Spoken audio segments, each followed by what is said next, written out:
And chat, how's it going, guys? Welcome back to Root Double Before Crime After Days. Today we're doing kind of a long stream because of the time crunch for my patrons. Trying to get all, well, not all 8 hours in today. We'll probably won't be going till 9 p.m., but we'll be going for a while. Also, this patron says that I may be about to finish this route. Well, about to. Sometime in the next 5 or 6 hours. So we'll see if, we'll see how that goes.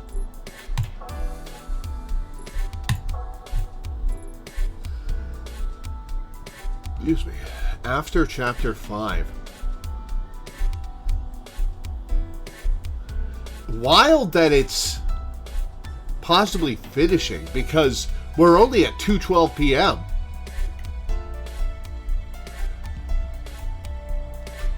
Wasn't it going to go? It started at, the lockdown happened at 9 a.m. So we're in the sixth hour. We've been going for quite a while. It's taken us 2.5 hours per hour. Alright, let's load and continue. The group then hurried on over to the surveillance room. Watase suddenly felt an unpleasant sensation in his skin as he ran on over to the surveillance room. It was just like the time he'd been in a contaminated zone.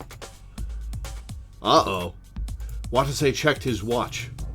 He then realized that it was already past time for them to take their AD.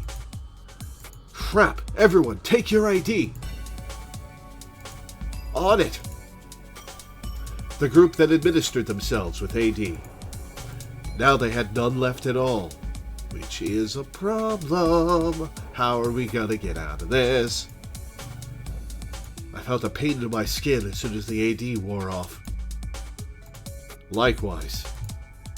Now they really were in an environment where they couldn't live without AD. Let's step on it.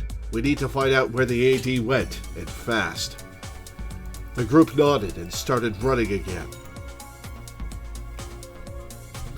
Area 3, in a ring, B2.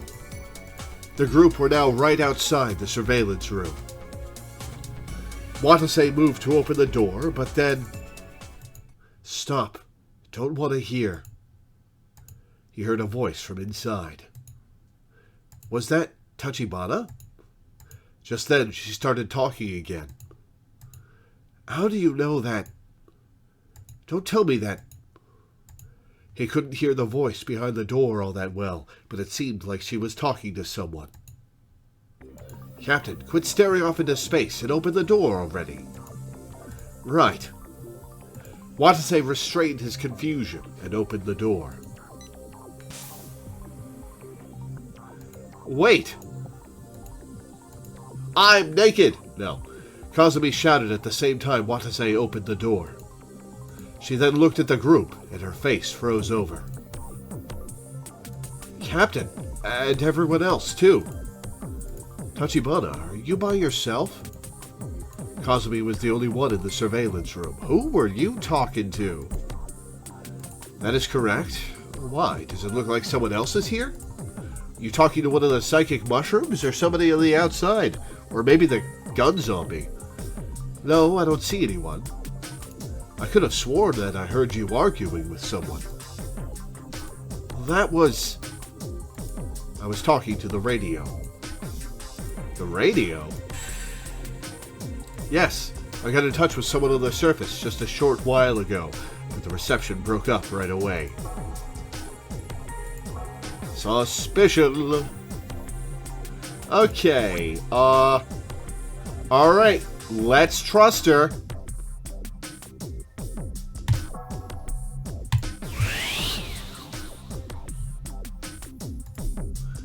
So I shouted, "Wait," by myself when the connection went dead. Kazumi looked at the floor. She relayed all that in a feeble voice. You're lying. Is that true? He wondered that for a moment, but then he decided against prying any further. He didn't want to make the doubt still palpable with their group even stronger. He just chalked it up as yet another bizarre incident. Watase then moved on to the pressing issue at hand. Tachibana, just to be safe, you didn't bring the AD in here, did you? Huh? What do you mean by that? I haven't taken a step out of this room ever since I got here. I see. Did something happen? Oh, yes, it did. Actually, it looks like someone took the AD that we left lying around in the neuroscience laboratory. Huh? So we came here to check the surveillance camera footage to see if it could help us out. Watase looked at Kazumi when he said that. Knowing her, he figured she'd readily comply with their request. However, the AD's... I see. So the AD's gone, is it? Tachibana? Kazumi then answered without looking at Watase. Captain, my apologies, but none of the cameras near the neuroscience laboratory are working. Convenient. Is that so? I've been checking the surveillance footage in thorough detail. I should have mistrusted her and checked this myself. There are 2 cameras working in Area 1's outer ring, 2 in Area 2's inner ring, 1 in Area 3's outer ring, 2 in Area 4's outer ring, and 2 in Area 6's inner ring. That's all. Wait, Area 6's inner ring? Yes, 1 in the emergency staircase and 1 in the hallway. Then did you see Yuri on them? Miss Yuri? Unfortunately, I haven't seen any footage of her wandering around by herself. Wait, she should have been near Area 6. Why do you believe that? Ukita answered in Watase's stead. Well, you see, he claims that he saw Yuri's corpse in the Area 6 emergency staircase. Miss Yuri's corpse? We were shocked too, so we went over to check it out, but there was nothing there. But we can check the camera to see if what I saw was real or not. Play back the footage from around 20 minutes ago. Understood. Kazumi said that, then replayed the surveillance camera footage. God, it is so annoying that they do, character said that, and then action. Instead of just saying Kazumi then replayed the surveillance camera footage, or Kazumi replayed the surveillance camera footage. We know they said that. They just said it.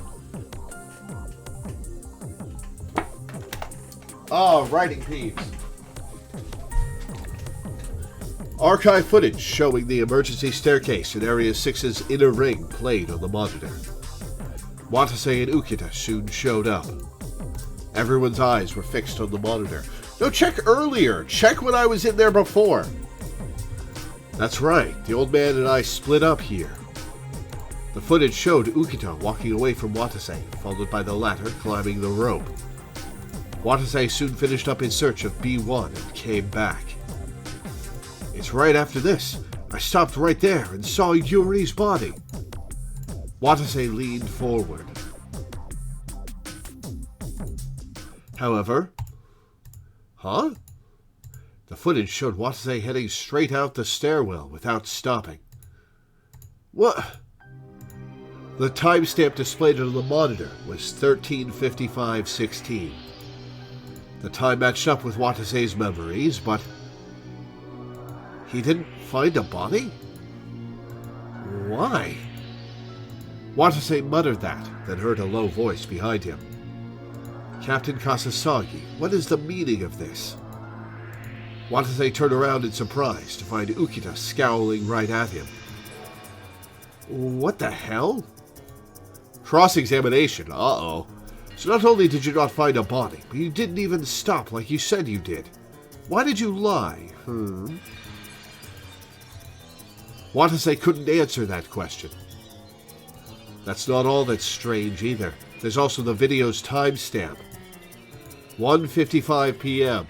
It seems you left the stairwell at this time. However, you did not return to the factory until 2:01 p.m. What? Mr. Ukita, is that true? Yes, I checked my watch when he came back, so I'm sure of it. Now that he thought about it, Ukita did say, "You sure took quite some time. Did something happen?" when they regrouped in the factory. Watase had thought the time lag had been because he'd been shocked and out of it from finding a body, but there is no way that it takes 6 minutes to get from the inner ring to the factory. And save. Okay. Okay, what are we gonna do here?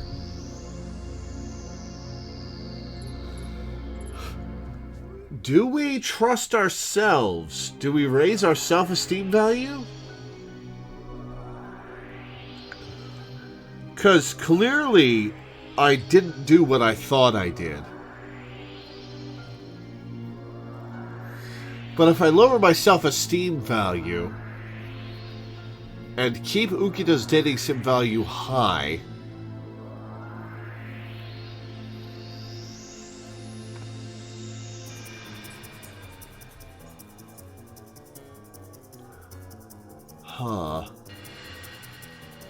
that could lead to bad things. Alright, let's do it. Let's keep my self-esteem value low.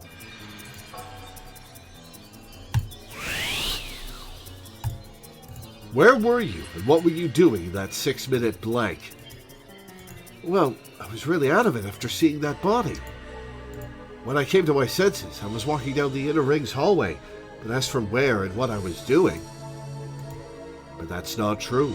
The archive footage even shows that there was no body in the first place. Watase instinctively fell quiet. His memory of finding the body was crystal clear, but his subjective memory had been smashed into pieces by the objective video footage. What's the meaning of this, Captain? Why would you ever lie like that? Why, you ask? I believe it is quite obvious. He used that as an excuse to show up late to the factory. Then probably took that opportunity to steal the AD under our noses. I should have kept my self-esteem value high. Uh-oh.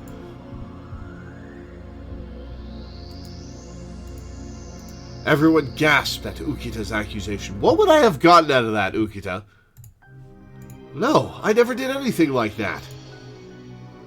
Then what were you doing for 6 minutes? You knew we were in a race against time, yes? Watase instinctively fell quiet, overwhelmed by confusion. What's wrong, Captain? Say something. Were you lying to us? Oh, man. No. I swear that I don't know what happened. I see now. So you can't even trust yourself? So you're chalking all this up to your memory impairment. Very well, so be it. But you know, that is also an admission that nothing you have said up until this point can be trusted. What? When we were arguing over the disappearance of the AD earlier, you were the one who scolded us. You looked confident that you weren't the culprit. But how are we supposed to trust the words of a man who hallucinated seeing a body? Isn't it possible that you hid the AD somewhere and simply forgot about it? That's impossible. No chance in hell. I'm sane. Sane? Then that must mean you're a liar instead. You lied about finding a body, and you're probably lying about not stealing the AD, too.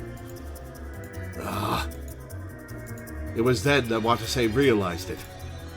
Whether he was sane or not, it didn't change the fact that either way, his words were no longer trustworthy.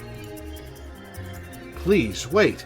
The question here is, why would he ever tell such a bizarre lie like that? Who knows?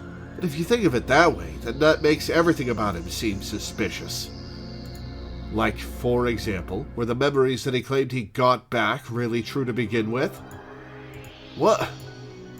You claimed you went down to the basement to rescue survivors, but perhaps that's yet another lie. And in reality, you came down for a completely different purpose. What different purpose? Isn't it obvious? To kill. Why would I do that? What possible reason would I have to kill my team? Watase gasped with shock. Ukita continued. Yes, this was not an act of terrorism, but rather a systematic murder. Take this theory, for example. You wanted to kill your coworker Dojima for some reason. So you decided to murder him during a dispatch to a disaster site.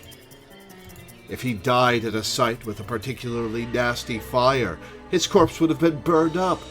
Then his death would have been dismissed as an accident. Once you came up with this scheme, you took this incident as the perfect opportunity to put your plan into motion. But those two researchers witnessed what you'd done, so you killed them to silence them. Oh boy, alright, okay. I'm gonna raise my self-esteem value.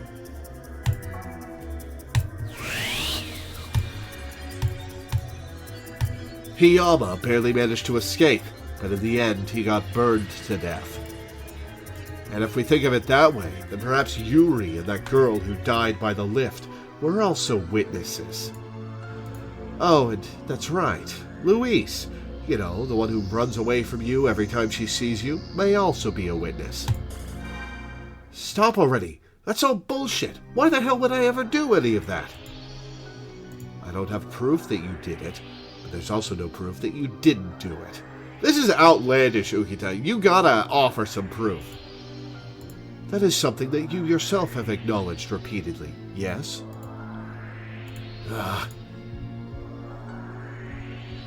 Watase looked around, seeking help. He locked eyes with Kazumi. A troubled look rose to her face. Tachibana, did I hate that Dojima guy enough to kill him? We will make an extra save. Dennington value's high. I don't know.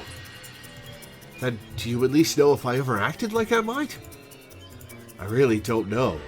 Was he new? How do you not know my relationship with him? Those words sent blood rushing to Watase's head. That can't be.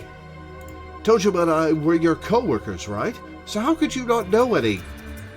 But before Watase could say any more, how could I possibly know when you never once talked about yourself?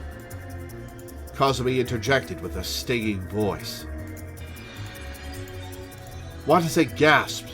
Kazumi stared at him with dull eyes. Dramatic music is happening, yeah. We found out that not only was there never a body in that stairwell, but the footage shows that I went in there and left immediately without stopping to freak out.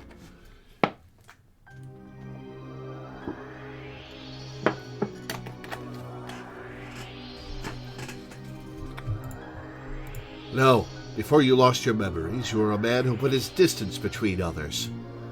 You never once told anyone what you were thinking, nor did you even attempt to. No one.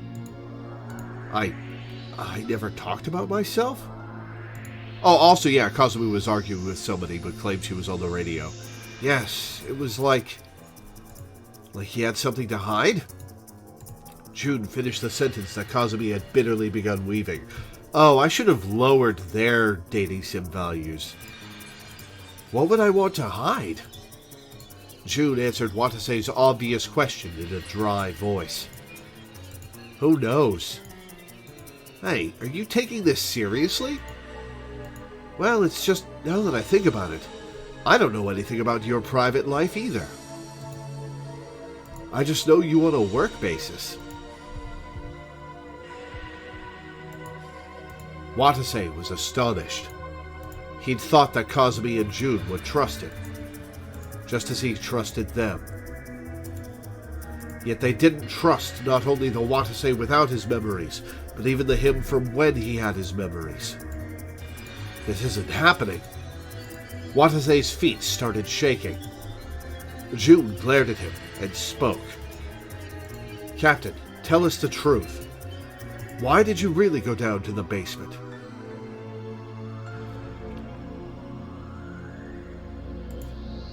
You normally would have never left a command post to begin with, so why?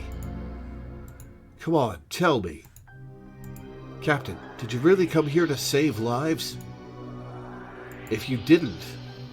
Well, that is a good question if I never would have left the command post normally. I love that there's just... noodle cups from whoever was here before this all went down. Then I swear I'll make you pay, you hear? Anger was slowly building in June's eyes. No, it wasn't as simple as anger. It's betrayal. It was the intent to kill. Oh, uh-oh. June glared at Watase with bloodthirsty eyes. No, you're wrong. He wanted to say she was wrong, but he couldn't. He knew anything he said here would sound hollow. Yet he tried to say something, but then... Captain, did you really lose your memory? Tachibana? I apologize for asking this, but like Moribe says, your actions are far too incomprehensible. You claim that you went down to the basement because you were summoned by Dojima and Hiyama. But normally you would have contacted me and Moribe and ordered us to go instead. Ooh, that is a good question. Yet that is not what you did. Please answer this question. Why did you leave the command post and go down to the basement by yourself? The calculating look in Kazumi's eyes pierced Watase's heart. Well, I think I could have avoided all this by not trusting Kazumi about the cameras or about the radio call. Watase desperately tried to remember in detail what the situation had been back then. But he didn't know anything. His memories of that time were completely gone.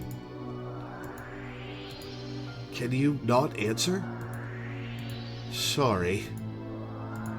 Understood.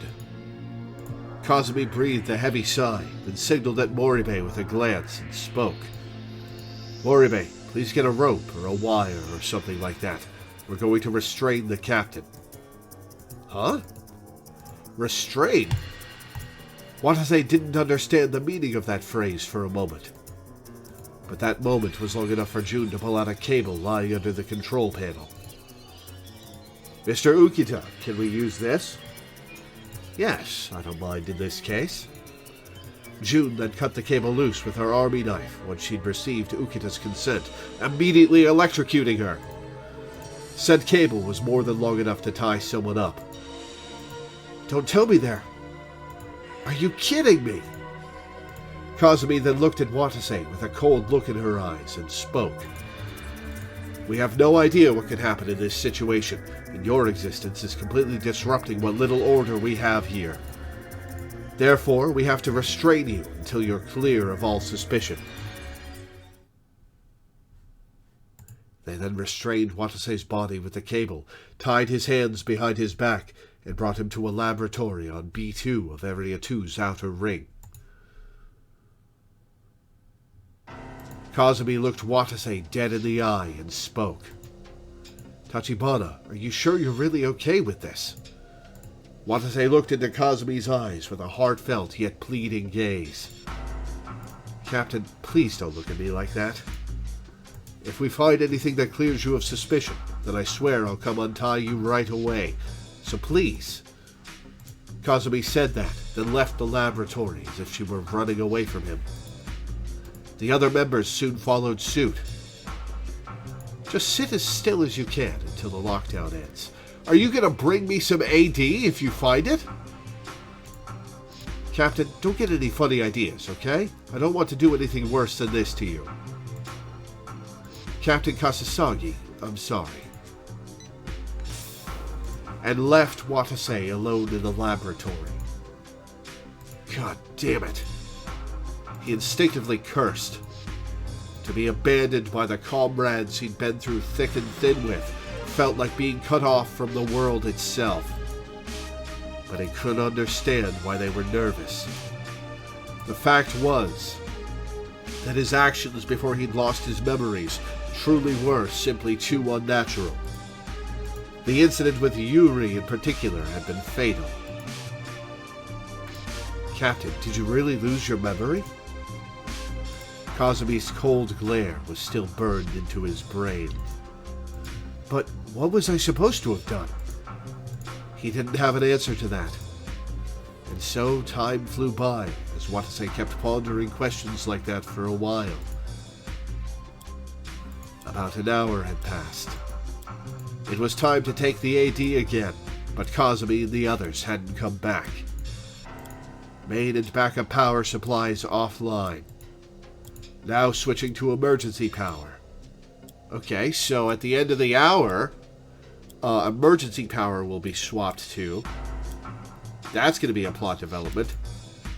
Just then, the lights suddenly went out without announcement, leaving Watase in darkness and confused. What in the world was happening outside? 2 hours passed. Watase had already thrown up several times, likely due to the effects of radiation exposure. Yet his nausea just wouldn't go away, and his headaches and the numbness in his skin only grew worse with time. Damn it, enough is enough. Without the willpower to speak, Watase had to settle for cursing in his head. Watase felt goosebumps spread all over his body at that sound. Were those gunshots? What happened? What's going on out there? Anxiety swiftly filled Watase's heart. Hey, is anyone around? Get me out of here, please! Watase started shouting outside as his panic grew worse and worse. Soon enough, June opened the door. With a gunshot wound? Captain. She staggered into the room on unsteady feet. Moribe, what happened? I thought I heard gunshots.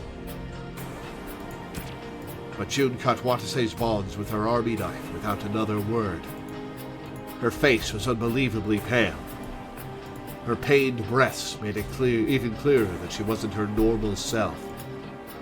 Moribe? Watase called out to her in worry. Ugh. Only for June to pitch forward. Watase immediately caught her. Hey! His palms were damp with something sticky. It was blood. Lots and lots of blood. Watase then noticed that June's back was being stained red by a large cut that was ripping right through it. Moribe, how? Captain, run for it. She's... She, huh? There are 4 she's, 2 of which are kids. No, 3 of which are kids. Yuri I'm very suspicious of. It's either Yuri or Enna that has killed some people, including June. June wheezed out a breath before she could say any more. And with that, she stopped moving altogether. Moribe? She didn't respond to him. He could tell June's body was losing heat and fast. Moribe, hang in there, you hear me? Moribe! But June didn't move. No way. If this is a bad joke, then cut it out. Watase silently prayed as he checked June's vital checker. All red. That signified death. Moribe, no. Why? Why did this happen? Moribe. Then he starts throwing up again and keels over. Damn it. Damn it! Who the hell did this to Moribe?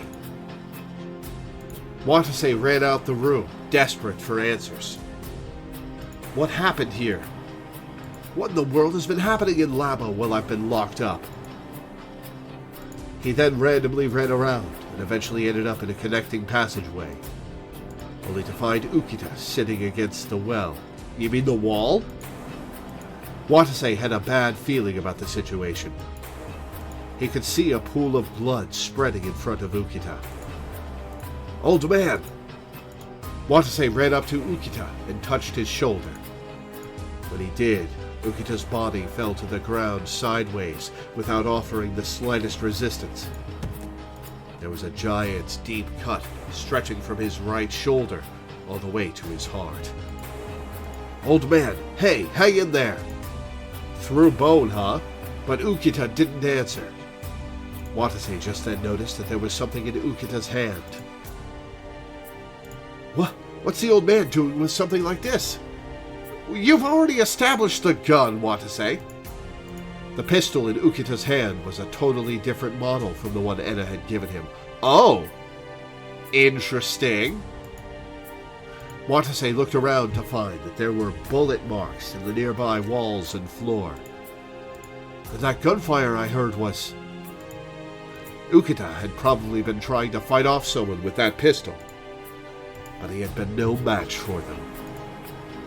He had been slain in one mere strike. Okay, so we've got a gun zombie and a sword zombie. And his wound looked identical to the one on June's back. Which means that the old man fought their attacker here to give June time to escape? But even though he was no expert with guns, who could have avoided all the old man's shots and killed him like this? No way. Several scenes of all the death Watase had seen in this place went through his head.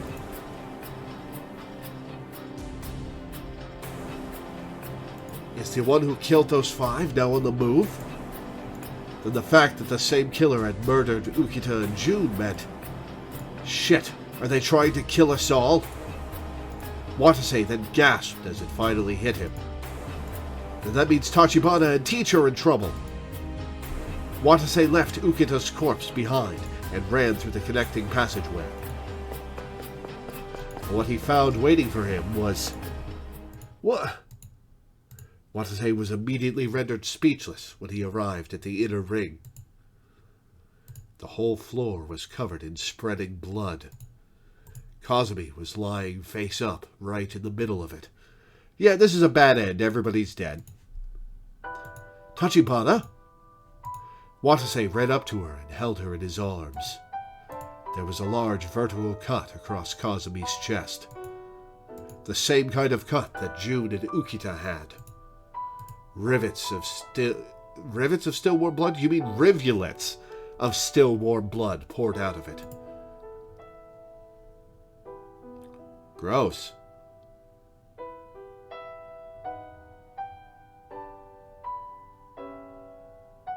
Watase? Kazumi was still breathing faintly. Tachibana, just hold on. I'll treat you right away. Oh, that is cut down to the bone. Ugh. Oh, the look on her face. Oof. Oh, that's rough. But Kazumi kept talking deliriously, as if she didn't hear a word Watase said. Watase, I'm sorry. If only I'd trusted you more. Kazumi's life grew fainter with each word. Tachibana, that's enough. It's okay. Just save your breath. I can't see. Hey, where are you? No, I don't want to be alone anymore. Oh, man! It seemed Kazumi's eyesight was rapidly failing. Tachibana, I'm here! I'm right here! Watase looked into Kazumi's eyes as he desperately called out to her. He's going to get stabbed in the back while he's mourning her, but she just looked up at the ceiling meaninglessly. And then, all of a sudden, something shined in her eyes. Is that something silver? At the very moment Watase realized that,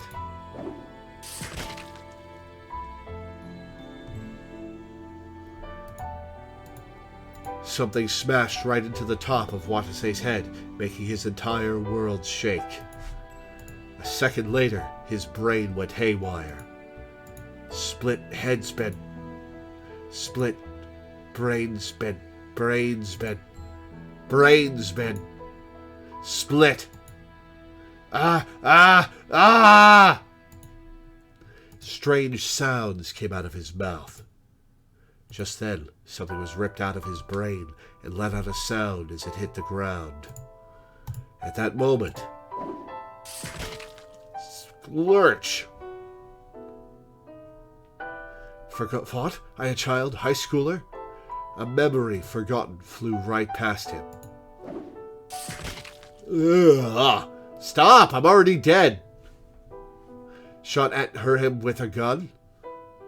He didn't know what it was from. Ugh! That bastard fried brain. Watase miraculously regained his ability to think soundly just then. Tachibana will be killed too if I don't do so. Watase, Tachibana's already dead. Watase then held on to Kazumi with all his might in order to protect her. Turn around and look at the person killing you. I want to see. And with one final blow to the head, his consciousness was blown to smithereens.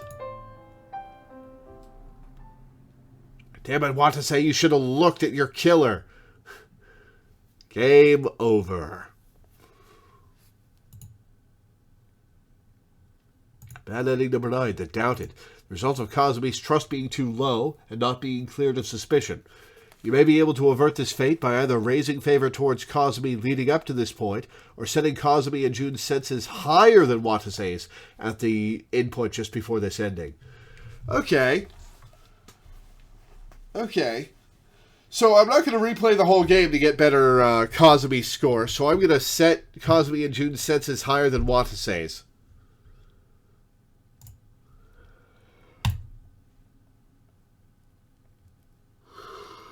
Excuse me.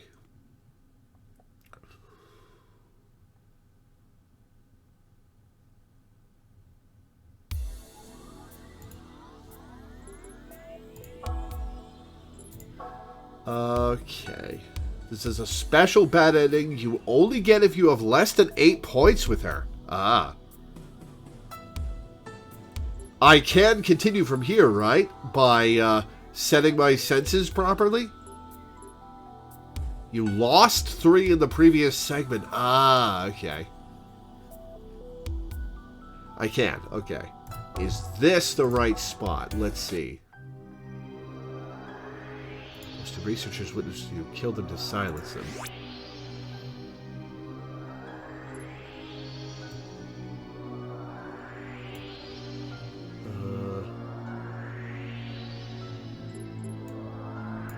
Leave this here.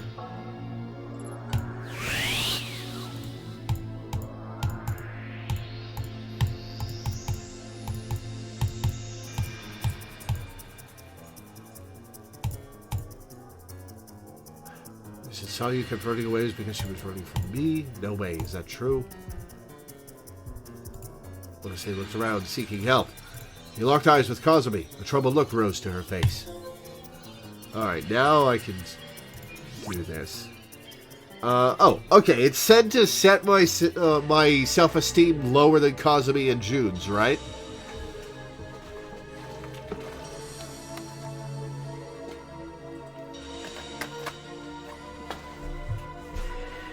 Yes, okay. Except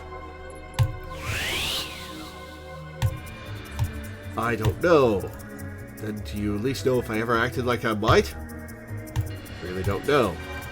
Don't know because you never once talked about yourself. Kazumi looked at Watase with sad eyes. I never talked about myself. No, before you lost your memories, you were a man who put his distance between others. You never once told anyone what you were thinking, nor did you even attempt to. No one. Not even me. Kazumi said that in a pained voice. She was in love with me. Jun then spoke up. Now that you mention it, I don't know anything about the captain's private life either. I just know him on a work basis. Watase was astonished. He'd thought that Kazumi and Jun would trust him, just as he trusted them. Yet they didn't trust not only the Watase without his memories, but even the him from when he had his memories. This isn't happening. Watase's feet started shaking. Jun glared at him and spoke. Captain, tell us the truth. Why did you really go down to the basement? You normally would have never left a command post. Come on, tell me. Did you really come here to save lives? If you didn't, I swear I'll make you pay. Anger was slowly building in June's eyes. No, it wasn't as simple as anger. It was the intent to kill, with bloodthirsty eyes. No, you're wrong. He wanted to say she was wrong, but he couldn't. He knew anything he said here would sound hollow. Yet he tried to say something, but just then... Hold on, you two. Anna spoke up. Anna for the save? What? You guys are acting a little weird. Huh? How so? Indeed, I believe we have made a truly sound argument. Nothing about this is sound. Didn't Captain Kasasagi risk his life on multiple occasions to save you guys? That is true. I did do that. And yet you turned your backs on him the moment the AD disappeared? What kind of sane person does that? That has nothing to do with this. Why are you on the captain's side after hearing everything we've just said? I mean, you barely know the guy, right? Unless the two of you are in cahoots or something? What are you talking about? That sudden accusation left Enna with a confused look on her face. But Ukita kept up the assault before she had time to counter. I see, now I get it. I always did think you were acting strange. Now I finally understand. You two are planning to just save yourselves and leave the rest of us to die. You were the ones who hid the AD, weren't you?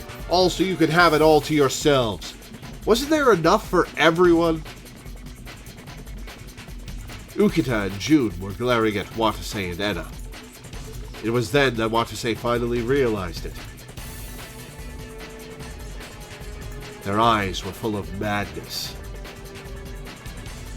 Ooh, the psychic mushrooms are getting to them. This isn't good. They really are out of their minds.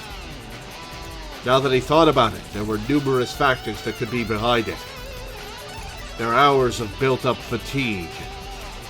The multiple strange happenings in this place.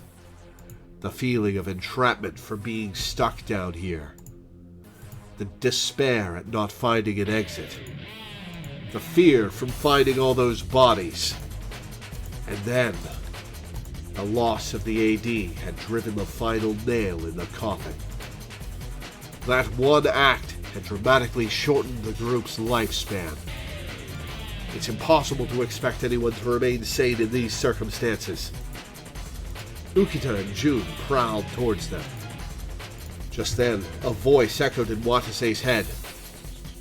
It's too dangerous. Take Professor Tsubakiyama and run! Watase came back to his senses and took Enna by the arm. But at that moment... Trying to run? Not good. Hold them down. June and Ukita sprung at them. But Watase and Enna barely managed to dodge them in time. Ah! Yeah! June and Ukita slammed into the monitors. Oh, well that's really going to impair us. But they quickly turned around and glared at Watase and Enna. Watase instinctively looked away, only for his eyes to turn to Kazumi. Kazumi was looking towards the exit. She then gave Watase a glance, as if to say, run. Teach, let's get out of here. Right. Watase took Enna's arm and ran out of the room. So now nobody gets the gun. Except Ukita's got a spare gun, maybe. After Chapter 6, 14 hours until lockdown is lifted. Or, not 14, 4 hours. Okay. We've made it to Chapter 6, Hour 6. Damn it, lost sight of it. We will save now.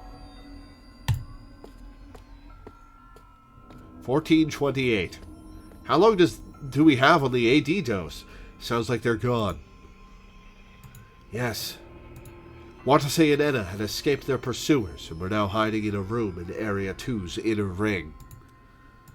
I didn't expect things to turn violent so suddenly. Well, it's not that surprising, now when you consider the number of dead bodies we've seen. I can understand how their anger and impatience are driving them crazy. True, but that really was a close call back there. If they'd caught us, then they might have very well killed us for all we know. Killed us? Wait, are you serious? Well, they would have pulled the gun off of Anna, or the gun bits off of Anna, and reassembled it.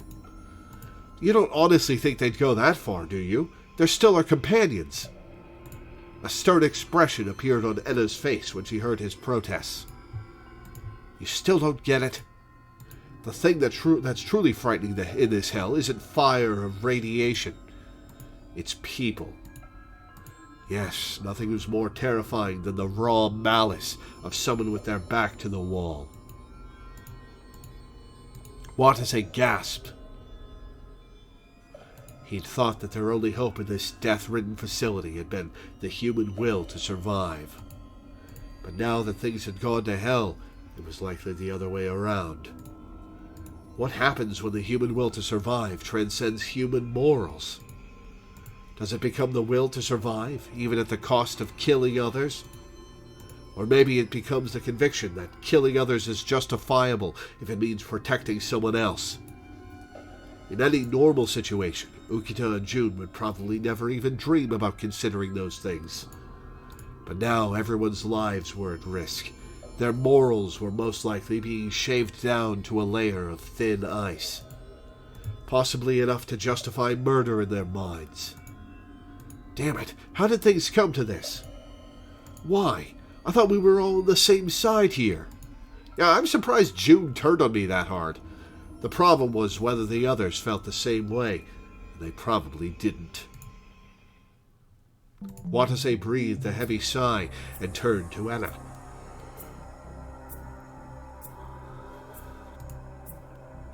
Hey, can I ask you a question? What? Why did you stick up for me back there? Regardless of what I remember, that video footage proves that I'm suspicious. Weren't you the one who told me to doubt everything?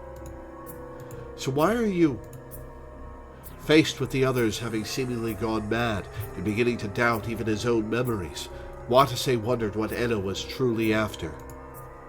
Anna then spoke in a somewhat hesitant voice. Because I want to know what your real motives are, too. Hey, you said that you saw Miss Yuri's body, right? How do you explain that? I think it was my eyes playing tricks on me, just like the old man said. I'm suffering from memory impairment, and I've been in contaminated zones a few times. It wouldn't be odd for me to be seeing things. He was reminded of something Kazumi had said way back then. Radiation exposure causes severely negative effects on the human body. This includes skin inflammation, nausea, organ failure, brain cell damage, vision impairment, neurological disorders, genetic disorders, and cancer. Vision impairment, neurological disorders, and brain cell damage. Any one of those could have caused Watase to hallucinate seeing a corpse. And to be honest, I've been hearing this auditory hallucination from time to time, ever since I woke up. An auditory hallucination? Or it's a psychic character talking to me. Yeah, I figured you'd all think I was nuts if I mentioned it, so I've been keeping quiet about it this whole time. At first, I thought it was being caused by that BC thing you mentioned earlier. But the auditory hallucination aside, there's no such BC out there that can cause someone to hallucinate, right? You're right. So maybe I've just gone crazy. Simple as that. Feelings of abandonment seized Watase. The Procyon's reading was at 5521 MSV. They had less than an hour until their next AD injection. At this radiation level, they'd instantly show life-threatening symptoms of radiation exposure once their AD wore off. I mean, think about it. It's been a real long time since it passed the first danger standard. It's been a few hours since the AD has stopped being enough to protect us from the radiation here, so it's not surprising I've been hallucinating. Watase shuddered. Anna then quietly spoke up. True, But you know what? There's something else that's been bothering me. Huh? You said that it's not surprising that on top of your memory impairment, you've been hallucinating thanks to your trips to the contaminated zones, right? But what if radiation wasn't the cause of your hallucinations? Oh, are we gonna get some lore from you? What? I remember reading something about this before. It's true that radiation can cause vision impairment, but that only refers to your sight getting blurry and becoming nearsighted. There was nothing in there about seeing things that aren't actually there. What if you're already nearsighted like me? What happens if you get a radiation dose that makes you nearsighted? Then what's really causing my hallucinations? Got any ideas? Nope. Anna's words only served to confuse what to say further. But I could be suffering from brain cell damage and neurological disorders. If my brain and nerves got all messed up, then it's not implausible for me to be seeing things, right? True, but there's something else bothering me. How many something else's have you got, Anna? Take a look at this. Anna took out her PDA. She then fiddled around with it, causing words to appear on the screen. What's this? You remember how Mr. Ukita was yelling at me when I was looking around the neuroscience laboratory all by myself? Yeah, now that you mention it. The truth is, his anger was more justified than he thought. I secretly copied data from the neuroscience laboratory's computers onto my PDA. You did what? Why? I was already convinced by that point that this accident was no ordinary accident. It's odd that it would take 9 hours for them to lift the lockdown, isn't it? So I was wondering if there was some other reason for that. Good question. The data I copied was all encrypted. I've tried decrypting it by myself for the time being, but most of the data's damaged. If you're just a teacher, how do you know how to do that? Watase remembered that Anna had indeed been fiddling around with her PDA from time to time in the last few hours for some reason. So you weren't actually checking your map, but instead trying to decrypt the data? Yes, I was able to discover some barely readable data as a result. Anna then handed over her PDA to Watase. On screen was what appeared to be sentences from a report of sorts. Case and specifications alteration disposal, August blank 2021. Something Kashiwagi. Kashiwagi. On blank 2021, Subject N attempted to escape. As you already know, at the same time, this chance to reevaluate the danger of. This document talks about the problems hinted at by this in Ev leading the accident. Searcher S, proper S, took this chance. ABC with insis S, communicator is ability. The target blanked their brain functions. Searcher S, dire, contact, subject N, in area 0.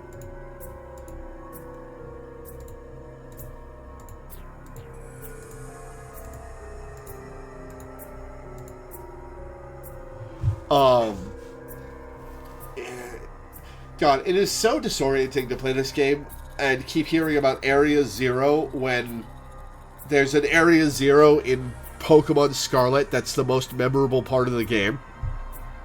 Paradoxically, when just by, at, subject to N, insta run.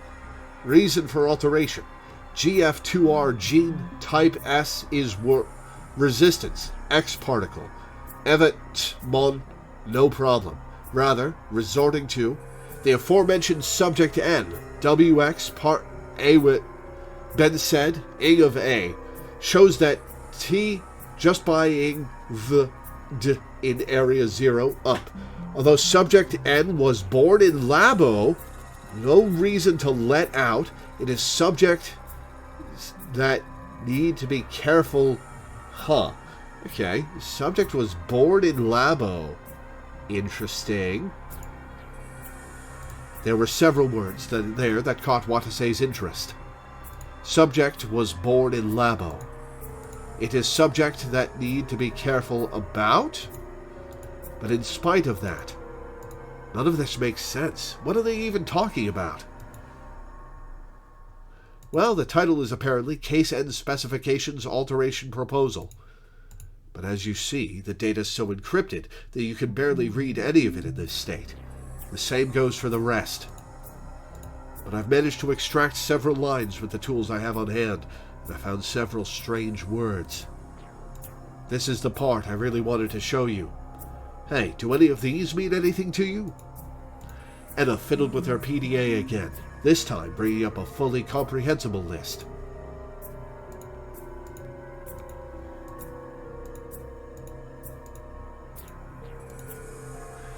String, search results, case N, 22 hits, area N, 21 hits, meltdown, 20 hits, subject/test subject, 19 hits, NBC, 15 hits, ABC and MSN, 15 hits, WX particle, 13 hits, particle amplifier, 9 hits, subject N, 8 hits.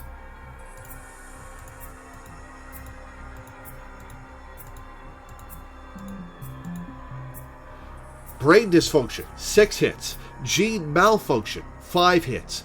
Area 0, 5 hits. WX particle proliferation, 4 hits. Subject Y, 4 hits. Subject Y-2, 3 hits. IGF2R gene abnormality type S, 3 hits. Subject A, 3 hits. Watase felt chills run down his spine with each phrase he saw. There were multiple unknown phrases in that mix. He felt a strange yet severe sense of discomfort. But it was soon cast aside for another emotion. Subject N, IGF2R gene? His heart shook from those phrases. He could feel a pitch-black emotion, a mix of fear, anger, and hatred, welling up from the bottom of his heart like a geyser. Captain Kasasagi, do you recognize these terms? Yeah. They did seem familiar to him. But a second later, a violent headache tore through him.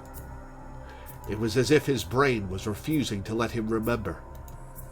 He still tried to search through his brain in spite of the pain, but no relevant memories would come to him.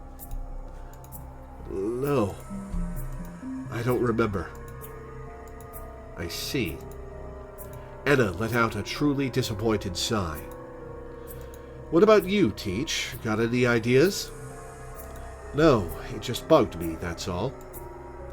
When I saw the phrase brain dysfunction, it got me wondering if it had anything to do with your memory loss and hallucinations. I see, but I don't remember anything. Was I born in Labo? Am I the test subject?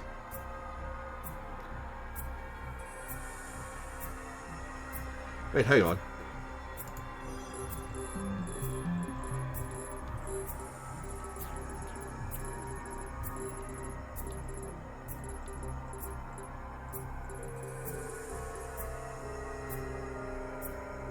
What's my last name?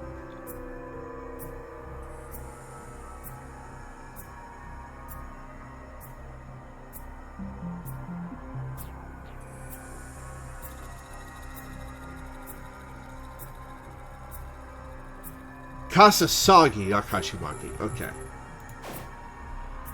I see, but I don't remember anything. I believe that the hallucinations I've been having truly are due to abnormalities in my brain, including my amnesia. It did seem like the cause of Watase's frequent headaches and memory problems really did lie in his brain. In that case, maybe I really did steal the AD and don't even remember it. I can't confidently deny the possibility that a part of me is okay with letting everyone else die so long as I survive. It doesn't make any sense, Watase. There was enough AD for everyone. Watase suddenly began to get scared, very scared. Perhaps there was a wicked side to him that he was not aware of, one that was deciding all his actions on its own and driving everyone to their deaths. That thought was much more frightening than the prospect of his own death. But Anna spoke to Watase with a kind voice when she saw him trembling. "Get a hold of yourself, Captain Kasasagi." "Oh, right, there wasn't enough for the kids and us. You're right. You're not that kind of person." "Huh? You are indeed suspicious. Your amnesia and the security footage attest to that. But even when I take that into account, I want to trust you." "Why?" "Because the indisputable truth is that you have been pushing yourself to your limits to save people. You even ran into a contaminated zone to save a student of mine, even though you didn't even know her. It's not important that you have amnesia or that you had a hallucination. As long as you stay the way you are now, as long as you're Captain Kasasagi, I am on your side." Anna gazed straight at Watase. Watase couldn't bear to look her in the eye. He hung his head and answered, "Thank you, Teach. There was someone out there who would say they were on his side when even he didn't trust himself." Watase was grateful for that more than anything else at the moment. "But what do we do?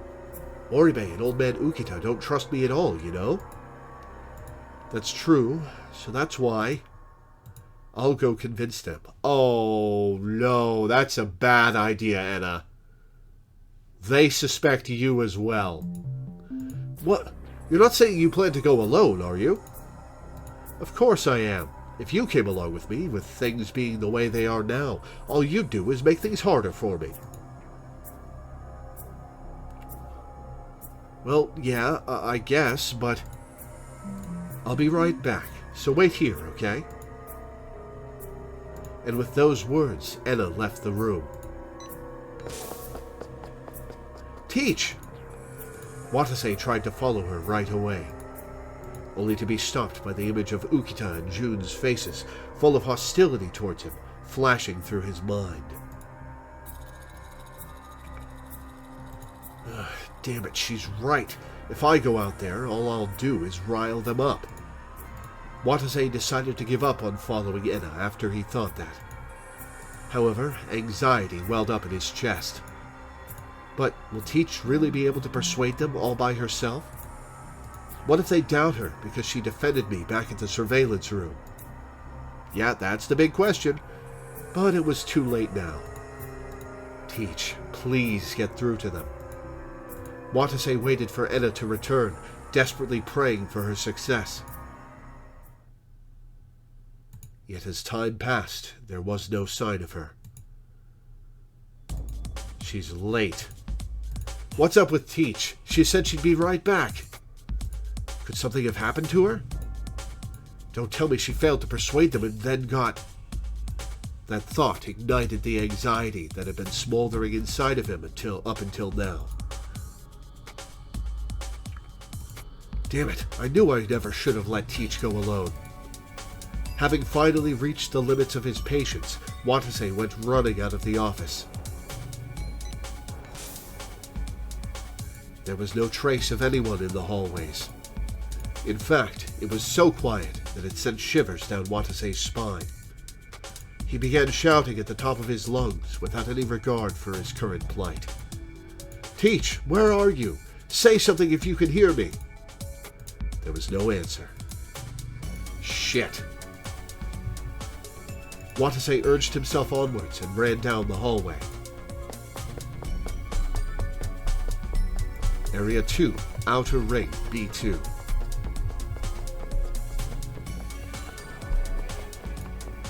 Teach, where are you? Can you hear me? But there was no answer. It seemed this block too was cloaked in silence. The chills running down Watase's spine only intensified. Teach, old man, Loreweaver. Someone, anybody, please say something. The bad feeling he had only got worse. He wanted to make sure Anna was safe as soon as possible, even if it meant getting caught. Where is she? Where did Teach go? Watase went recklessly running around Labo. He soon found himself stopping near a connecting passageway. Isn't this It was the place where they'd all first met Enna. Full circle. There was a corner up ahead. That's right. We found Teach right after we rounded that corner. It was a memory of only a few hours ago, but one that made him even more anxious for some reason. His mouth was parched. Watase gulped deeply, then slowly headed down the passageway.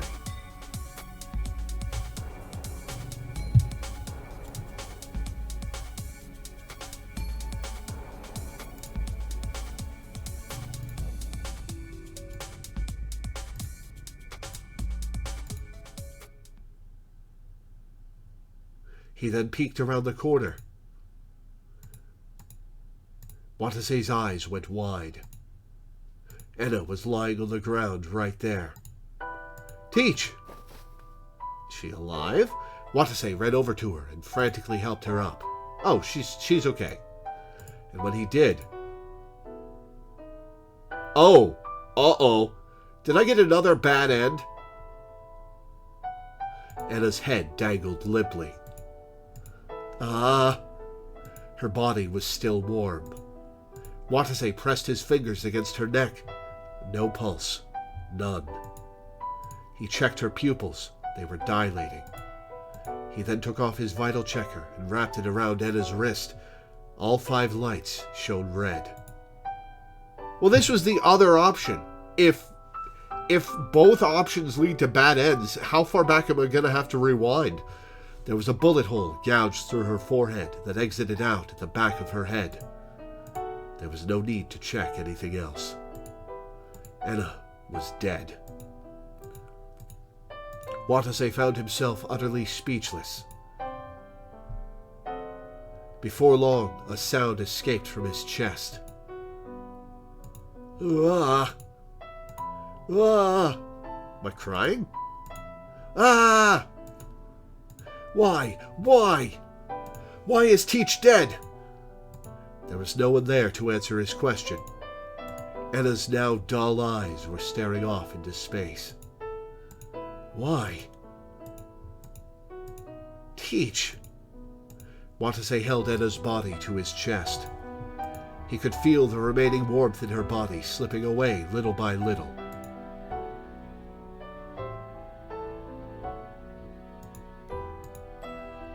He lost track of the passage of time. Once the heat from Enna's body had completely vanished, Watase rose to his feet and lifted her body in his arms. Oh, this is going to be real suspicious if it wasn't Ukita and June who killed her.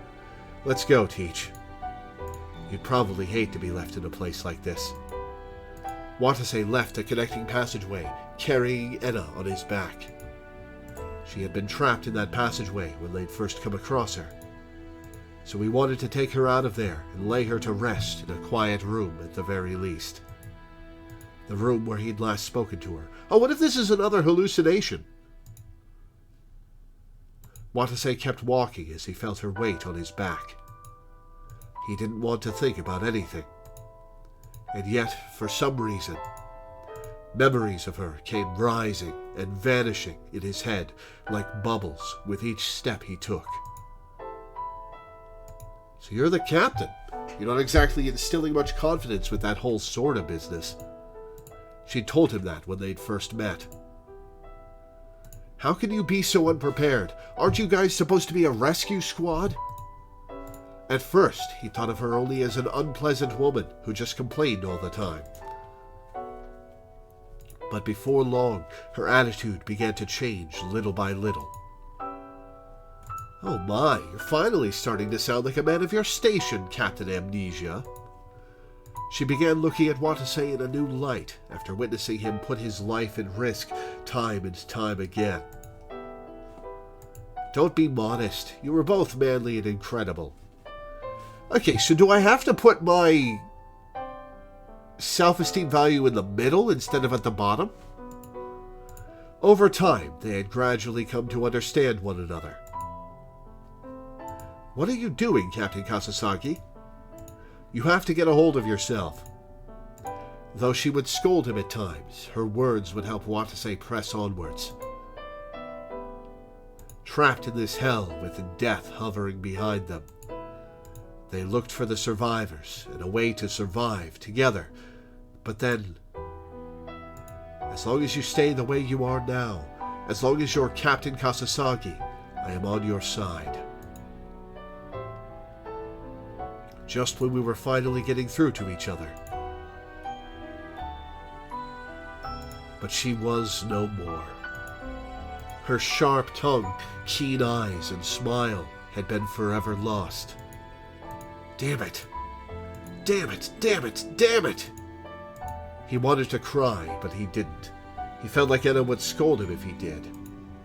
So Watase just cursed himself. The only tears he shed were in his heart. He'd made it to the room soon enough. He laid her on the floor there, and then quietly left. He then smashed the door's opening mechanism so no one could get in. For with no coffins in the facility, this was the only burial for her he could come up with. That'll make you seem suspicious. Oh, we're still going, huh? Quick save? Watase stood there in a daze for a while. Oh, we haven't hit a bad end. That was a hallucination. He eventually came back to his senses, only to have the weight of the life he had just lost crush him once more. God damn it. Watase gritted his teeth as he stood in front of that sealed room. Why am I so damn powerless? If only I were my true self with all of his memories, then I just know I would have saved Teach for sure. He had no AD. His time limit grew shorter with each passing moment. Even if he started searching now, he had but a slim chance of finding more AD, and he knew that. He couldn't find an exit. He'd lost the trust of his comrades, and to top it all off, even Enna had been killed. Is this the end of the line? Would it be better to just give it all up and call it quits? Self-esteem value pops up. Watase was assailed by his powerlessness. His heart felt as if it would sink into darkness at any moment. So in the end, I can't save anyone the way I am now. But at that moment, he remembered something the commander had said in one of his transmissions. It seems that due to the meltdown, there's still a huge fire going on in Area N, which is where the reactor is located. The security system's gone haywire thanks to that, which means that we can no longer access it externally, in theory. I get it. So if we could just put out the fires in Area N, then the security system would stabilize, the lockdown would lift, and we could all get out of here safe and sound. But there was a melted-down nuclear reactor in Area N. That place was filled to the brim with radiation. Once he went in, he was most likely never coming out. Huh, so what? He'd have been lying if he said he wasn't scared. But Watase no longer valued his own life at all. His self-esteem values have been set to 0 after all. He would end this nightmare as soon as possible and ensure that at least one person escaped to the surface. That was the only way he could atone for letting Anna die. You fool, what good's that going to do? Watase heard Anna's voice scolding him in his head. Sorry, Teach, but this is the only course of action I have left. Watase muttered that and walked off. He headed for Area N, home of the burning reactor. Watase's Procyon started beeping louder than he'd ever heard it before when he opened the connecting passageway gate to Area N. The Procyon's display was giving off a reading far greater than he'd ever seen before. 11750 MSV. He was then assaulted by an intense headache and severe nausea. His skin was numb, and his vision grew blurry. You were not going to make it to the fire, man. Watase turned his Procyon off, then kept on walking. The nuclear reactor's right behind this gate. A melted-down reactor, raging hellfire, and extremely lethal doses of radiation. Watase shuddered as he imagined that hell on earth waiting for him right up ahead. But I'm ready. Watase kept himself from shaking, then pulled a hose out from the nearby fire hydrant. He held it with his left hand, with the security card in the right. Extinguishing preparations all set, let's roll. Though genuine danger lay just up ahead, Watase did not falter. Grim determination was coursing through him. He suddenly broke out into a smile. Teach, perhaps I've finally become a true rescue worker. He then took the card in his hand and opened the gate, and immediately got blasted with a backdraft. Or there's no fire at all. I wonder which. At that moment, he felt as if he had stepped into a raging storm.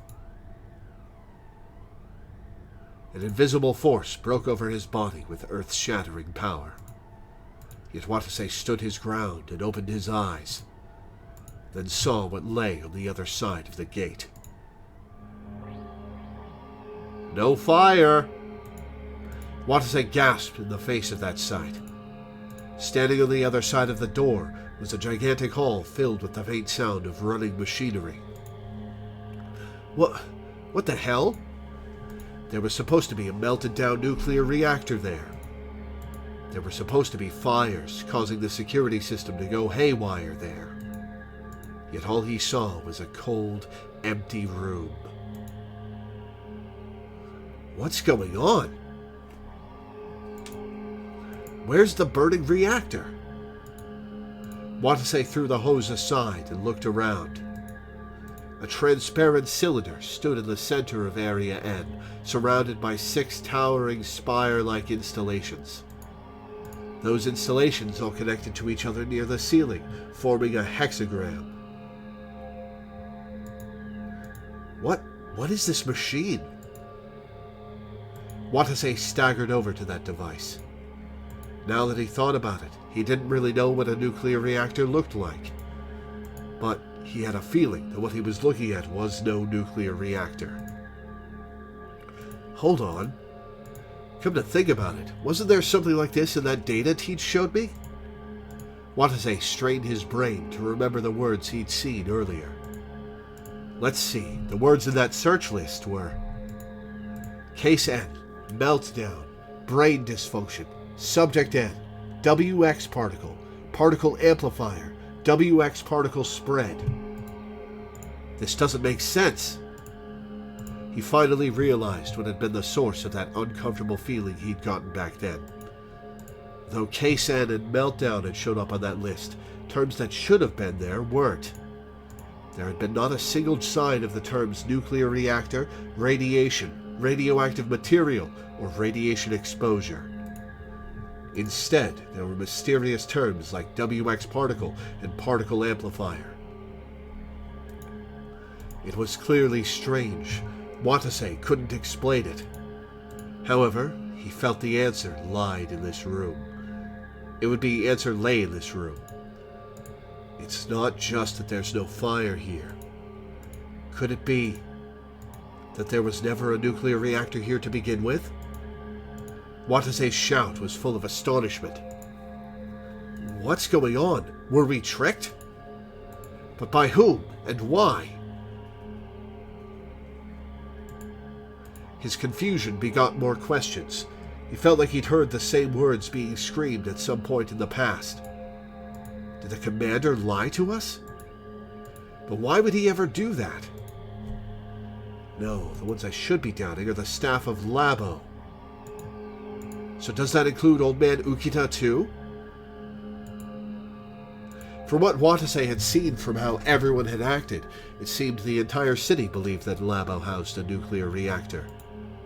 Then why did the people running Labo lie about that? What meaning was there in putting on such an elaborate ruse to fool the townspeople? Watase's head hurt again when he thought about that. It's because they're doing strange, unethical, fucked up experiments here, and that's And having a nuclear reactor here is a better cover than that.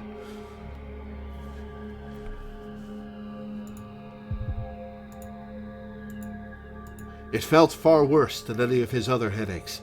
All his wounds and skin also began to hurt at the same time. To make matters worse, his body started shaking for no apparent reason. Wait, are these convulsions? Shit. He frantically looked around, hoping to find an exit.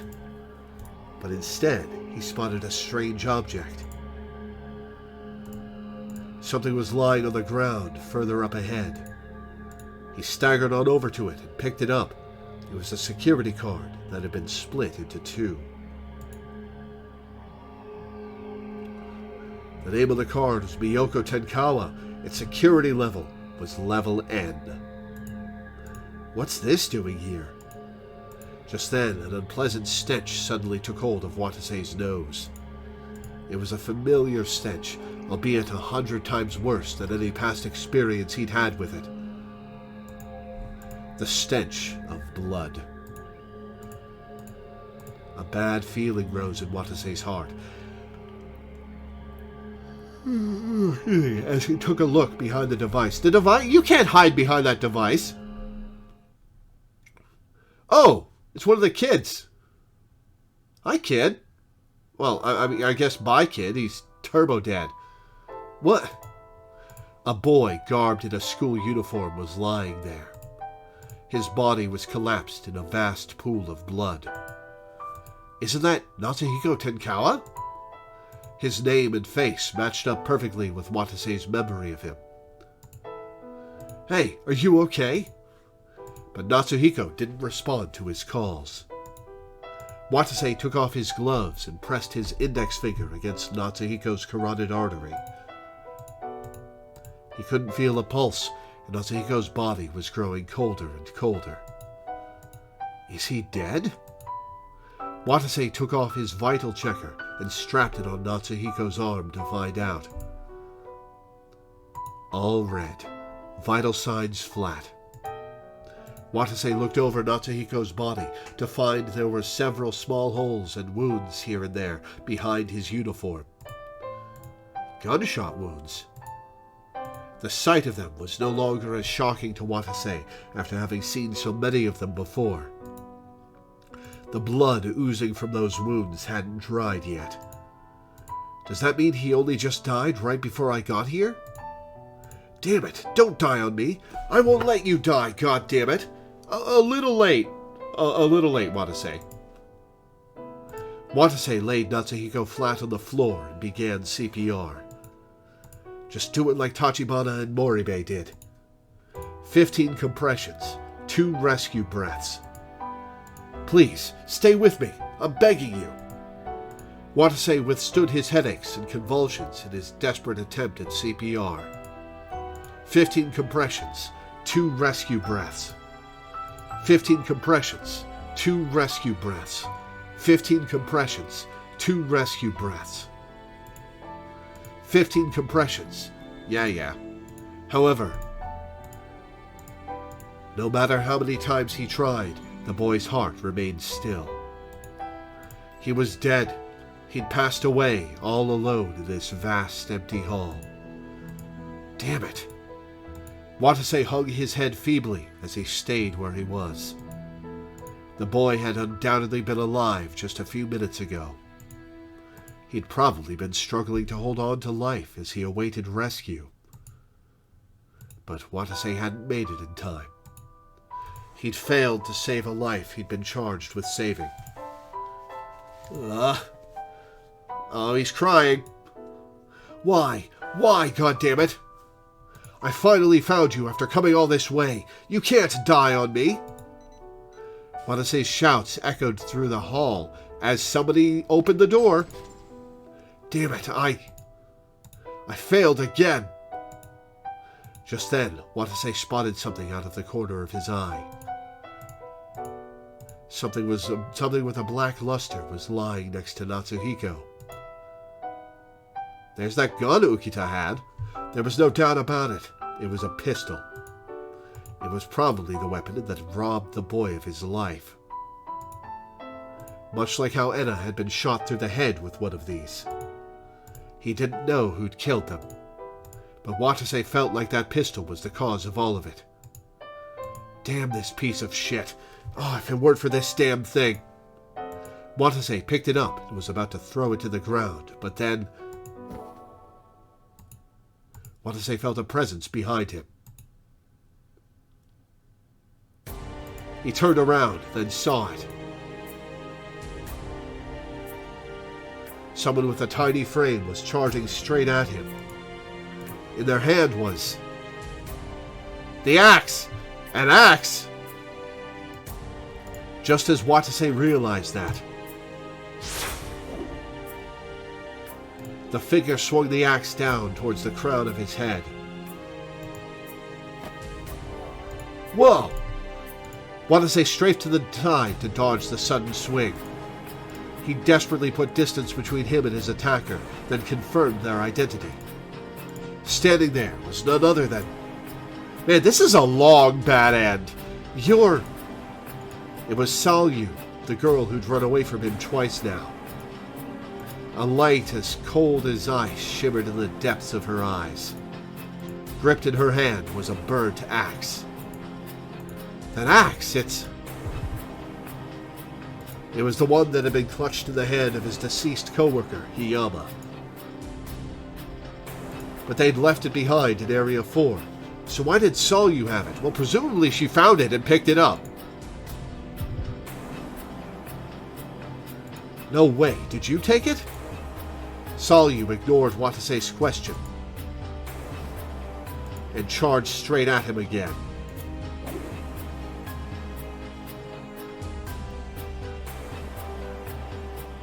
Whoa! She was aiming for Watase's neck. He barely leaned back in time, leaving the axe to slice only through air. The weight of the weapon was throwing her around, causing her to sway forward heavily. Now! He immediately grabbed for Salyu, but she swung her leg up a second earlier. Ah! Right in the balls, she made use of her centrifugal force to launch a swift kick, connecting solidly with his temple. Watase's brain rattled and his vision grew dark. Despite that, he still managed to quickly thrust Salyu away. He then jumped back and put some distance between them again. He was greeted with a cold look on Salyu's face when his sight came back. What's she doing? She attacked without the slightest hesitation, using battle techniques that didn't befit a girl of her size and age. Worse, Watase's headaches and convulsions were only getting stronger. It was likely he'd die for real if he fought in this condition. And fighting with the pistol, his first natural choice, was simply not an option here. Damn it, I've got to find a way to subdue her without getting her hurt. Just as he thought that, he noticed that Salyu's body was faintly trembling. She was convulsing the same way Watase had been for a while now. Ah, so she's not immune to radiation. Hey, you wouldn't happen to have a headache too, would you?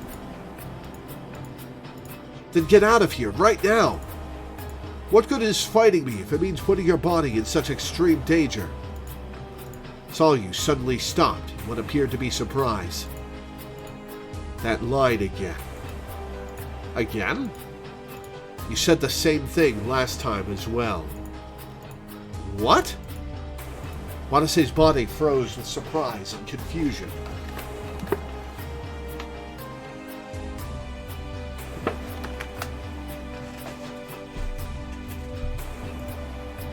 When was this last time? When did this girl and I...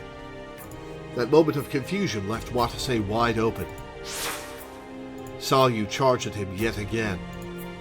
Shit! I can't hold out next time. I'll be done for. When Watase thought that, his body moved on its own. Watase then lowered his body as if he was putting himself into a crouched start for a 100-meter dash. He filled his legs with strength, then released it all at once and sprung at Salyu. Her face was filled with shock. Excuse me. Watase tackled her with the force of a bullet a second later, hitting her right in the waist, breaking her pelvis. The axe slipped out of Solyu's hand as she fell on her back. Watase used his remaining momentum to straddle her. Watase came to his senses, only to realize he was pinning Solyu down. What? The actions he'd taken just now had clearly been etched into him instinctively through training, but they were obviously not skills needed to save lives. Where did I ever pick up a skill like that? Solyu glared up at him, her eyes seething like cold blue flames. Watase shook off the chills running down his spine and tried reasoning with her. Why did you attack me? Please tell me. I don't have the slightest idea why. Solyu's eyes moved just then. Her gaze was now focused on Natsuhiko. Wait, was it because you thought I attacked Natsuhiko? If that's what it is, then you've got it all wrong. Solyu then spoke in a near inaudible voice. Top it. Huh? Watase brought his face closer to hers to hear her better. Even I can see through your thinly veiled lies. Stop it. What are you? But Solyu moved her right hand as fast as lightning before Watase could finish. Ugh! She poked him in the eyes, temporarily blinding him. Watase felt Solyu slipping her body out from under him at the same time. Crap, I've got to put some distance between us. And grab the axe out of her hand! Watase had no way of dodging any axe swings at this time. Shit. Watase blindly stretched out his hands in the darkness. His left hand came into contact with something. It was the sensation of cloth, a sleeve. Watase grabbed onto it and focused solely on pulling it towards him. Ah! Solyu's gasp echoed through the darkness. Watase kept clutching onto her with his left hand, while his right hand remained free. I have to defeat her right here and now. Watase's body, spurred on by his ever-growing fear, filled with fierce strength. He then used his right hand to grab her wrist. Murder?! Solyu still tried to move to the axe in spite of that. Not on my watch. It's Natsuhiko with an H. Watase filled his right arm with as much strength as he could muster and flung Solyu in the opposite direction of the axe. He found that her body was lighter than he'd imagined. Oh, he threw her towards the gun. He then heard an extremely unpleasant sound reverberate through the darkness. Did he throw her on top of the gun and it went off? An unnatural silence then filled his surroundings. Watase had no clue what had just happened. However, he felt goosebumps spread over his body, and cold sweat travel down his spine. This is a long bad end. His vision soon started to slowly fade back in, like a focusing camera.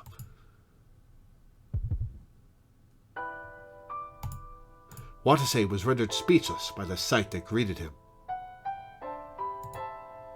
He found himself face to face with Solyu. Her bleeding from the eyes? Or rather, Solyu, after she'd hit her head hard on one of the 6 giant pillar-like devices that surrounded the hall. Blood was spreading by the second at the base of the device. Solyu's body convulsed over and over again, then soon stopped. No! Watase staggered on over to Solyu, but all of her muscles had gone limp, and her now dull eyes were staring off into space. Are you kidding me? I killed her? Watase knew better than anyone else that there was no other possibility.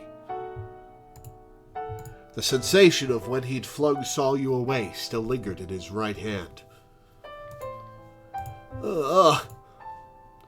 Okay, so he's got some training that isn't for rescue workers. He's super distant from his co-workers.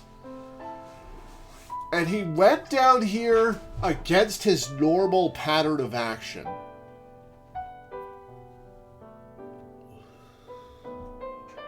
What is going on with Watase?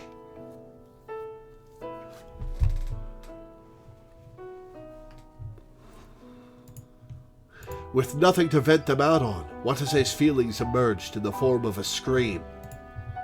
He'd never meant for this to happen, but he had more or less been filled with a killing rage just before he'd flung Solyu. What have I done? How could I, a rescue worker, have killed someone? He'd crossed a line from which he could never come back. His guilt overwhelmed him, and tears began... Is he going to kill himself with the gun? And tears began streaming down his face. Solyu, I'm sorry. I'm sorry, I'm sorry, I'm sorry, I'm sorry. But no amount of apologizing he did would ever bring Solyu back to life. Watase staggered out of Area N in a stupor. Without shutting down the machine, he then started madly muttering to himself. I'm sorry, Teach. I killed 2 of your students. 2? Watase had no clue where he'd eventually ended up. He was clutching the gun from Area N for some reason. Why in the world did I take this with me? Was I planning to blow my brains out with this thing? It wasn't implausible. The guilt of having murdered someone had cast dark clouds over Watase's thoughts. Just then, well, if it isn't Captain Kasasagi, what are you doing all the way out here?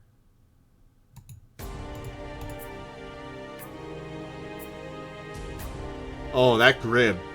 He turned around and found Ukita standing there, with a warped smile on his face and a gun in his hands. Watase saw him and started muttering in what almost sounded like delirium. Old man, what's with that gun? Oh, this? Is it not obvious? It's the instrument that I plan to use to bring you to justice. Bring me to justice? The word justice tugged at Watase's recently born guilt and tormented him. Then does that mean the old man saw me kill Solyu? Is that why he's come to pass judgment on me? That thought crossed Watase's hazy mind for a moment. No, wait, that all went down in Area N. There's no way the old man could have seen it. He doesn't have a level N card. Doesn't he? I think he's lying about his security clearance. And now that I think about it, doesn't the old man only have the gun itself and nothing else? So how's he planning to pass judgment on me without any bullets? Well, June has the bullets. Or no, June and Enna have the other parts. Enna's dead, so maybe he took it from her and killed her. Maybe he took the parts from June, put them together with the gun, then put the gun together after wresting it off of Enna and killed her. Ukita started talking in a gleeful voice, just as Watase pondered that thought. Whoa now, I wouldn't move if I were you.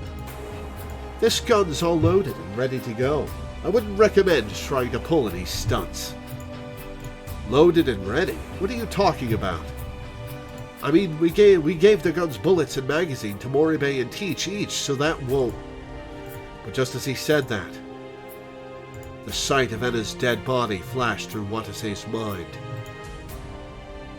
I see, so it was you. You're the one who killed Teach.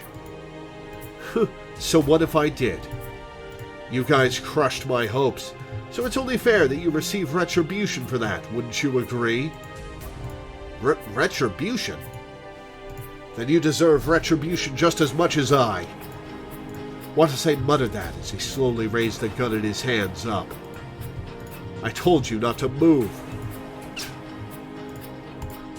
Ukita's shot grazed Watase's face. Watase felt a hot stream roll down his cheek. Blood was slowly seeping out of the wound. But Watase ignored it and fixed his aim on Ukita. What? This is for Teach. And with that low growl, Watase pulled the trigger. Well, that was an undignified scream. Ukita screamed as he curled into a ball. Watase had missed. Watase gritted his teeth and got ready to shoot Ukita again. Ukita fired blindly at Watase as he frantically ran about in an attempt to escape. The second shot veered past Watase's right, but the third shot hit him right in his left flank. Watase grunted from the impact of the bullet. However, I don't give a damn if I die here.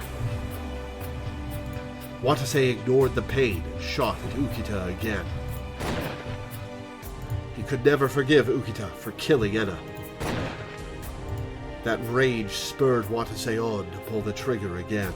But he couldn't hit Ukita no matter how hard he tried.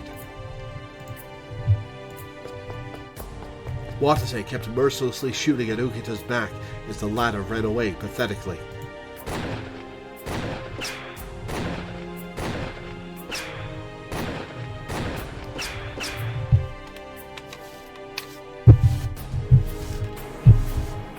However, he failed to land a single shot on Ukita. Wow, you are a shitty shot, Watase.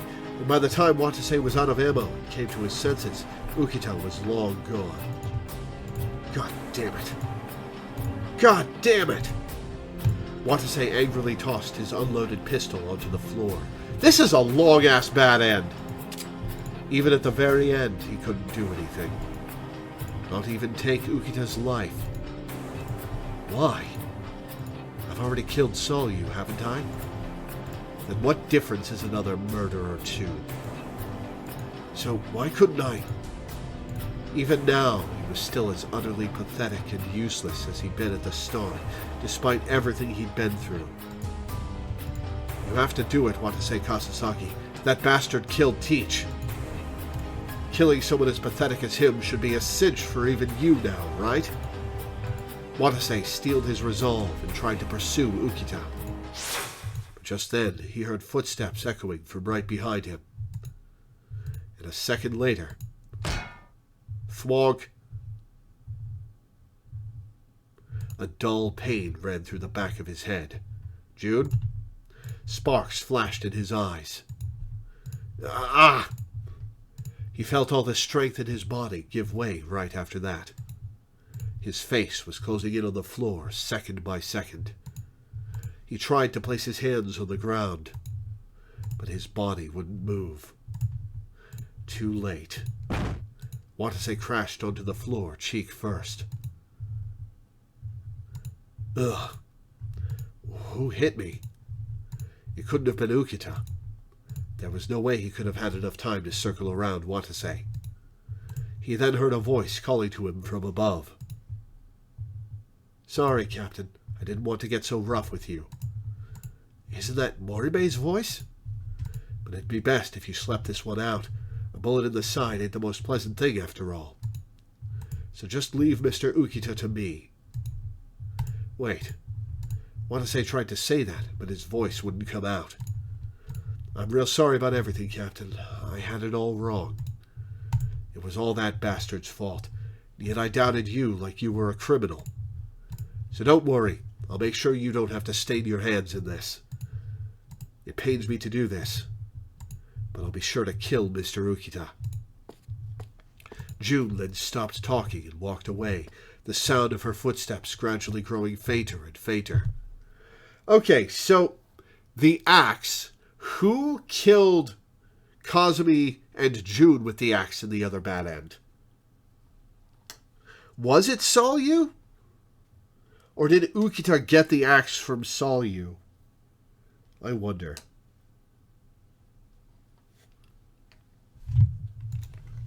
Watase desperately tried to call out to her.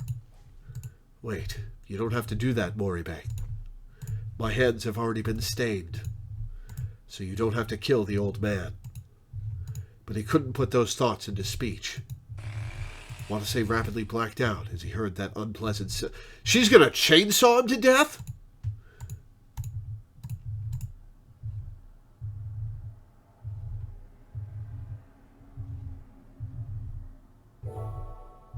Oh my god. It's still going.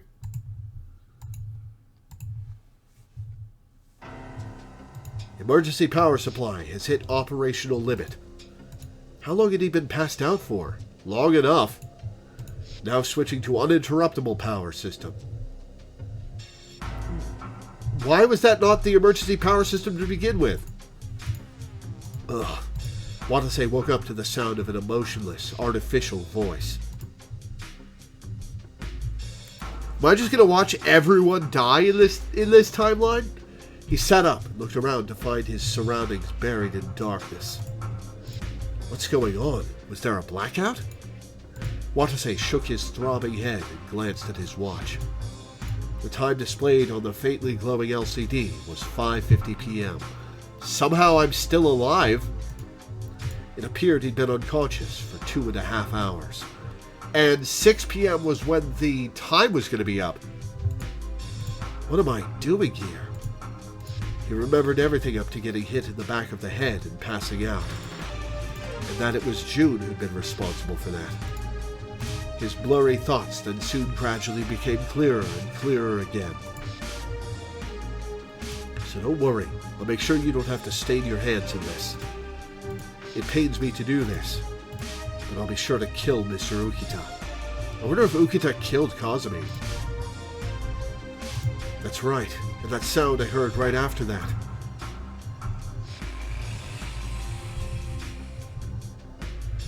It was the engine cutter. Why did I hear something like that back then? Oh no. Don't tell me she went to kill the old man with something like that? Slowly and painfully? Terror overcame Watase when he made that connection. He then felt a pain at his side. He looked there to find blood oozing down. Oh, he did get shot in the side, like she said. It was the bullet wound he'd gotten from Ukita. Moribei, you dumbass. The old man has a gun. A pistol versus an engine cutter. June was at an overwhelming disadvantage, no matter how one spun it. Watase looked to the side to find the pistol he'd picked up in Area N lying there. God damn it. And it was out of bullets. Now Watase had no weapons. His head was still swaying from June's blow. You can always go get the axe, but that's probably a bad idea. But if I leave things the way they are now, then Moribei will also... He didn't want to see any more deaths. Not his comrades, nor any innocent people. It's been 2.5 hours, Watase. Whatever happened, you're late to the party. Watase put a hand against the wall and stood up. And started walking as though he were dragging his body along. He soon found himself approaching a connecting passageway. When all of a sudden, he noticed something lying in front of him. Huh? Watase studied it carefully as his nose was assaulted by a stench akin to rusted iron. The stench of blood. Watase felt shivers run down his spine as he realized that the air around him was saturated with it. It can't be. Is it June or Kazumi or Ukita? Watase cautiously approached the object. He could make out more and more of its features the closer he got. The thing he'd spotted lying in the middle of the hallway, totally June, was a small woman wearing a rescue worker uniform. Moribei? Watase staggered over to her and held her in his arms. Is this just the everyone dies timeline? Ooh, right in the tit. Oh, that must have sucked. His arms were soaked with something slippery when he did. Hey. Watase called out to June in an unbearably shaky voice. But she didn't answer him. Memories of June then flickered through Watase's head at that moment. And I'm June Moribei, firefighter, 20 years old. I only just joined Sirius this year, so I'm what you'd call the team's new blood. My nickname's Serious Lady Suicide Squad Chief. My catchphrase is, June's my name, rescue's my game. Let's get along, okay? I'll remove the grate and go to the other side. My body's smaller than the captain's, so I'm better suited for this role. Okay then, if you're going, then I'm coming too. Are you listening to yourself? It's more dangerous for you to go alone, right? Stop. Damn it, don't jinx me like that. I can't let Moribei die. Buddy, she is super dead. Watase shouted that as he searched Moribei's body for wounds. He wanted to see if there was any chance she was still alive. But there were 3 holes burrowed into her body. The first was through the right shoulder, the second was in the abdomen, the third was right in the center of her chest. Blood was gushing out of every last one of them. Watase's gloves were already soaked to their core. What the hell is this? Is this a bad joke? She must have died very recently. Hey, come on, Moribei. Cut it out already and answer me, you hear? Hey, hang on. Okay. It was you here, not you're here. Hey, come on. Watase shook June's body, but she never answered him. Ugh. June had probably gone up against Ukita and lost. The engine cutter truly had been no match for a pistol in the end. Damn it. This is why I should have finished off the old man when I had the chance. But it was too late for regrets. Ukita's face, brimming with madness, flashed through the darkness. This time. I'll kill that bastard for sure this time. This is such a long, bad end. Watase broke out into a mad dash with a feral roar. But when he made it out of the connecting passageway... Kazumi's body time? Oh no, that's Ukita.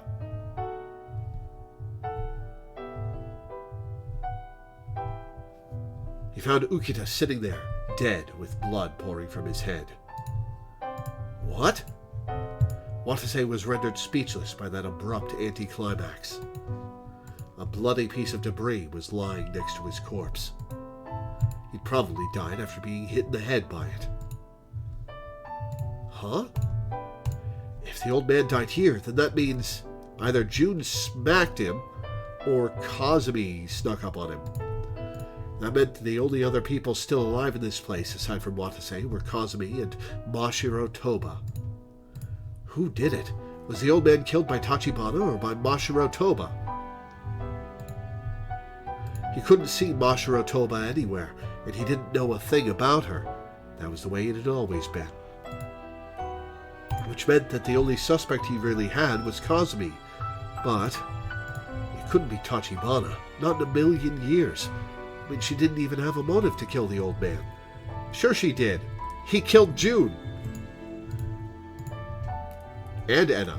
But just as that thought had hit him, something suddenly flashed through his head. No, hold on. If Tachibana witnessed the old man killing Moribei, June was like a sister to Kazumi. If Ukita shot June dead right in front of her, it wouldn't be all that implausible for Kazumi to want to kill him. Watase looked down coldly on Ukita's body, then spat out his next words in a hateful voice. You reaped what you sowed. But the moment he said that, he felt like Salyu was staring at him from the beyond the darkness. Watase turned to her phantom and spoke. Yeah, I know. I'm just as guilty as he is. Watase turned around and started to walk away from Ukita's body, only to stumble over something. Did you stumble over, Kazumi? He did have the engine cutter in his hand. They might have scored a mutual kill. He could make out a silhouette in the darkness. Ukita was clutching the engine cutter in his hand. But that didn't make sense. That had been June's weapon of choice. What was the old man doing with it? A bad feeling started worming its way into Watase's head. As far as he knew, Ukita had shot 3 people, Enna, Watase, and June, meaning there was a plausible possibility he had run out of bullets after finishing June off. Then that means the old man must have taken the engine cutter from Moribei and... Watase crouched down and touched the engine cutter. It's sticky with blood. The blade was covered with something wet. It was a slimy liquid that had a unique stickiness to it. How many different ways are they going to describe the stickiness of blood, I wonder? Excuse me. Watase took a deep breath and took out his PDA. He used the LCD's dim light to examine the engine cutter's blade. Watase's breath shook. It was just as he'd feared. The blade was indeed painted with blood. No, Tachibana, not you too. Watase panicked as he used his PDA's light to illuminate the floor of the passageway. It had to be there. He just knew it. He found it. There was a line of blood drops there, almost as if they were her footprints. Tachibana! Watase ran through the hallway as he followed the blood trail. He just kept going on and on. Watase had no clue where she was heading. It just looked like she was wandering aimlessly, according to her footprints. Watase found himself praying as he followed them. Tachibana, please, I'm begging you, please be okay. He then arrived at B2 of Area 2's inner ring, only to find Kazumi collapsed in the middle of the dark hallway. Tachibana. This whole ending wants to have weight, but it's going on so long, and it's so obviously a bad end, and it's so dramatic that it's really losing its impact. It's overdoing it. Watase ran over to her and held her in his arms. There was a giant laceration in her chest. Her body was still warm. Tachibana, hang in there! Tachibana! Ugh. Okay, so it wasn't the axe that got her before. It was the, cutting tool. Captain? Tachibana. It's okay. Don't worry. I'll take you to the infirmary right away. You hear?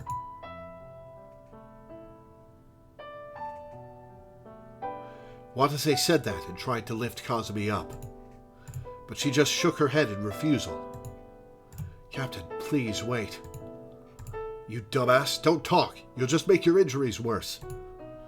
Please, there's something I have to ask you. That's why I was looking for you this whole time.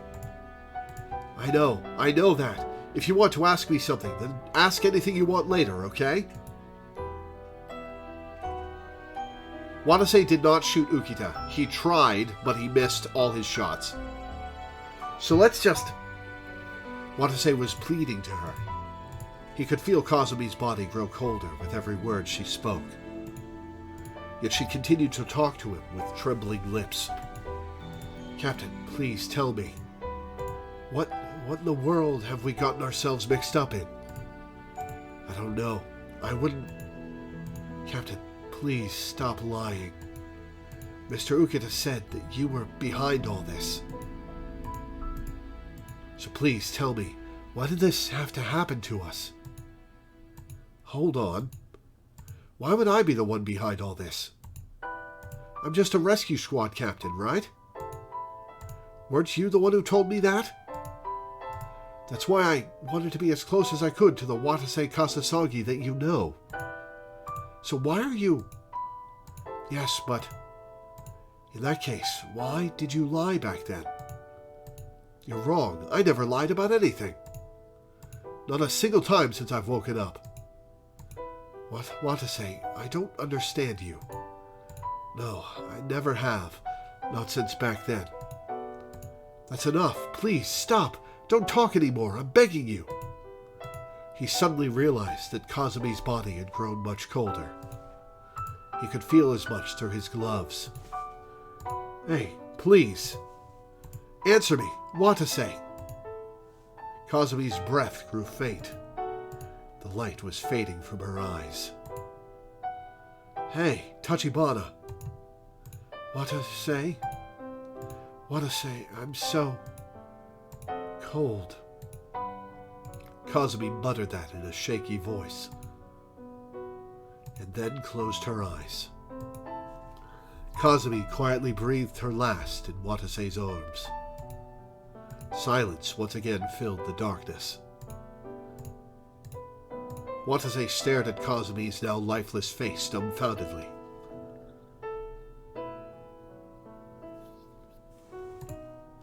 Without anything to vent it out on, rage welled up from the pit of his stomach.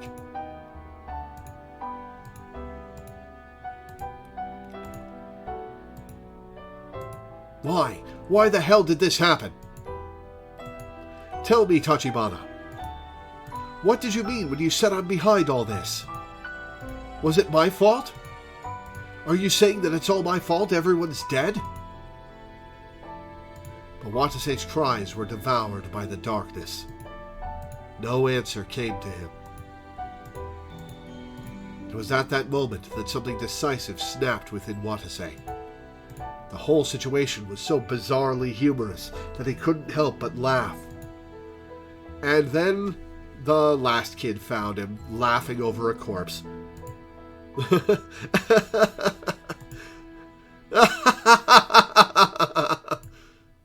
I get it. It all makes sense now. It's just as Tachibana said. I really did kill everyone.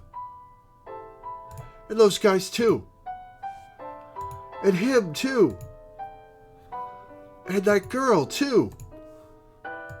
That's it. I must have killed Yuri after she suddenly disappeared too. That memory was just a fragment of the time I did it, that's what. That's not all. Then there was that boy too. Then Salyu. And Teach, Moribe, the old man, and even you, Tachibana. Of course, I must have killed everyone with my own hands. That has to be it. Watase looked at his gloves to find they were stained dark red with blood. It wasn't just there. His entire uniform was splattered with the blood of others. Yes, I'm sure. That's gotta be it. I just forgot about killing everyone and rewrote all those memories with fake ones that made me look good. I'm a murderer who set fire to Labo, blew it up, and killed everyone who got trapped by the lockdown. Watase then looked at Kazumi's face one more time. Hey, isn't that right, Tachibana? That had to be what you meant when you said I was behind all this, right? Right, Tachibana? Right?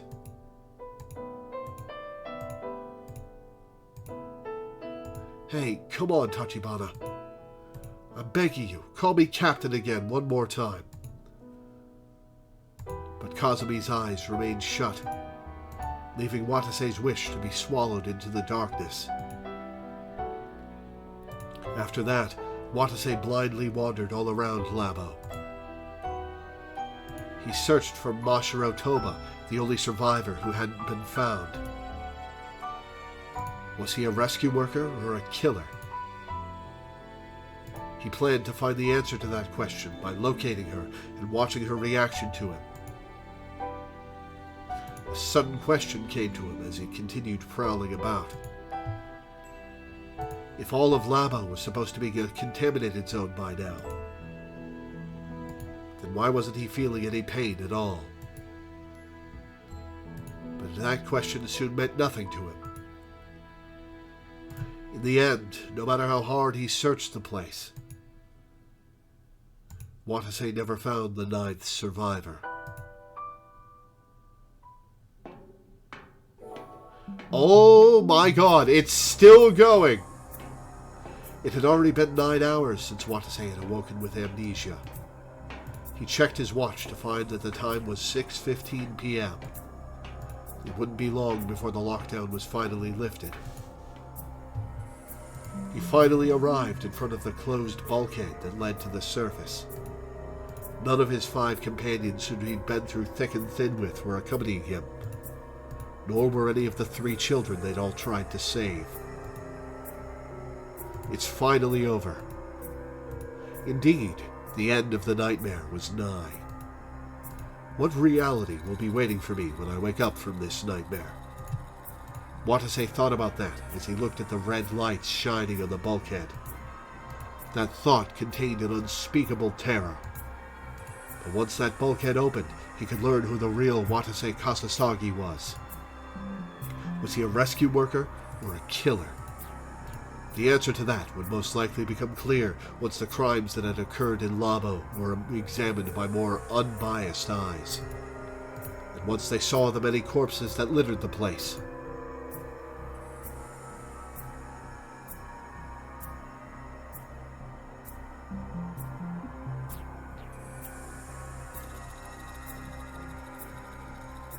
Man, this is a lot of dead people, this ending. Those thoughts ran through Watase's mind until... An explosion? What the... Oh, we're not getting out of here. The whole place is going to blow.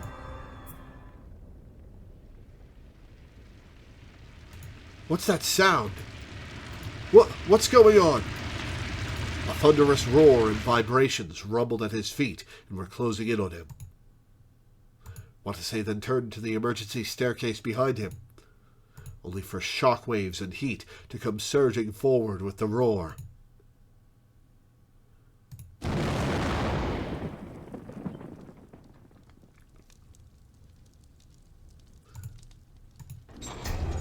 could hear a sound echoing from somewhere. Watase's consciousness was in a shattered world. Sight, hearing, smell, taste, touch, all of his senses had been ravaged. It would be really cool if this was an alternate timeline and my brain would jump into the main timeline and I'd be able to get another choice that leads to a good timeline, but I don't think that's how this is going to work. All of his senses had been ravaged. His eyes were open, yet he could barely see anything. He couldn't even tell how far away that sound was, much less what direction it was coming from. The only thing that was clear to him was the stench of something burnt. His sense of taste had completely vanished. To top it all off, he couldn't move his body an inch. He didn't even know if he still had limbs or not. It didn't feel like there was a world around for him to experience at all. Stay on your guard, men.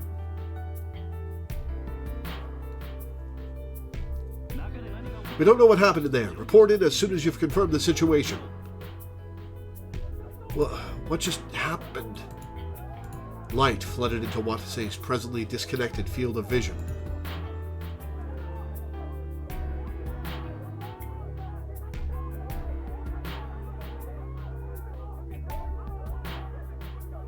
Oh shit! Your top priority is securing the 2 test subjects. Don't forget to use NBC countermeasures. Take anyone else you find and send them to Rokame City Hospital, dead or alive. What are they talking about? Just then, Watase's blurry eyes caught sight of the letters NBC written on the men's protection suits. Sir, we've located a survivor. We'll bring him out stat. But the men started carrying him somewhere, as the meaning of those letters remained a mystery to him. Watase desperately rose his voice in the midst of the endless nightmare. What the hell happened here in Labo? In the end, just who in the world was the man known as Watase Kasasagi? What the hell happened here in Labo? Someone tell me. But all that emerged from Watase's throat were indecipherable groans of agony. And soon enough, his consciousness began to fade away.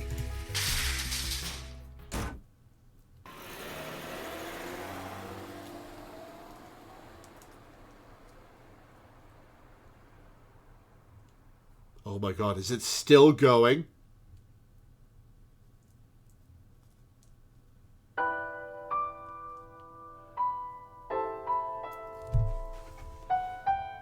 Okay, so that was an ending. Is this the ending?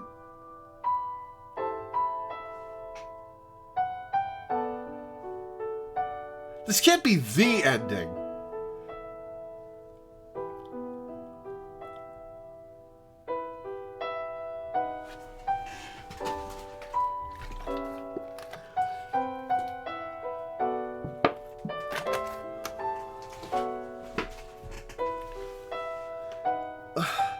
That's... Okay, there's got to be another ending, because that was the most unsatisfying shit in the world.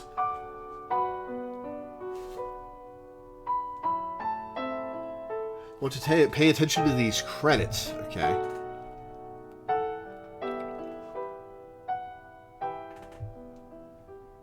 To the images or to the text? Oh, now then, we have a third report regarding the explosion incident at Labo yesterday. You may already be aware of the initial reports, but let's begin with a summary of the incident. The incident began on September 16th at 6:19 a.m. At that time, multiple explosions and fires broke out at the same time in Labo's basement areas. Then at 6:26 a.m., a rescue request is sent out in accordance with the Emergency Disaster Manual, and the Special Elite Rescue Squad Sirius arrived on the scene. They commenced their rescue efforts on the surface floors of Labo. All the researchers and staff in Labo's basement areas were promptly evacuated, with the exception of a select few. However, 5 members of Sirius ignored the warnings of the staff and headed down into the basement. Contact with one of the squad commanders was lost. Then shortly afterwards, at 7:15 a.m., a case N was declared inside Labo. What happened within Labo's walls after that remains largely a mystery. But serious communication logs reveal that at the very least, 3 squad members were conducting rescue efforts as late as 12:40 p.m. Then at 6:17 p.m., a large-scale explosion occurred in Labo's core. 2 minutes later, the bulkhead that partitioned the surface of the basement areas of Labo opened up.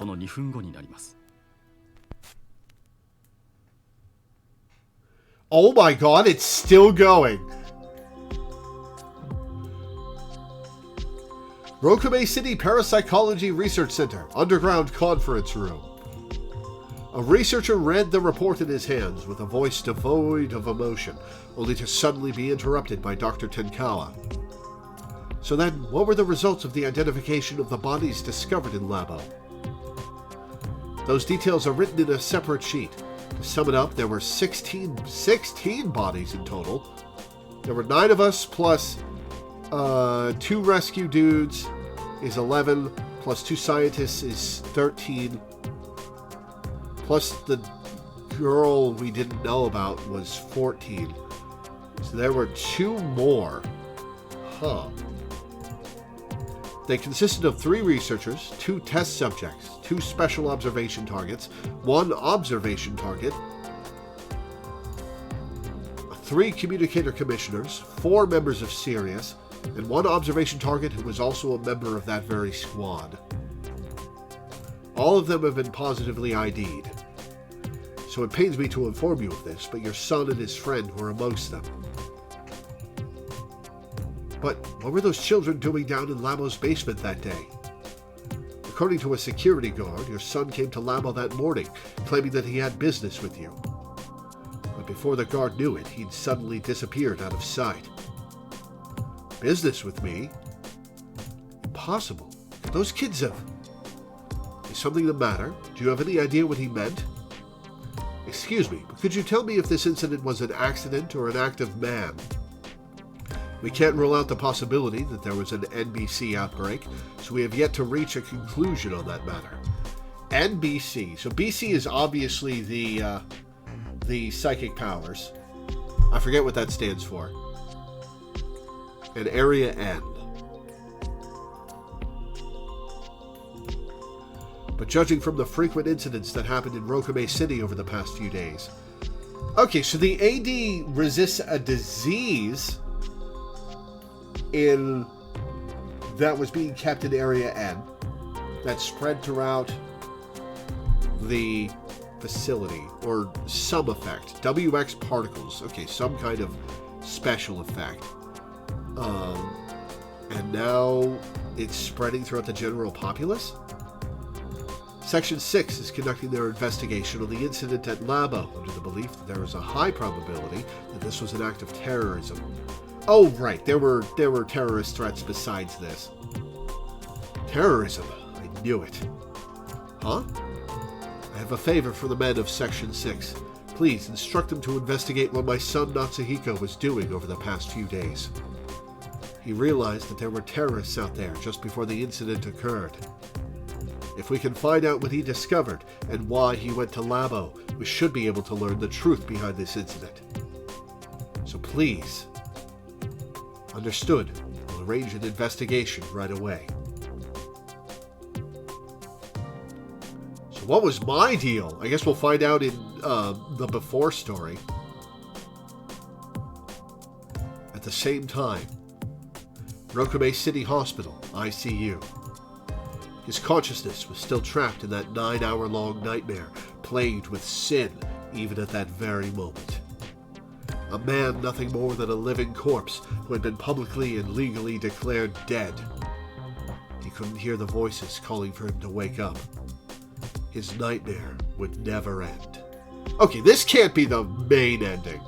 Maybe I have to do this and then do before, and then it unlocks the third route that leads to a good ending?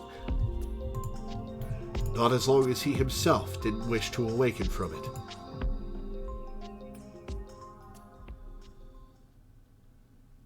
If that's the ending, that is supremely unsatisfying. Viewed after normal ending. Okay, that's not the main ending. Good.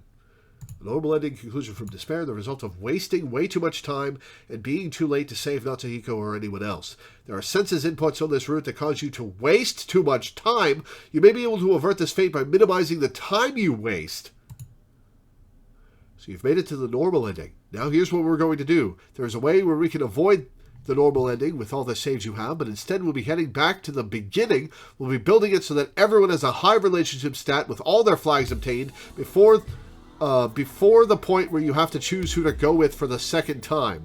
This will save us a lot of future times, as we'll have to do this anyway to unlock something in the future. I have made a handy-dandy guide to follow for the first 2.5 chapters, to the point where you have enough points for every character. You've tripped at least the first 2 flags for each of them, and it becomes hard to lose too many points. You just need to make sure they stay above 10. After that, I'll only try directing you on character flags, and if you'd like, you can see the 2 alternate scenes for the first split-up decision, Kazumi and Enna, but if you decide to do so, do Enna last. She has a flag in hers. Once we get to the second split, I'll elaborate further. Okay, so we're going to rush through. Okay, we have to replay the whole game and pick different stuff, which means we're going to be jumping back and reading stuff that we haven't seen before. We have to start over. Okay. Time to speedrun, yeah. Fast forwarding in this game only skips stuff you've already seen, right? It won't skip, stuff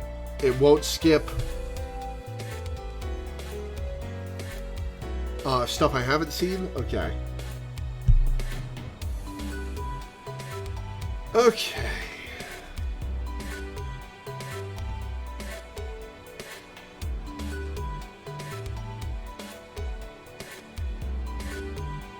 That was a supremely unsatisfying ending, and I'm glad that it isn't the ending. Okay, so I was called out as an observation target who was not a normal member of Sirius. How long have I been in Sirius, I wonder?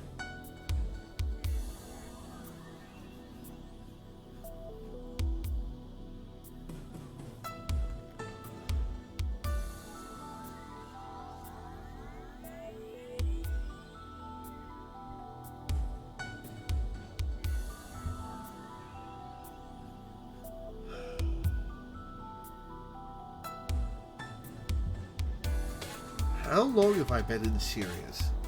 Has it been since 2021? Was I Subject A or Subject N? Or Subject Y or Y2?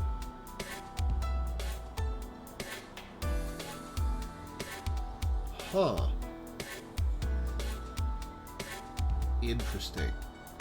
So why did I get my brain busted? The scene at the start where I'm fighting with somebody was fighting with Natsuhiko.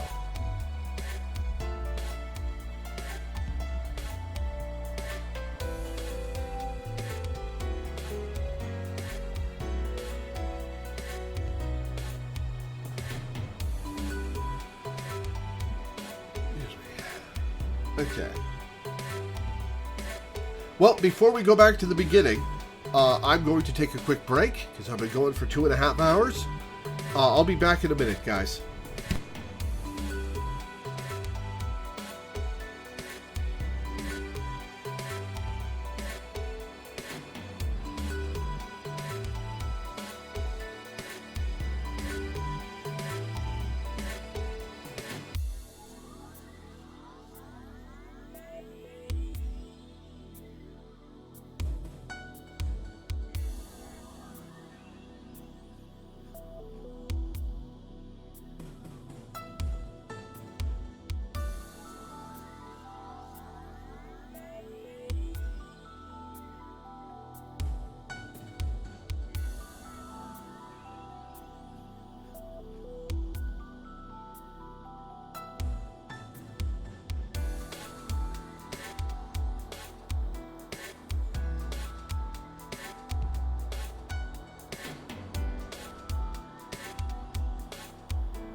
Okay, back. Oh, what was I about to ask? Oh, yeah. Shy, you said you were keeping track of my score. You said you were keeping track of my score with all the characters. And I guess that was to track whether I was going to have over 10 with everybody. So I'm curious what my final scores were.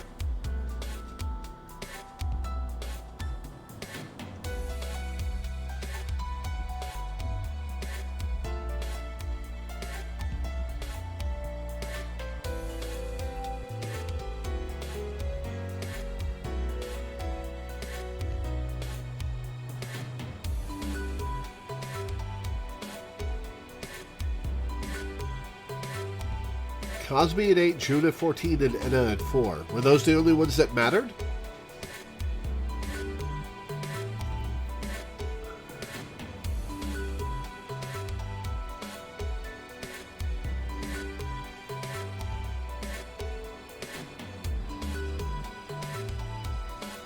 I had 6 with Yuri.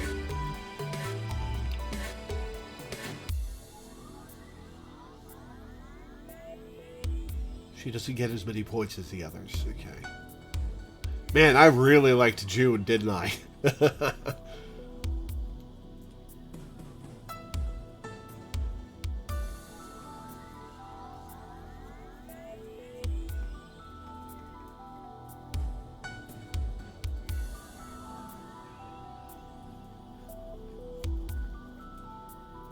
So, Cosby, June, Anna, and Yuri are the only scores that matter?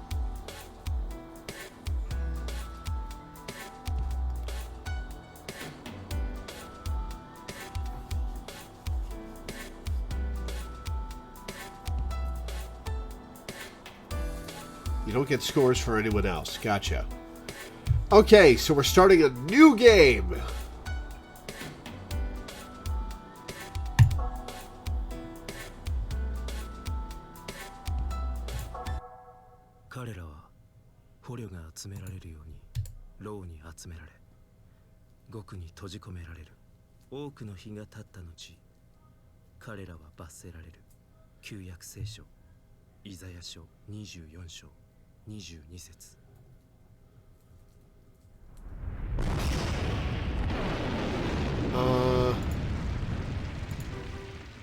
Auto.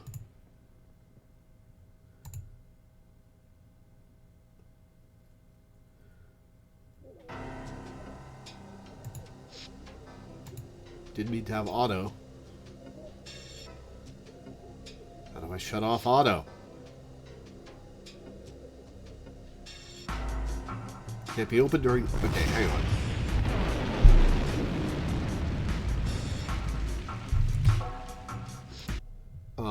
Okay, hang on. We're gonna come back in.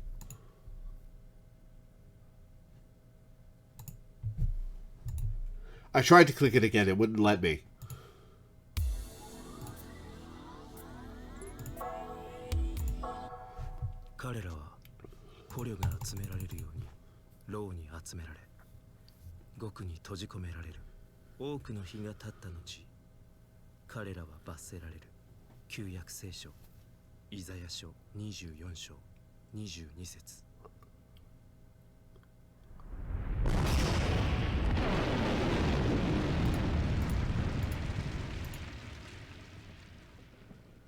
Okay, so we see this room at the very start. Interesting.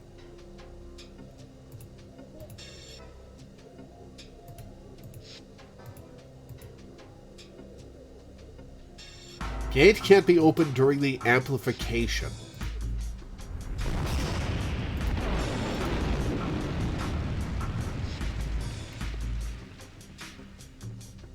Yeah, I know. I'm reading these things at the very start. Now that we've got more context for them later in the game.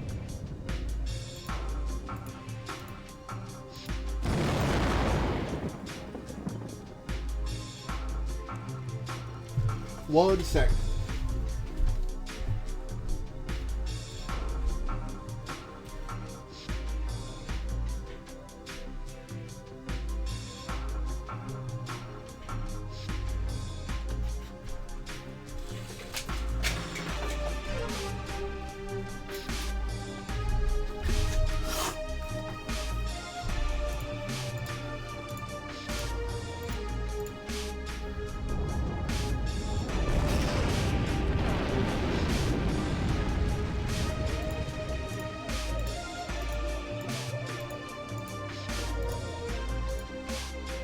Alright, so Enna clearly isn't Miyuki Tenkawa, because Miyuki Tenkawa survived the story.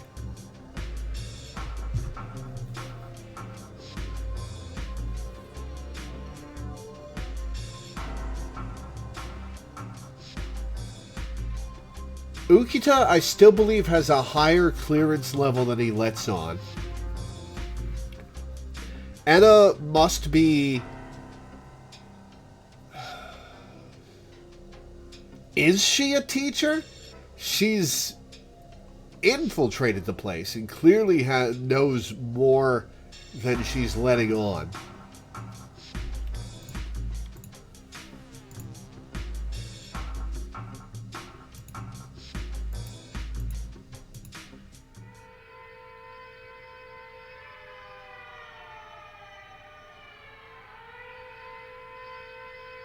Wow, seeing above ground. That's novel.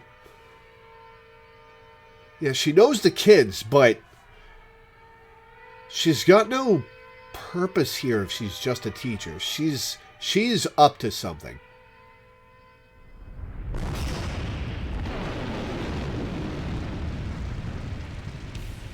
Hey, there's the Area 6 cargo area.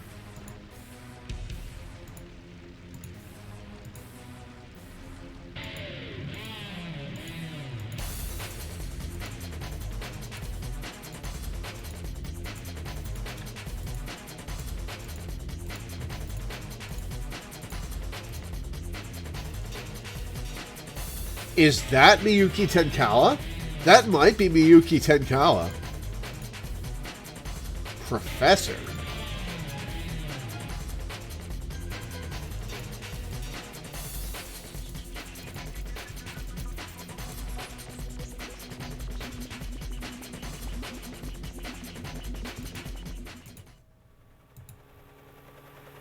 Yeah, clearly somebody set bombs if there's no nuclear reactor to cause the fires.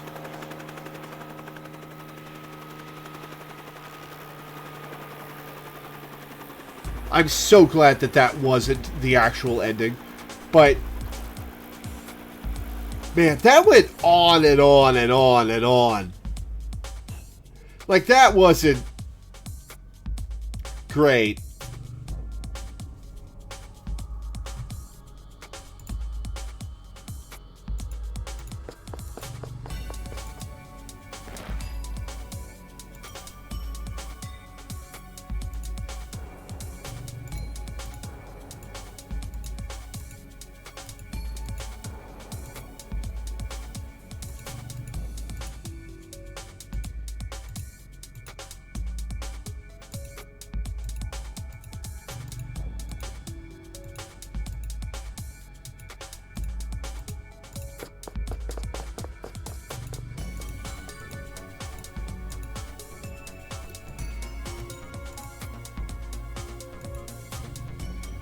Shibana, you're with Moribe. Dojima, you're with Hiyama.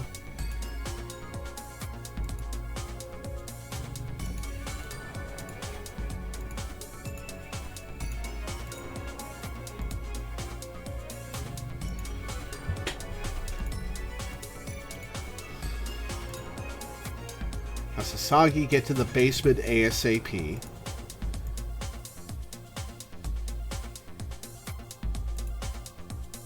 Okay, it was Dojima and Hiyama who called for him. But why?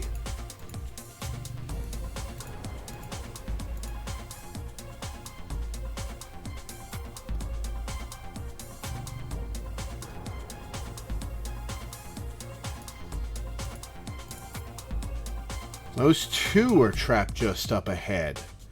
Okay, so there's two people trapped in Area N that Dojima and Hiyama were looking for.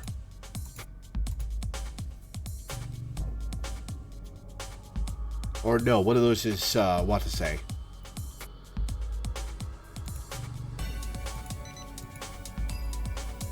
Back then, we couldn't save anyone. The time to atone for that has finally come. Probably the incident from 2021.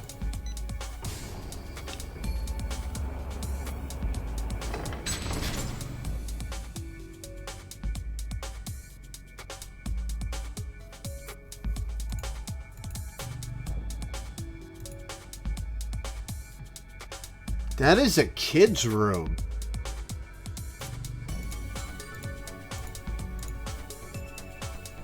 Oh, okay, those are...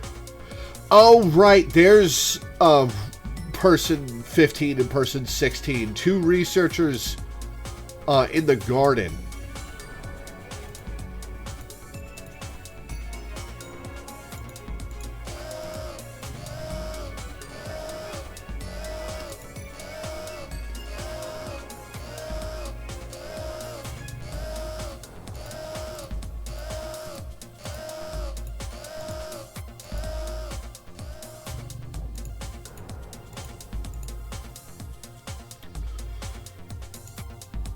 The garden's probably on the ground floor above the quote-unquote reactor, which is in the basement.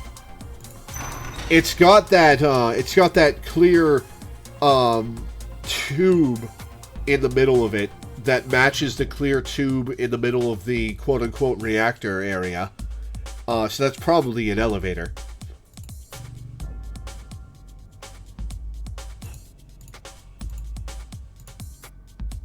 There's Yuri.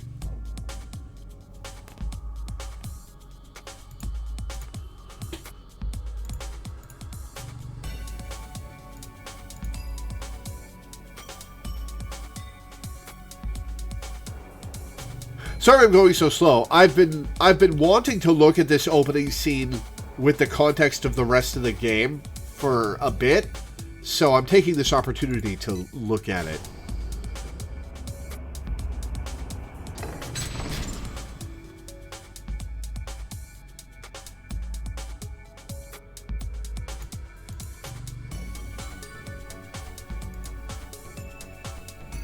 No, that's got a top. Huh, why is there one in the garden then?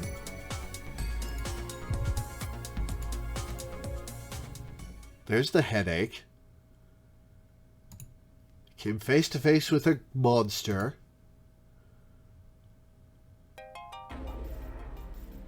That's... Pretty sure that's Watase and Natsuhiko.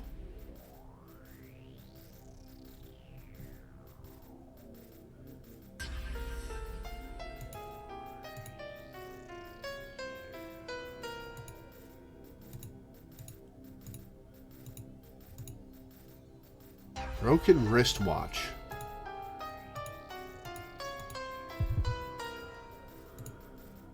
Okay. Maybe it's not.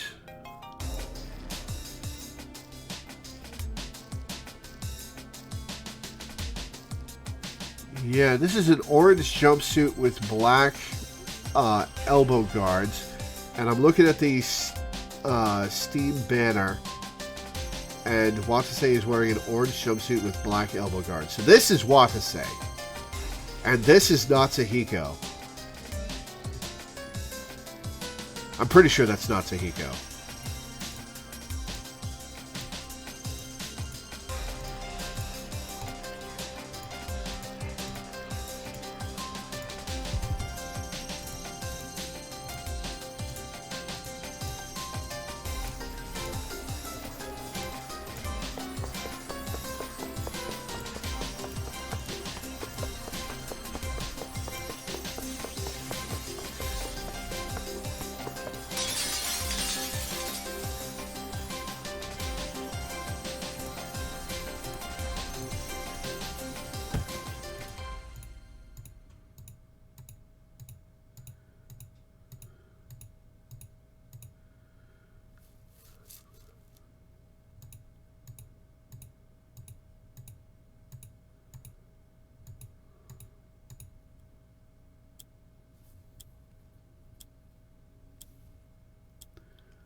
I think, thinking about it, I think it's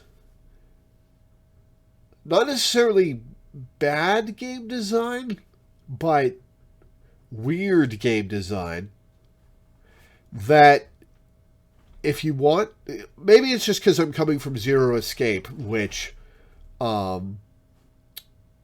was very forgiving about its bad endings. I think it's weird game design that you can do a 16-hour playthrough and only at the end find out that you have to start over.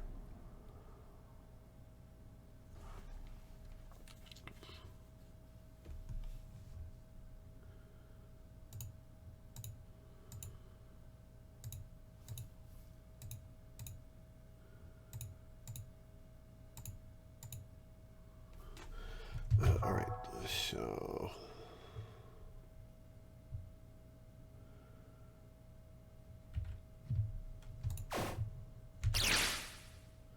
what is this? All I could sense was a feeling of loss. What's going on? I felt like he was lacking anything definitive. Okay.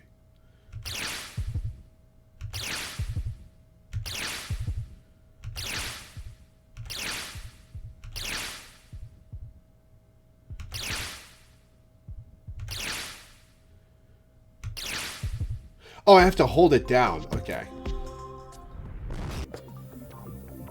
Alright, I'm going to hold down control for the next hour and a half.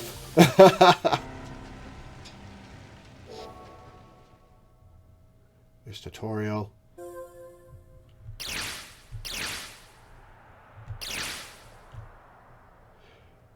Oh!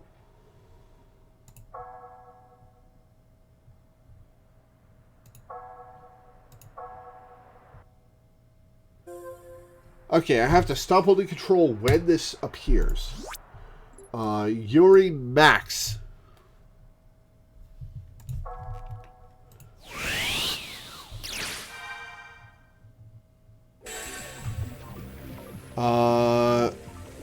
First impression. June over Watase. So June up. Accept.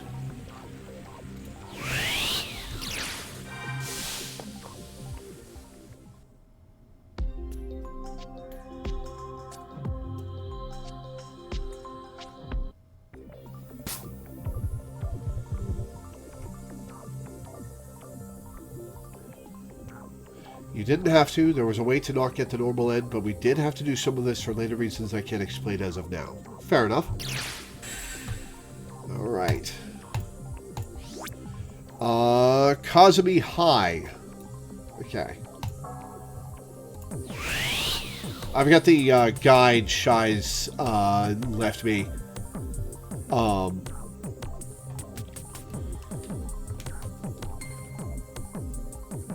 Open in Discord, and I'll be scrolling down it as I go.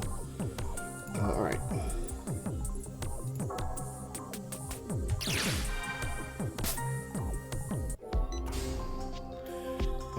Close circle. Kazumi and June High.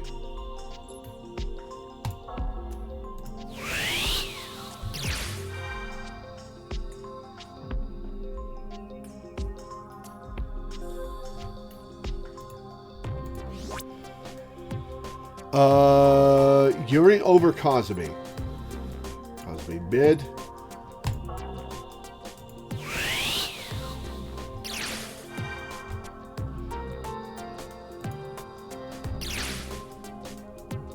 Watase looked towards Yuri.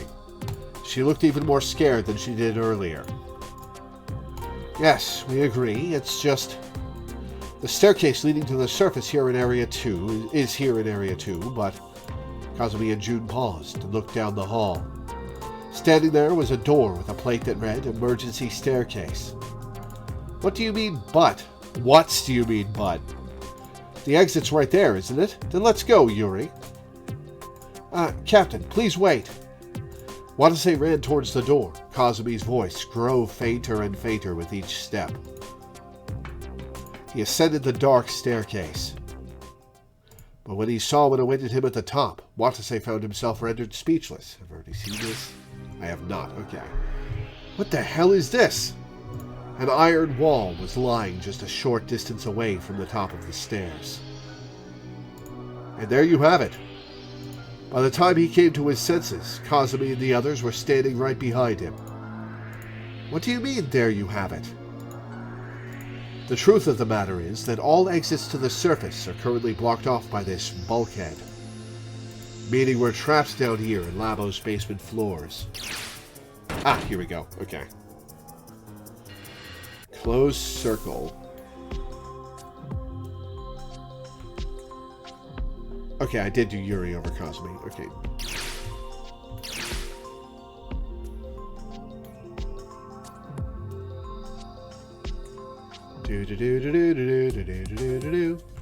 Okay, this one is June and want to say hi, Cosme low. June and want to say hi, Cosme low. Okay. Alright, next scene will be Enna high. He felt overwhelmed by the words, your life could be in grave danger. He instinctively turned away from Cosme and looked at June. You know, Captain, you can still back out if you're scared. This mission is the craziest I've seen. There's no guarantee you'll survive, even with a body as well trained as yours. So you don't have to feel embarrassed or anything about resting here. However, June's considerate words only served to give Watase the encouragement he needed. No, I can do this. Yep, that's the spirit. You sound like you'll be okay. Then I guess that makes us equals for now, even if it's just temporary. So let's get along, okay? Yeah, I hope I can keep up with you both. Come on, don't be so hard on yourself. Trust me, once you get your memories back, you'll be back to the captain we all know and admire. You know what? Maybe the fact that I wasted a bunch of time is what played into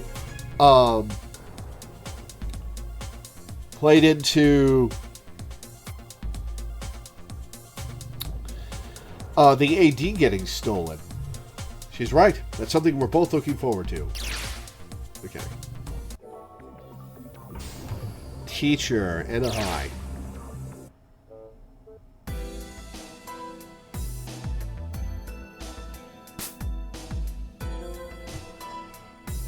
Okay, Sauve. We'll save over that. Enna high. Accept. Next will be Researcher Ukita low. Please don't say that. Anyway, I hope we get along, Teach. Same here, Captain Kasasagi. Enna said this with a slightly sarcastic tone in her voice. Got off to a bad start with Enna originally. She had -3 at one point. Wow. But still, it must have been hard for her to be trapped in a place like this all alone. Cosme's words mirrored the thoughts passing through Watase's mind. Now then, let's press onwards. There might be other survivors. Researcher, Ukita low.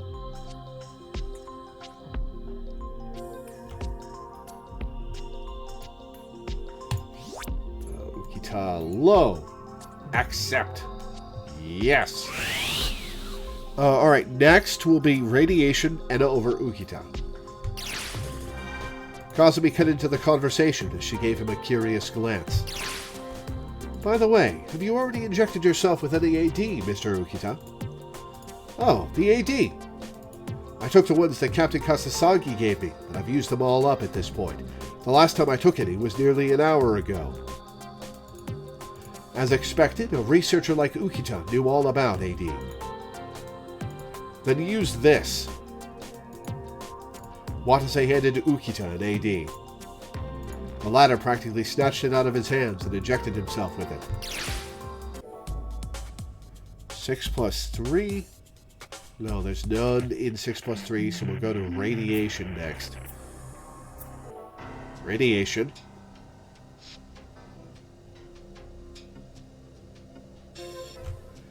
Okay. Sauve, file 63. Alright, first one, Enna over Ukita. We're golden. She's right, Mr. Ukita. Isn't calling something beyond expectations just another way of saying something we didn't feel like taking into consideration? Doesn't our safety matter at all in the end? Please wait. I may work here, but that doesn't mean I'm responsible for this place's security. I understand why you're angry, but please, compose yourselves a bit. Alright, next one. All high. Anna and the kids, all high. Okay.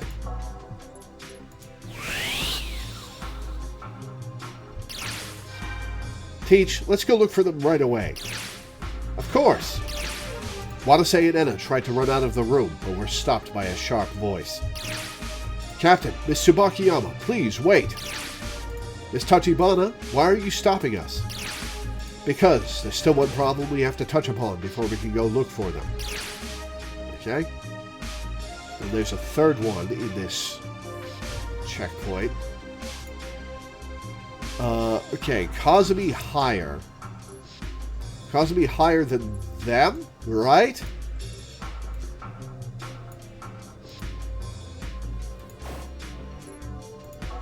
I'm going to save just in case.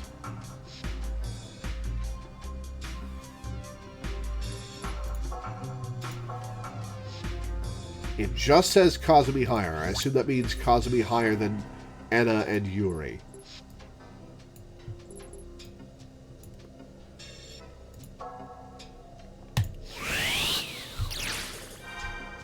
No, you should do what Tachibana says and leave the searching up to us 3 rescue workers. 3? You actually think the 3 of you can search an entire facility as large as this? He's right. That'll take too long. June cut in just as everyone began concentrating their complaints on Watase. Captain, Lieutenant, let's put reality before the rules right now. They're all really up for this. Up next, let's see, will be Backdraft. Both equal. Leakage. Backdraft. Okay. Both equal.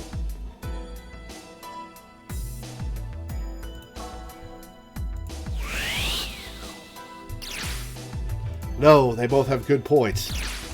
As Watase pondered this, Kazumi called out to Enna in a stern tone. Moribe's judgment is right in this case, Miss Tsubakiyama. We cannot let a civilian go to an area that's potentially on fire. You're siding with her too, Lieutenant? It's just a little smoke. Do you want to die? Oh, I've already seen this. Okay. Okay. All equal and high. All equal and high. Okay.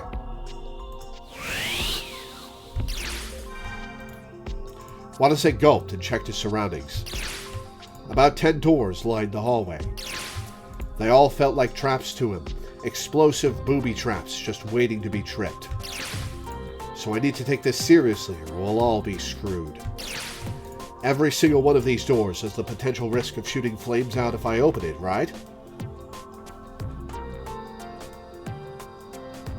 The start of this game is sort of designed to where you have a decent chance of having 2 low points for at least one of them to not be able to get their flag scenes. There's a couple traps. Okay.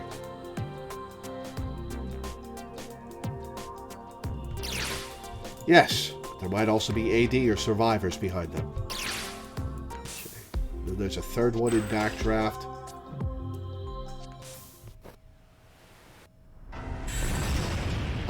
Okay. Backdraft, Kazumi high. Okay, let's save.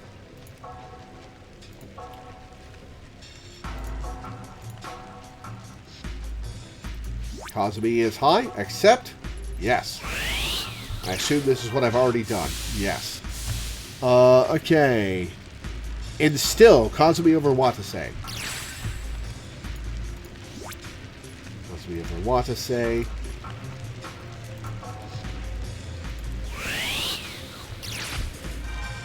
Got it. Okay.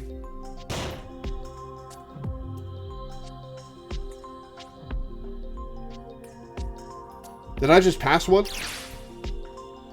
That was Kazumi's first character flag. Okay. Oh, now we're in Backdraft again. Okay. June high. Okay. This is June flag 1. Next will be Escape Enna high.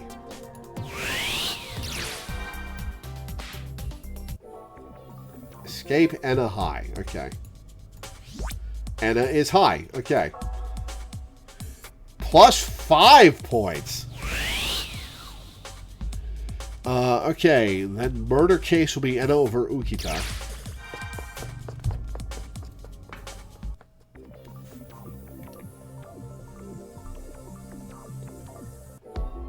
Knocking on heaven's door.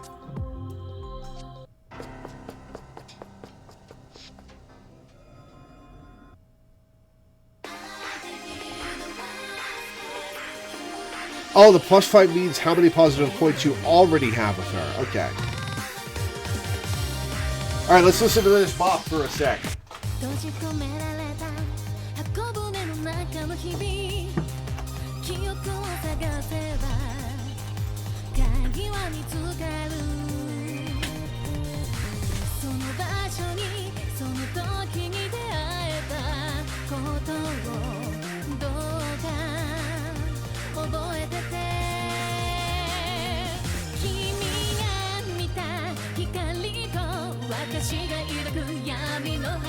Oh, it shows his face with the gun.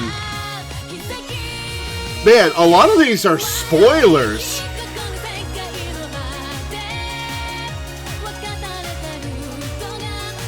A lot of these images are spoilers.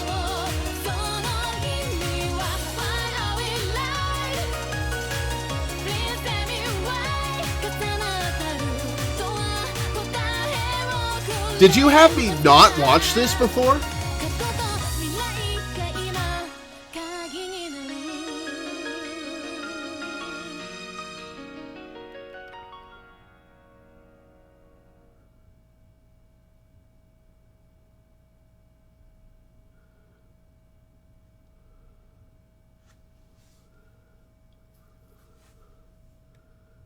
All right, Chapter 2.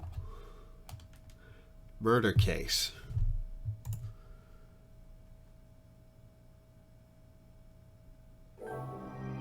Murder case.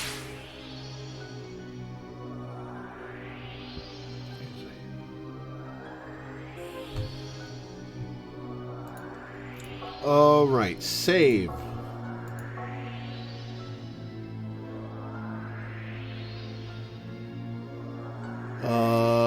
Murder case. Enna over Ukita. Cool. Hold on a second, Mr. Ukita. What is it? It's far too soon to assume the killer is trapped with us. The killer should also be afraid of the fires and radiation, so why would they ever go out of their way to kill a rescue worker? Yes, Captain Kasasagi is right. Ukita shut his mouth at Watase and Enna's combined assault, with Kazumi soon backing them up. Okay, next is shortage. Watase over Kazumi.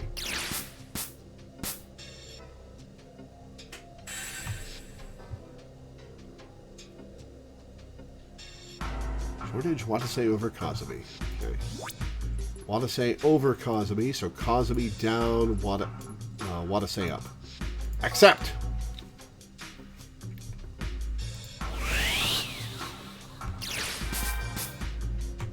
Okay, next will be Electric Dragon 80,000 volts.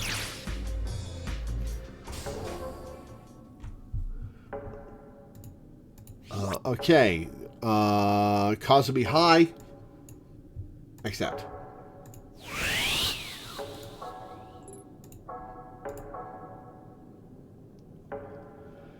Okay, next will be 7.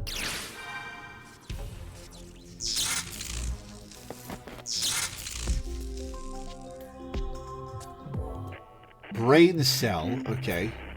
Skipping this checkpoint.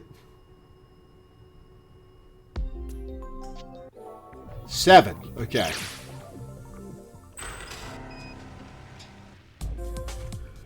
Okay. Luis high. Luis is high. Okay. Next will be another one in this section. Luis high again.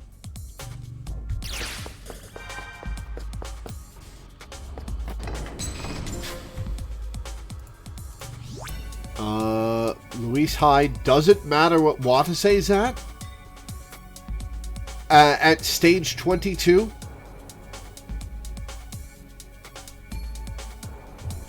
I'm going to save.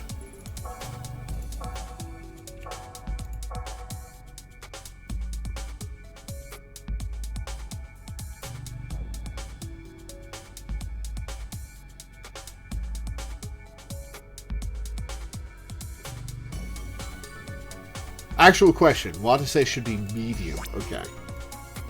Want to say medium. Cool. Next will be Hazard and a high.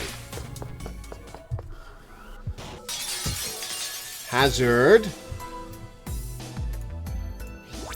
and a high. Okay. Then Hazard again. And a high will also require extra Yuri text.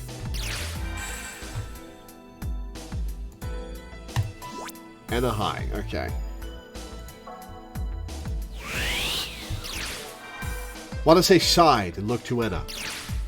Teach. I'm sorry, I failed to rescue your student. Next will be Flash Dance. You didn't have this choice the first time. Ah, okay. This is a fully new scene.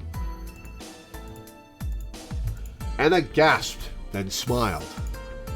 It's okay. You still risked your life trying. And besides, knowing that Miss Sanamiya is in the basement for sure is still progress. But still, she ran into a contaminated zone, so it's possible she's being exposed to radiation. Actually, there might be some hope on that front. Enna said that and took something out. It was an empty AD ampule. What's that? It was lying near the staircase. If Miss Sanamiya was the one who used it, then that gives her at least some protection. Then I guess she'll be okay if she stays out of any more contaminated zones, huh? But he couldn't be optimistic. It was very unlikely that she had a Procyon. Enna continued talking. She'll be fine. Truth be told, that girl's a prodigy who excels at almost everything. A prodigy? Right. I just know she's the kind of girl who can figure out a way to survive by herself. And she's not by herself. I see. That definitely is hopeful. Even if it was only a faint hope, Watase felt he should believe in it. He then continued speaking in order to assuage Enna's concerns even further. Still, I've got to say, you're a great person, teacher. Now, where'd this come from? Just so you know, flattery will get you nowhere. No, I mean it. You volunteered to come with us back at the staircase when you saw your student, remember? A teacher who was willing to run through a fire just to save her student is a great person in my book. That's only because I felt I had to save Miss Sanamiya as soon as I saw her. Yeah, that's what he's saying. I might have passed out too if I'd actually gone with you. There's nothing great about that. It just means I lack the ability to think things through. I see, but it's in the exact same way with me too, you know? Huh? Enna stared at Watase with an inquisitive glance. He responded by talking about his own experience. When I first met Yuri, she was trapped in a sea of flames. When I saw her like that, I felt I had to save her no matter what. And so I ran into the fire. No, Moribei stopped me right before I could. Oh my, that was rather reckless of you. Yeah, let's just say I was being an idiot back then. Maybe Yuri's deemed me unreliable because she saw me trying to pull a stupid stunt like that. Though I guess I'd say she doesn't hate me, more like she doesn't have faith in me, and I've got amnesia on top of all that. Enna gave Watase a wry smile. I think it'd be best not to worry about it so much. There's just girls out there around Yuri's age who are scared of all adult men, plain and simple. I hope that's the case. No, wait, that still wouldn't make me happy. Just man up. True, an amnesiac who passes out isn't exactly the most reliable of people, but I know you're trying your best. I'm sure Yuri and the others know that too. You're right. Complaining about it is just pathetic. Watase felt himself getting all pumped up again from Enna's stern encouragement. An intrepid smile that appeared on Enna's face. There, that's the spirit.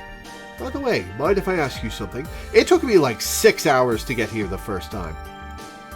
Huh? How long do you plan on making me carry you like this? Oh, sorry. Watase quickly moved away from Enna as soon as he realized she was still carrying him on her shoulder. Well, anyway, thanks for everything. I feel ready to go again. Okay, so next is Flash Dance, all high. Sure, I'm always up for a lecture like that if you need it. Anyway, let's hurry on over to the control room. Yeah. Watase and Enna nodded at each other and broke off into a run. By the time they had made it to the door to the control room, Yuri was already there waiting for them. Hazard. Okay, Enna high. Oh yeah, this gets me extra Yuri text. Huh? No. I see. Yuri's response was surprising, but also heartwarming. She'd been acting like she didn't want to go near Watase the whole time she'd been with them. He didn't know why that was, but the concern she'd shown him just now seemed to be proof that she was becoming a bit more comfortable around him. Is it because of all the times I've risked my life? Watase then gave Yuri a smile. It's okay, Yuri. This is just our way of life. We'd be out of a job if we made civilians, especially young girls, worry about us. Oh my, you're finally starting to sound like a man of your station, Captain Amnesia. Alright, Flash Dance, all high.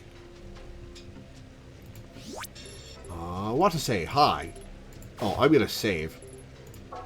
Because it's been a bit.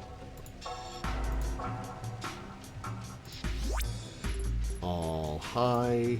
Accept. Alright, Flash Dance next is going to be June High, Kazumi Low.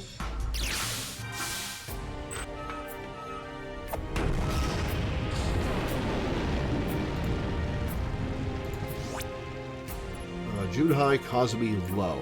Okay. Next is Disaster Prevention Manual. Disaster Prevention Manual. Okay. Yuri High. Next is more Disaster Prevention Manual, Kazumi over Enna.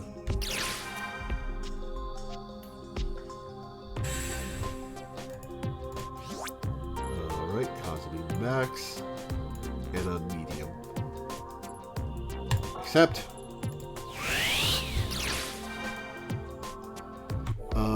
Clear and Present Danger is the next one. June and want to say hi.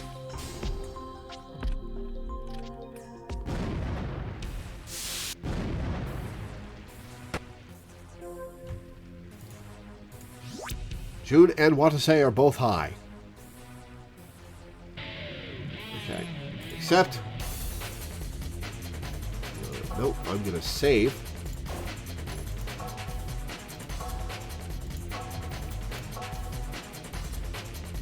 Now, June and Watase hi. Accept. Next is Fireman's Carry. Fireman's Carry. Oh, we're already at the low oxygen area. Fireman's Carry, both high. Okay.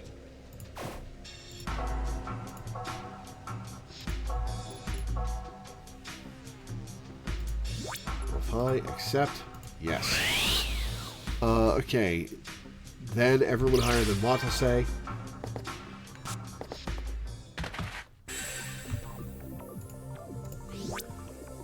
Everyone higher than Watase. Watase low. Okay. Everyone higher than Watase. Okay. Next will be Run and Search. We're in Chapter 3.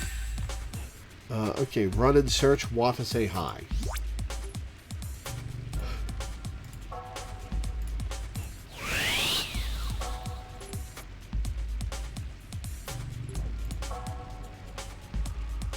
Alright, next, coolant.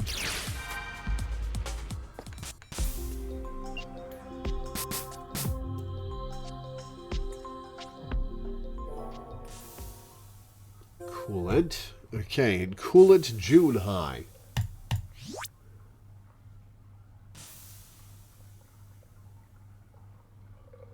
June is not in this decision. Does that just mean this doesn't matter? This choice doesn't matter, okay.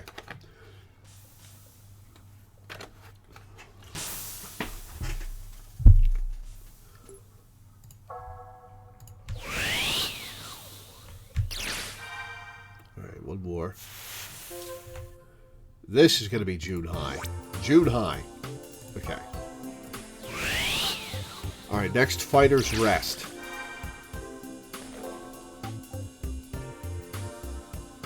Oh, we're already at this scene. Alright, all high. Let's save.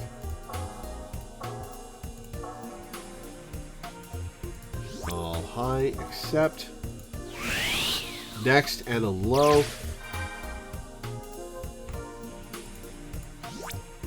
And a low, accept. Watase shook his head in mild exasperation. Teach, this isn't the time to be teasing people. Oh, but I'm doing it because of that. It's what they call the suspension bridge effect. The suspension bridge effect? It's a psychological effect where the opposite sex seems more attractive to you in dangerous situations. That's because your heart instinctively pounds in those times, giving you the illusion you're in a very romantic situation. I see. It was a logical explanation, truly befitting of a teacher, but just as Watase thought that. Mr. Bakiyama, that is the epitome of an illusion. Kazumi interjected with a cold voice. She's jealous. What? You wouldn't know this, but the current captain is about 30% the man that the normal captain is. Oh, thanks, Kazumi. Tachibana, you're really harsh. Yep, she's super duper harsh, especially with men. Thanks to that, she ain't popular with the guys at all, even though she's so pretty. Let's just skip this. Kazumi high. Okay, good. Didn't matter if I skipped it. Kazumi high. Next is body. Photograph. Body. Alright, Yuri. Body, Yuri high. Let's save now that we're at the start of a section. Alright, Yuri high. And June high will get June flag 2.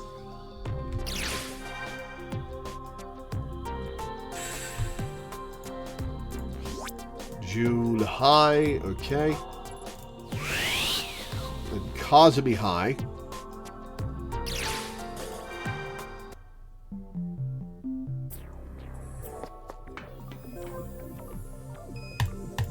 Kazumi is high, okay.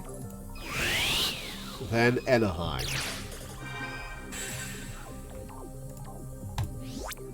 Enna maxed. Okay, accept. Next will be order.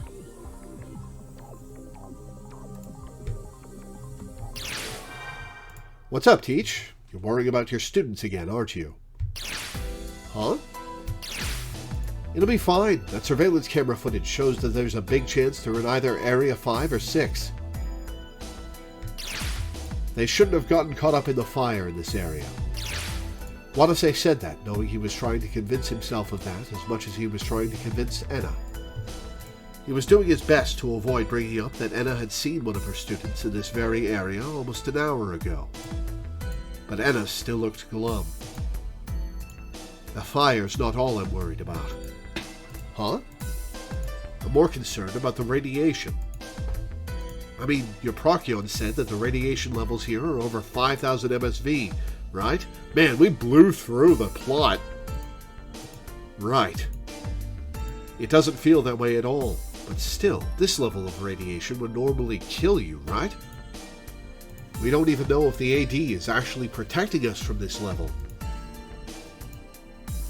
The first danger standard was 4,000 to 8,000 MSV, which referred to an area that they wouldn't want to stay for long, even with AD. Yeah, it'd be best for both the survivors and us not to overstay our welcome here. Indeed, especially me and Miss Tachibana. Huh?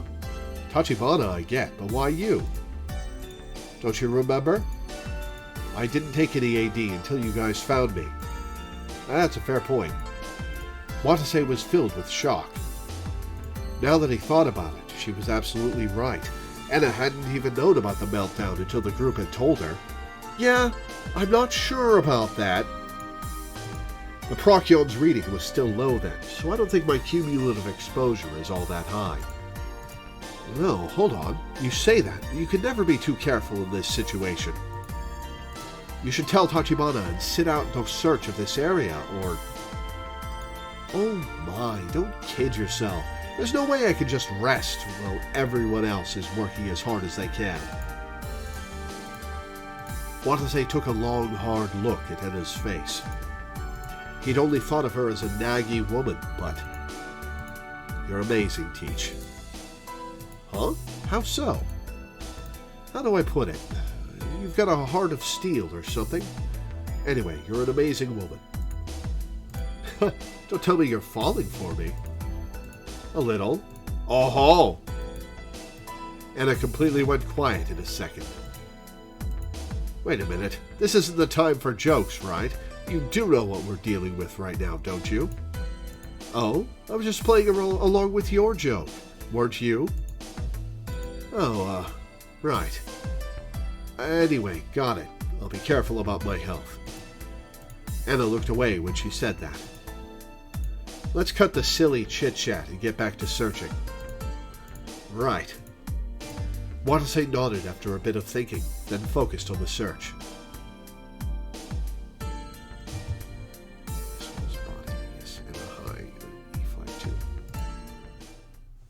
He and Anna finished searching the hallway and headed on over to the elevator hall. Okay, order. Back in body. Order. We're in a new section. So we will save. Order. Kazumi high. Kazumi is high. Okay.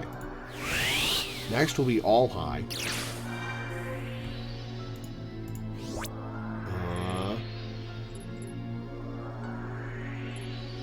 Plus 10 Anna. This is going to get me Anna points? She's not on the list.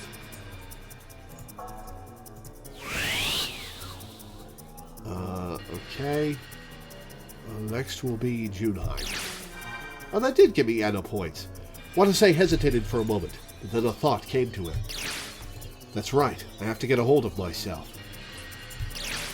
I have to lead Tachibana and Moribe now. Alright, third. June high. Okay, accept. Next will be infirmary. Infirmary. Okay, we'll save since it's a new spot. Infirmary. Kazumi high. Accept. Next will be all high. All high. Okay. Accept.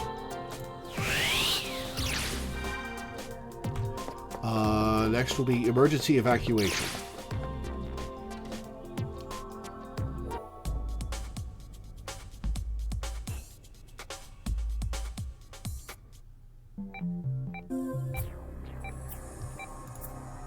Alright, save. Emergency evacuation. Yuri high. Yuri is high. Oh, I'll bet having Yuri at a good score will mean she doesn't run away. Yuri high, then Kazumi over Anna.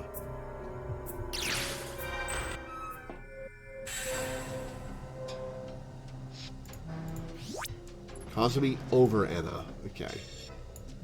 Anna mid. Anna is not mid, but Anna mid. Alright, next elevator action.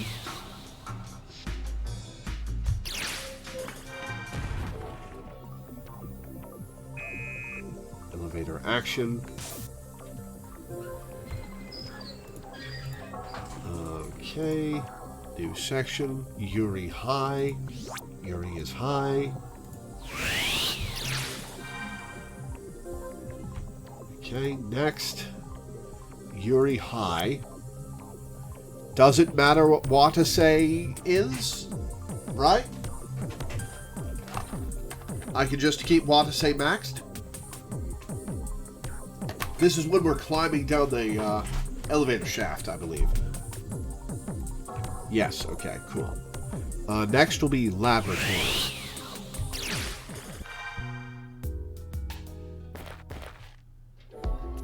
Laboratory.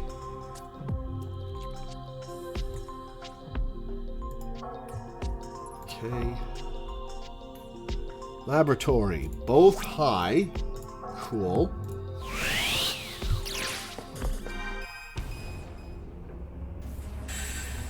Alright, and now June high. June flag 3.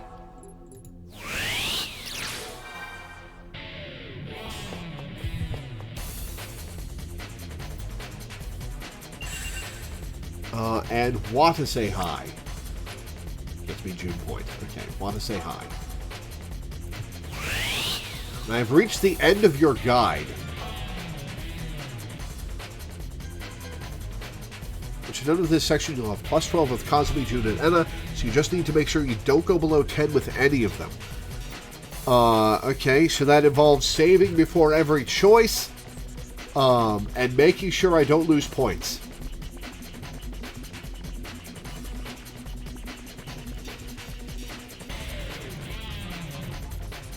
And Yuri's fine at plus 6? Oh, she probably left. This point in the story, she's left, right?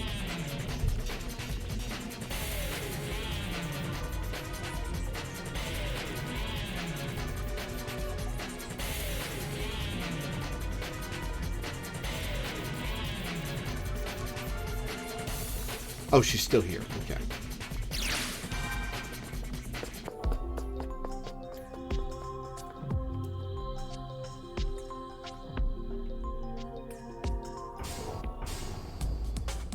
Oh, we just got to Area 6. Okay.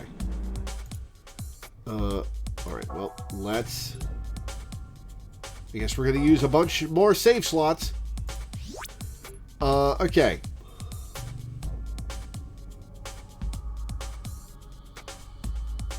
Coming up is the first split-up point. If you want, you can do Kazumi's, but you should absolutely do Enna's last to get her flag. Is it this choice?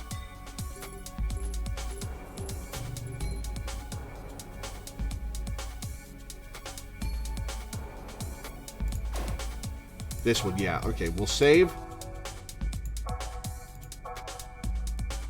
And we will remember to come back to this save. We will do Kazumi's, then we'll load this save and do Enna's. Don't let me forget to do that.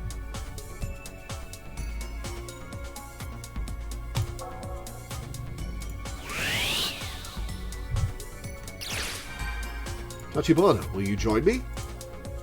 Of course, roger that. Okay, so this whole next scene is going to be new stuff I haven't seen, right? Yeah. Kazumi readily accepted Watase's proposal. She probably didn't want to waste time talking. Moribe, I'm counting on you and your team to search the factory. Roger.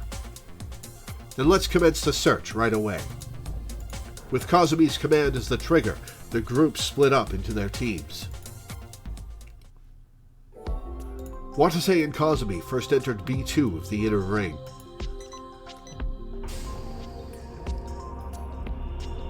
Those kids are in this area, huh? That's what I hope, at least. After that brief exchange, the two of them checked all the rooms in a hurry. All the while believing they'd find the survivors in one of them. However, their search yielded no results. They're not here? Please hold on. Let's search B1. They headed for the stairs in accordance with Kazumi's suggestion. but the inner ring's emergency staircase was unusable. The part on B1 was intact, but everything below it had crumbled, leaving it impossible to climb. Not again. This isn't good. The factory is essentially 2 floors in one room, so this is the only staircase. Shall we try the elevator shaft again? No, wait. Is there any way we can get up? It was at that moment that Watase remembered what he had with him. The 10-meter rope he'd been carrying around this whole time. I think we can manage to get up there with this thing. Watase calmly picked up some debris and tied the end of the rope to it. He then tossed the rope up and it caught on the B1 staircase. Okay, so I'm guessing, I complained about that, long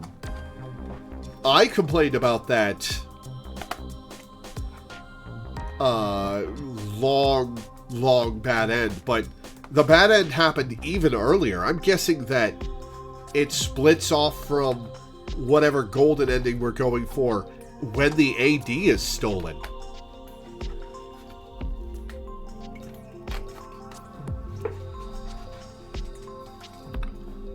He tugged it several times to test its strength, but it appeared that the rope was firmly secure.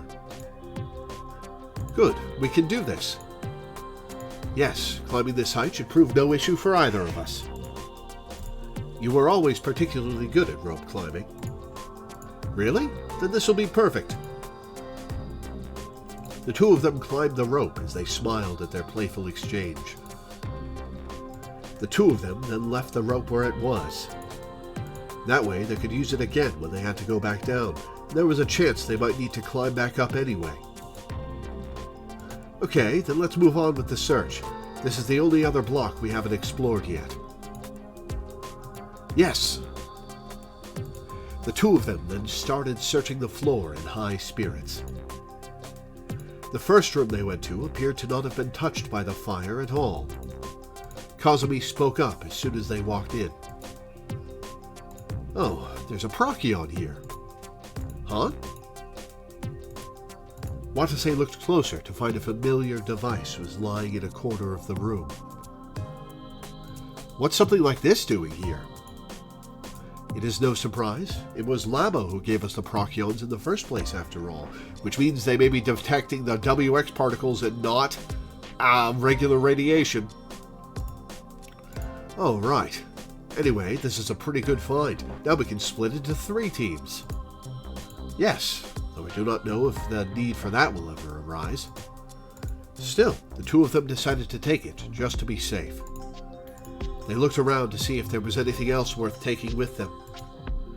Though they didn't find any AD, there was a bound stack of papers on the table that Watase took interest in. Disaster Prevention Manual? Oh, isn't that the manual Miss Yuri found earlier? No, it's a bit different. This one says, for Area 5 and 6 staff. Watase and Kazumi stood close together and read the manual. Most of it was more or less the same as the one Yuri had shown them, but there was a new page at the very end, not present in the other manual. Disaster Prevention Manual. 2030 edition. For Area 5 and 6 staff, regarding emergency evacuation routes. In the event of a fire, earthquake, or other such disasters, the elevators will automatically ascend to the surface floors and stay there. This is because there is a risk that the elevators could stop while in operation due to an unpredictable shock, therefore trapping their passengers. Please use the emergency staircases located in each block to evacuate. However, Area 6's outer ring does not have any emergency staircases due to security risks in the facility's structure. Therefore, all staff should evacuate through the inner ring, but if a situation arises where that becomes too difficult, please evacuate through the cargo lift. Regarding usage of cargo lift for evacuation, unlike the normal elevators, the cargo lift is extremely sturdy. In theory, it should be able to resist even magnitude 7 earthquakes and have very little risk of stopping. Therefore, all staff members are granted temporary permission to use the lift to evacuate during a crisis. Please use it to promptly evacuate to the surface. The same rights will also be granted in the event of a Case N. Should evacuation of the facility become impossible due to the bulkhead lockdown, the cargo lift can be used to evacuate to a safe zone in the surface floors. The cargo lift? The two of them started trembling when they read that passage. Evacuate to a safe zone? Does that mean that there's a way for us to escape to the surface, even in this situation? Watase and Kazumi looked at each other. They were both grinning from ear to ear. After being trapped in the basement all this time, they'd finally found the clue they needed about the one escape route that still worked. But where do you think it is? It could be somewhere in that burned factory, though I did not notice it earlier. But we must look for the survivors first. An escape route means nothing unless we've secured them beforehand. Yeah. Watase shoved the manual into his pocket and ran out of the room. However, in the end, they went through all the rooms, yet found no hide nor hair of the survivors or any AD. Let's check the connecting passageway. We can't leave any stone unturned. The two of them headed for the connecting passageway that led to the factory. But the passageway was blocked by debris further in, so they couldn't travel past that. The only thing up ahead was the factory, meaning that they'd completed their search of the inner ring. Watase frowned in puzzlement as they turned around. That's weird. We didn't find any of the survivors anywhere. I concur, but they may be in the factory. Let's go back and assist the others with their search. Yeah, or maybe they. But before Watase could say any more, he suddenly heard a sound at his feet. What's that? Watase looked down in surprise to see that there were cracks where Kazumi was standing. The floor's giving way. Just as Watase thought that, time slowed down for him. He was seeing everything in slow motion. Kazumi noticed the sudden change in her situation and tried to react immediately. But a second later, the floor at her feet collapsed. Tachibana! Watase shot his hand out as fast as lightning and grabbed Kazumi's arm. Pain ran through his cracked ribs instantly. Ugh! But he put up with it and grasped Kazumi's arm tightly. Dust blew up from the crumbled floor, but it soon began to clear up.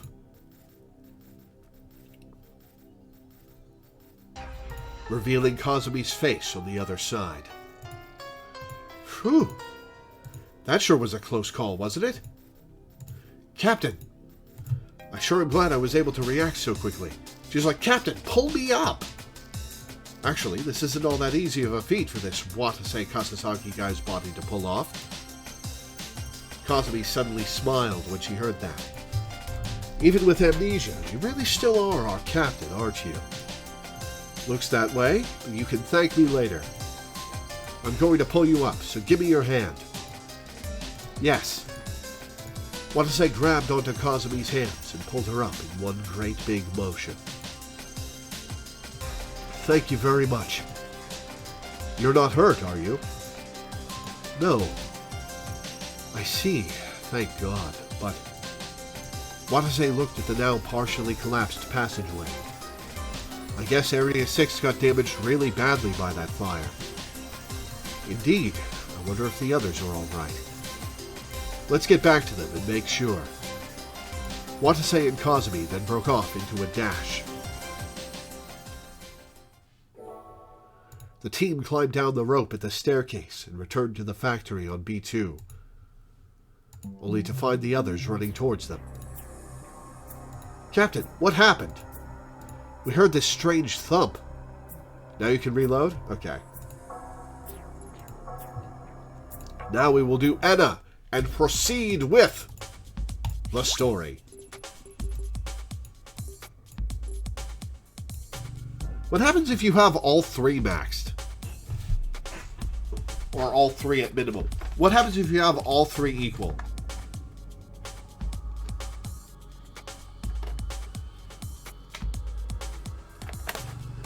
To get Enna's flag during her scene, just keep your value high with her.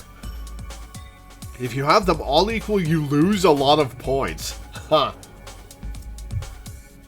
Okay. Because Watase becomes indecisive. Fair enough.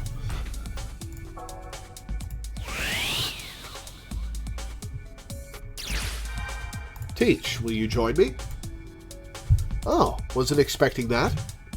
Sure, whatever. I'm good with it. Enna readily accepted Watase's proposal. She probably didn't want to waste time talking. Oh, excuse me. Tachibana, do you think it's okay with just me and Teach on our own? Good question. Well, your instincts seem to have more or less come back to you, so it should be all right. Good. Then let's start the search, people. With Watase's command as the trigger, the group split up into their teams. Watase and Enna first entered B2 of the inner ring.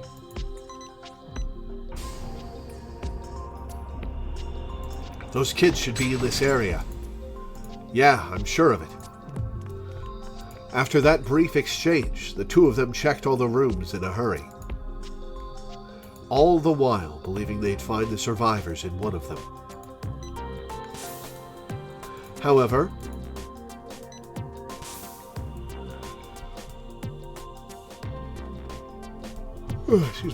their search yielded no results. They're not there.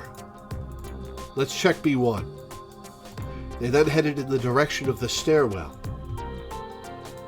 But the inner ring's emergency staircase was unusable. The part on B1 was intact, but everything below it had crumbled, leaving it impossible to climb. Not again. Well, this sucks. With the factory being 2 floors in one room, this is the only staircase. No, wait. Is there any way we can get up? It was at that moment that Watase remembered what he had with him. The 10-meter rope he'd been carrying around this whole time. I think we'll be able to get up with this. Alright, save. And a high, right?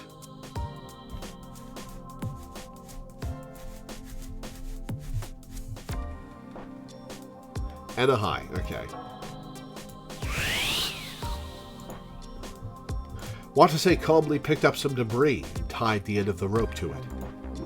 He then tossed the rope up and it caught on the B1 staircase. He tugged it several times to test its strength, and it fell down on top of him, killing him instantly, but it appeared that the rope was firmly secure. Okay, looks good to go. Get on my back and I'll climb us up to the top. Wait, can you pull that off? I mean, I'm heavy in my own way, you know. Oh, come on, you're as light as a feather, and we're only climbing 4 or 5 meters up. So come on, hurry up and get on my back. The big, strong dude. Oddly enough, he was totally confident that he'd have no problems climbing, even with Enna on his back. Perhaps that confidence had come through to her, as, after a moment's hesitation, Enna wrapped her arms around Watase's shoulders. Okay, here we go. Hang on tight. Right. Watase began climbing the rope with her voice as the trigger. Really? You gotta draw her with her boobs squished up? Really? You're that horny, artist? I guess you're pandering to horny weebs. It was probably an action that had been drilled into him in training. Watase got up to the top with little to no effort, even with the weight of 2. Well, that was amazing. Guess it's a basic skill for rescue workers. I mean, it didn't even feel dangerous at all. Ooh, looks like you really are becoming more and more like a rescue worker with time. What do you mean, like? I actually am one, remember? Anna giggled at Watase's complaints. Her body shook to the beat of her laughter, and it was only then that Watase noticed the 2 sensations pressing against his back. Are we really having a horny scene? They're huge. Yes, they are. Watase gulped. His size sure as hell isn't normal. What cup is she? Are we really having a horny scene? It was a wonder why he hadn't noticed those two well-rounded objects up until now. What the hell's wrong with me? What kind of dumbass am I? Clean thoughts, Watase Kasasagi. Clean thoughts. The survivors could be waiting to be rescued on this floor right now, at this very second. And I'm just standing here and...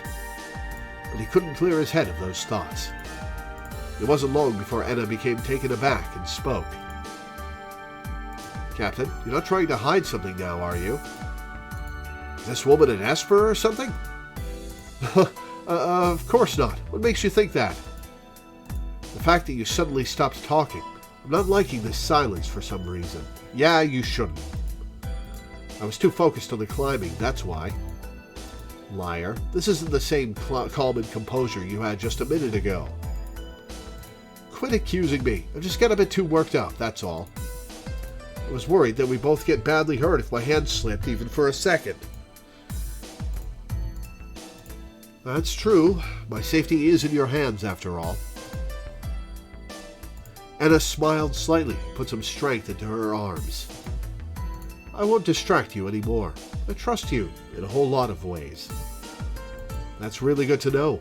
Let's focus back on the searching for now. The two of them smiled at their playful conversation. In hindsight, perhaps they were being a bit too carefree, given the situation. Yeah, you think, Watase? But small talk like that felt extremely precious to Watase. The two of them then left the rope where it was. That way, they could use it again when they had to go back down. There was a chance they might need to climb back up anyway. Okay, then let's move on with the search. This is the only other block we haven't explored yet. Yes. The two of them then started searching the floor in high spirits. The first room they went to appeared to not have been touched by the fire at all. Watase shouted as soon as he walked in. Ah, a Procyon! Huh? A familiar device was lying in a corner of the room. What's something like this doing here? It's not that surprising. According to Tachibana, it was Labo in the first place who gave us our Procons. At any rate, this is quite the find, wouldn't you say? Yeah, now we can split into 3 teams from now on. They didn't know if the need for that would ever arise, but the two of them decided to take it, just to be safe. They looked around to see if there was anything else worth taking with them. Though they didn't find any AD, there was a bound stack of papers on the table that Enna took interest in. Oh, Disaster Prevention Manual? Isn't that the one Yuri found? No, it's slightly different. It says, for Area 5 and 6 staff here, see? Let's have a look then. Watase and Enna stood together to read the manual. Most of it was more or less the same as the one Yuri had shown them, but there was a new page at the very end, not present in the other manual. And I've seen this, so we're gonna skip it instead of reading it. A cargo lift? The two of them started trembling when they read that passage. Evacuate to a safe zone? Does that mean that there's a way for us to escape to the surface, even in this situation? Watase and Enna looked at each other. They were both grinning from ear to ear. After being trapped in the basement all this time, they'd finally found the clue they needed about the one escape route that still worked. We did it! This is priceless information! Good job finding it. You've saved us all. See, I'm not so useless after all, am I? You've got that right, but where could that lift be? I didn't see it earlier, but maybe it's somewhere in that scorched factory? Okay, then let's look for the survivors before we go back. You're right, finding the exit still means nothing if we can't guarantee the safety of the survivors after all. Watase shoved the manual into his pocket and ran out of the room. However, in the end, they went through all the rooms, yet found no hide nor hair of the survivors or any AD. Let's check the connecting passageway. We can't leave any stone unturned. The two of them headed for the connecting passageway that led to the factory. but the passageway was blocked by debris further in, so they couldn't travel past that. The only thing up ahead was the factory, meaning that they'd completed their search of the inner ring. Enna frowned in puzzlement as they turned around. That's strange. We didn't find Mr. Tenkawa or anybody here. Yeah, I agree, but maybe they're in the factory. Then let's go back and help the others with their search. Yeah, or maybe they. But before Watase could say any more, he suddenly heard a sound at his feet. What's that? Watase looked down in surprise to see that there were cracks where Enna was standing. The floor's giving way. Just as Watase thought that, time slowed down for him. He was seeing everything in slow motion. Huh? Enna still didn't realize what was happening. Just as Watase started running towards Enna, the floor at her feet collapsed. Teach! He shot his hand out as fast as lightning and grabbed Enna's arm. Pain ran through his cracked ribs instantly. Ah! But he put up with it and grasped Enna's arm tightly. Dust blew up from the crumbled floor, but it soon began to clear up.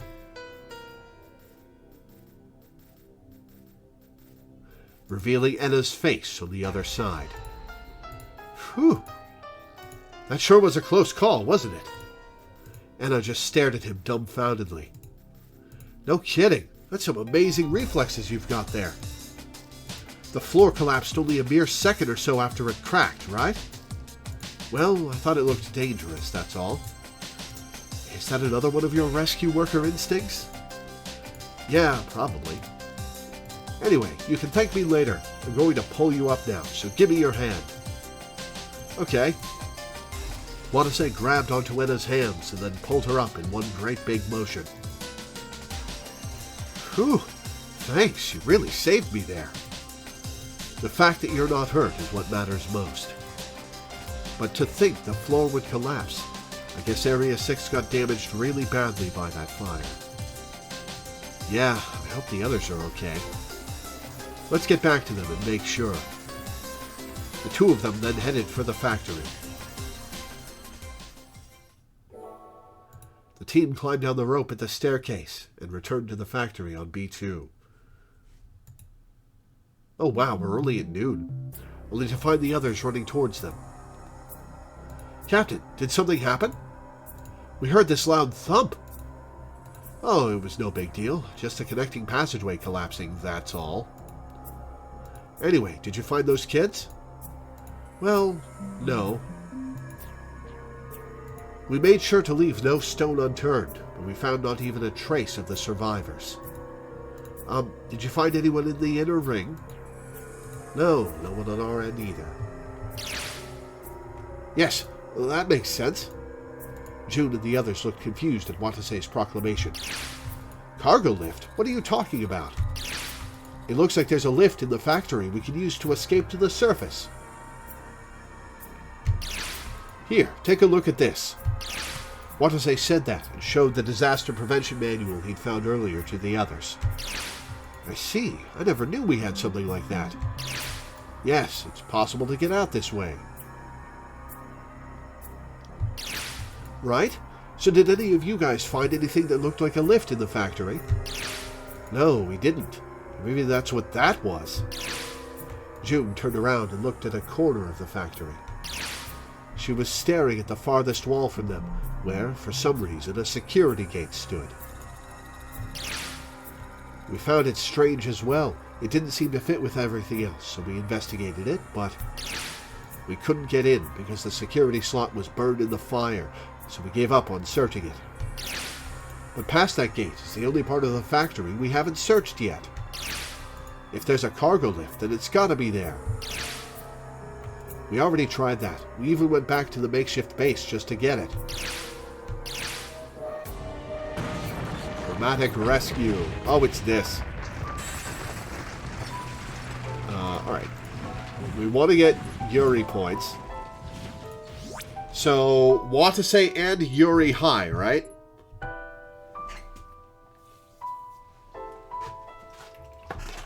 both high. Okay.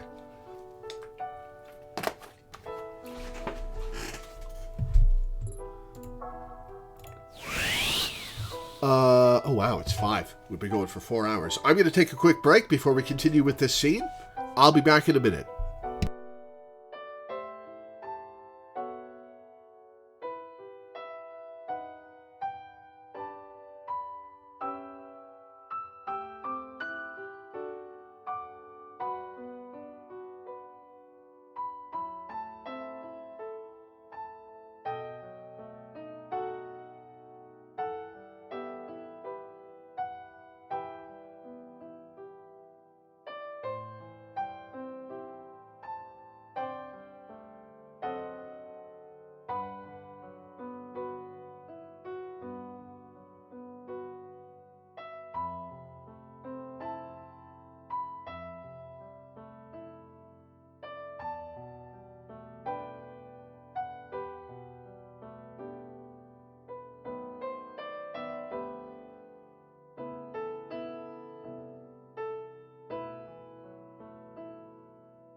Alright, back. For the next choice, Cosme high, then choose whoever you want highest, and after that just keep everyone high until the second split up, which is in the scene 9-3. Then I'll further explain how we'll proceed from there. Okay.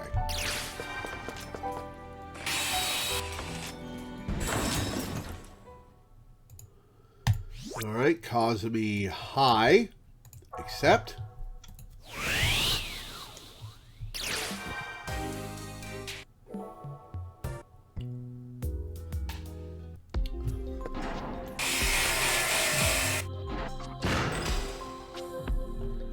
Alright, whoever I want highest. You know what? Let's go with Anna.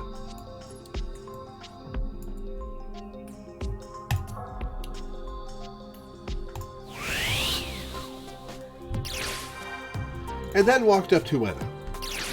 Teach, thanks for everything so far. Excuse me, huh? The reason I made it this far was because you were cheering me on the whole way, you know? It wasn't that big of a deal, really. Don't hit on her! Well, we've secured ourselves an escape route. Now all that's left is to find your students as quickly as we can. Yes, I'll be counting on you for that.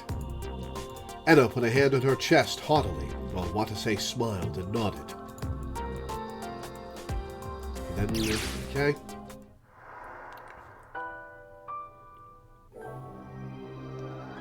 End of hope. Okay, so keep everybody high until I get to 9-3.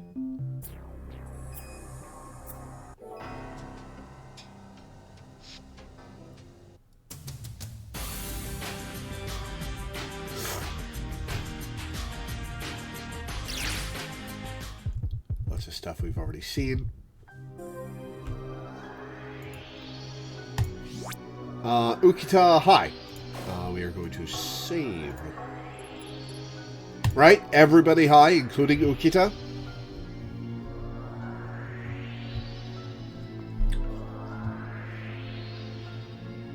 Yes, okay.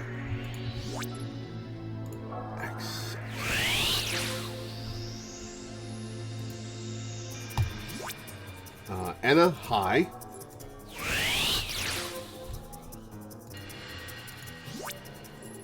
Cosme and Jule high.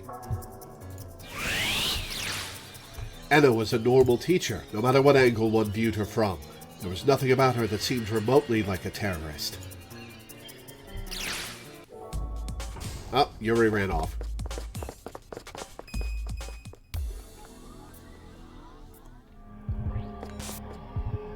Alright, scene missing. Yuri high. Everybody's high. We're gonna save.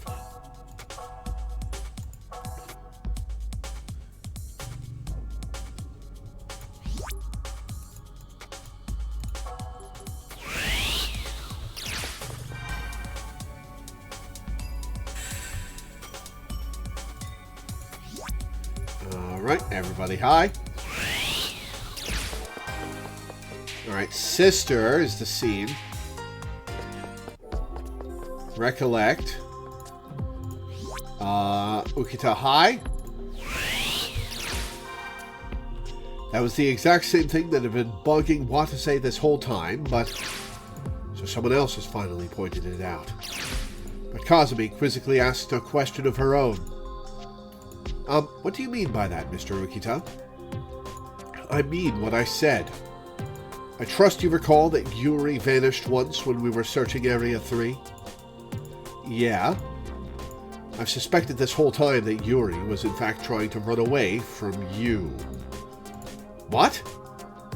Mr. Ukita, what makes you think that? Wait, did none of you notice it? Alright, everybody high, including me.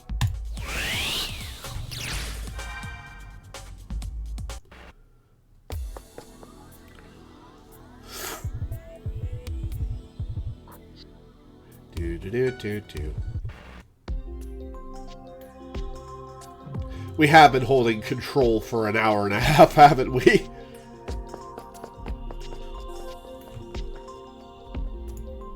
Alright, June high.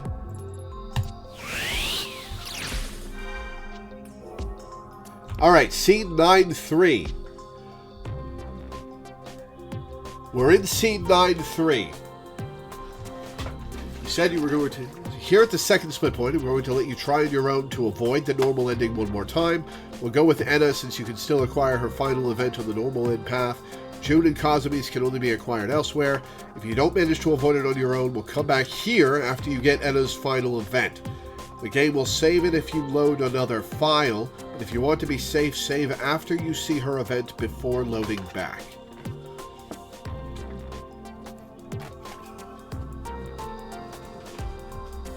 Okay, let me parse what you just said. Try to not get the normal ending. If I do get on the normal end path, we'll come back to here after I get Enna's final event. The game will save it if you load another file, but if you want to be safe, save after you see her event before loading back. Well, here's what we're going to do. We're going to save here, and we're going to save here. Just so I have a backup of this point. Okay. So what do I do here?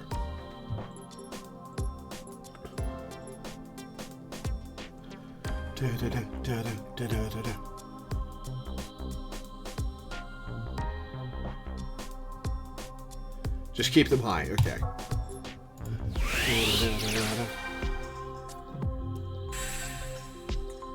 Now I get to pick. Okay. We will go with Enna.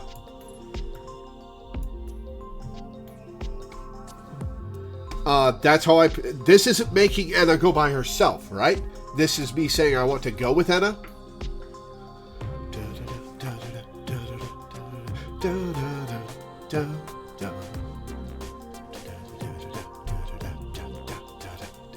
The music in this game is pretty good. Especially this track. Alright. Save here. Whoops. Whoops. Okay, I can still...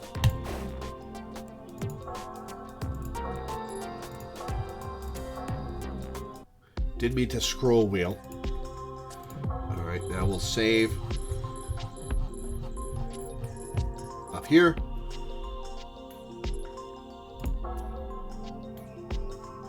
And we will have Enna. Okay. Accept. Yes. He then quickly came to a conclusion. Teach, you good with teaming up with me? Sure, I'm fine with it. Then I'll be joining your team as well. Huh? What's wrong? Is there a problem with that? Ukita glared at the surprised Enna. Is the old man still sore about what happened a few minutes ago? Watase spoke up before a similar crisis could repeat itself. Okay then, you're with us, old man. You fine with that, Teach? Yes. Okay then, now that we've determined the team distribution, how will we go about searching? I have an idea about that. Kazumi took out her PDA and began explaining.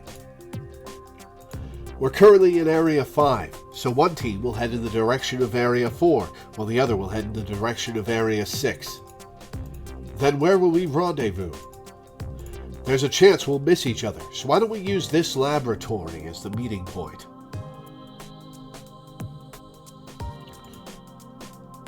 I believe that we should set off again if we lap around the facility and still haven't found the survivors.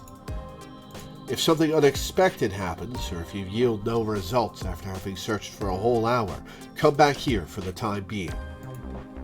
Sounds good. That way we won't have to worry about getting separated. What about the AD? Should we take it all with us? June was talking about the 30 AD they just found. No, it'd be best to leave them here. We'll be in real trouble if any of them break for whatever reason after all. And there's also a chance the survivors will come here. Then they can get some AD at the very least. Then let's have everyone carry 2 ampules each for 2 hours worth. Kazumi said that, then gave the rest of the group 2 AD for each member. Oh, while we're on it, I have another idea, if you don't mind. Anna took a pen and paper lying around in the... Okay, I've already seen this. Watase's team also took 2 of the Procyon, while Kazumi's team took the 3rd. Then we'll be headed towards Area 6, so you guys go towards Area 4. Roger that. Moribe, let's get going. Roger. The 2 of them then departed in the direction of Area 4. Okay then, we should get going too, right? Quite. We can't linger around here all day. Yes, let's go. Anna posted the note she'd written earlier on the door and replied in a grave voice. The atmosphere amongst the team really was strange. Maybe those 2 aren't getting along. Now that he thought about it, the 2 of them had argued quite frequently these past few hours. Watase left the room with Enna and Ukita as he kept those tiny fears in his heart. The team took a quick look through Area 5 just to be safe, then moved on to the factory. The large, messy room was as still as a grave. No one here from what I can see. But there's also a possibility that Yuri went running this way. And besides, there might be something here that we can use. Yeah, and not just AD that we haven't found yet. Just because they'd found a ton of AD didn't change the fact they didn't have enough for everyone. And their time was still just as limited as always. We need to be more careful to make sure we don't waste any time from this point onwards. Oh, is that my warning? Is that my warning that this is where it starts? I need to make sure I don't waste any time? That's the warning. Okay.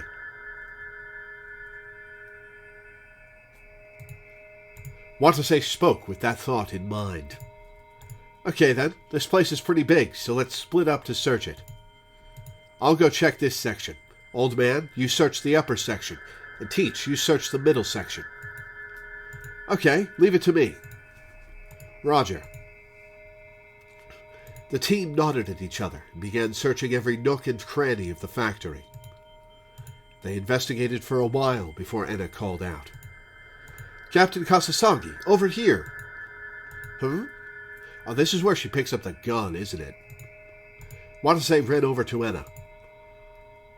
What do you think this is? Watase looked down at Enna's feet to find a lot of scorched vinyl lumps lying there. Ooh.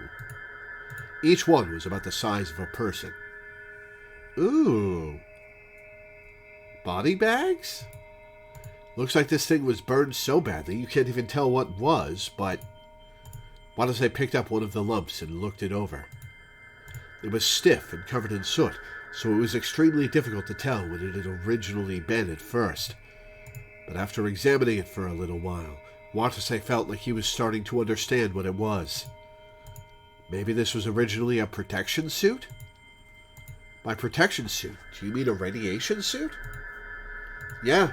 See, this part's for the arms, this one's for the legs, and this looks like a faceplate. Oh, did our villain destroy them here? Oh no, I guess this place was on fire, so... It seemed there was little to no doubt that the lumps were the remains of protection suits that had burned up in the fire. It was the same kind of suit Kazumi and the other rescue workers had worn, but the material felt slightly different.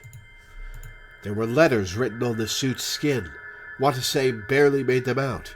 NBC. NBC? Just as Watase muttered this. What are you two doing? Ukita came running over to them. Oh, we just found something interesting, that's all. What is it? This. It looks like they were making protection suits here. Ukita's face froze over when he heard that. Oh, he doesn't like that we found this. Yes, it does indeed appear so, but why are you looking into something like that? And so secretly at that, too. Huh? Are we not supposed to be looking for AD, the survivors, and an escape route right about now? Yeah, you're right. Sorry, I just got a little curious. Ukita replied to Enna's apology with a low voice. Did you say it was because you were curious? Didn't I tell you guys before not to go poking around this facility's secrets? Hold on, what are you getting so mad about? They are just protection suits, Ukita. As I said to you earlier, Areas 5 and 6 are a bundle of secrets. The security here is so harsh that even junior fellows like myself get severely punished just for coming in here without permission. Why are they that strict about it? Because the things researched here are created from immense investments. For example, are you aware of how much the development of those state-of-the-art protection suits cost? Around 1.5 billion yen. $15 million on R&D for protection suits. What? This ruined suit's development cost 1.5 billion yen? Yes, the ones that Sirius uses are a cheaper and more standardized type of suit. The development of AD costs even more, of course, more than most people make in their lifetimes. Listen, this is a good opportunity, so I'll spell it out for you now. If you were to ever see the precious secrets contained in this place, then I could not guarantee your safety. Ukita's eyes slanted as he said that. You're not pulling our legs, are you? Of course not. Even I didn't know how harsh this place was before I worked here. I thought it was just your run-of-the-mill nuclear research facility. But the truth is that I once had this co-worker who stole top-secret confidential documents and then quit his job. Know what happened to him? Did he get disappeared? He went missing before the week was up. A world far beyond the imagination of you ordinary people living in your own peaceful little world exists right here. They always say that curiosity killed the cat.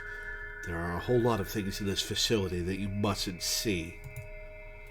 Now, do you understand why I'm being so strung up about this? There was a silent intensity to Ukita's words. Watase was swallowed up by that intensity and found himself replying on instinct. All right, we'll be careful. Yes. Good. Then let's continue the search. Watase nodded, all while feeling that there was something akin to a deep darkness somewhere in this facility. Area 6, Inner Ring, B2. Let's save. Running out of save slots. It had been nearly an hour since they last searched this place. The team opened up one of the nearby doors and went in, and were faced with a large laboratory. There were a lot of blind spots, meaning it'd be hard to tell right away if anyone happened to be collapsed behind one of them. I don't think they're here, but let's search to be safe. All right. Roger. The team then began their search of the room. But there was no hides nor hair of the survivors or any AD. Maybe I can find some information about how to escape from here instead? Just as this thought crossed Watase's mind, he heard Enna talking to herself deeper in the room. Oh, what's this? What's what? Watase ran over to Enna. She was pointing at a whiteboard. Whiteboard is one word. Written on it was the following. From the tier rain to Altair in the Bridge of Bird Wings. Did you guys manage to escape, or are you still here? I haven't found you after all my searching, so perhaps you're long gone. But I'd like to reunite with you as soon as possible if you are indeed still here. If you guys are the ones reading this, then answer the following question. Was Sirius able to escape from his cage on the night of the full moon? Ooh, riddles! Okay, so from the Tirane to Altair and the Bridge of Bird Wings. Okay, so from one person to two. or 3. Okay, so this is from Yuri to the kids, or to the other kids.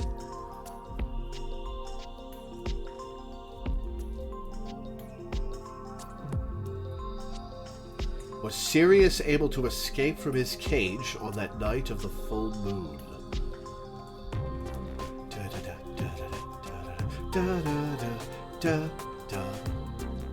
Okay, was Sirius able to escape from his cage on that night of the full moon? Possibly something that only they know about, but in reference to us. Excuse me. The hell's this? Normally, one would expect to see, say, sentences concerning the contents of some discussion held during a meeting written on the board. But this didn't look like that at all. It looks like a message from one person to another. A message? Keep up, Watase. I mean, doesn't it kind of look like the letter I wrote earlier? I see. Well, when I see Sirius, the name of our rescue team is the first thing that comes to mind. You don't think this is addressed to us, do you? If we go by that line of thinking, then perhaps the cage mentioned here could be referring to our plight of being trapped in Labo due to the lockdown. What's the whole night of the full moon deal about? I'm pretty sure there's no full moon today, and it's not even nighttime yet. Beats me. It might as well have been complete gibberish to them. But as Watase looked over those sentences, a strange feeling welled up in him for some reason. It was by no means an unpleasant one. It was a warm and heart-rending emotion, mixed with mixed with nostalgia, relief, and sorrow. Hey, what's wrong? Well, I'm not quite sure, but... Just then, Ukita called out to them from behind. What are you two up to this time? Oh, right. Teach found some weird sentences here. Mr. Ukita, do you know what they mean? Ukita glanced at the whiteboard, then sighed. No, I don't. More importantly, do we really have time to be wasting on looking at this? Well, no, but doesn't it make you curious? He's right. This could be a message left behind by Miss Toba or Miss Sanamiya. A message? Don't be ridiculous. If it were, then why would they write all this nonsense? Then what is it, then? How in the world would I know that? At any rate, we can't stay here going over such pointless details like this. All you're doing is bringing the search to a total halt, right? Everything Ukita said from start to finish was harsh.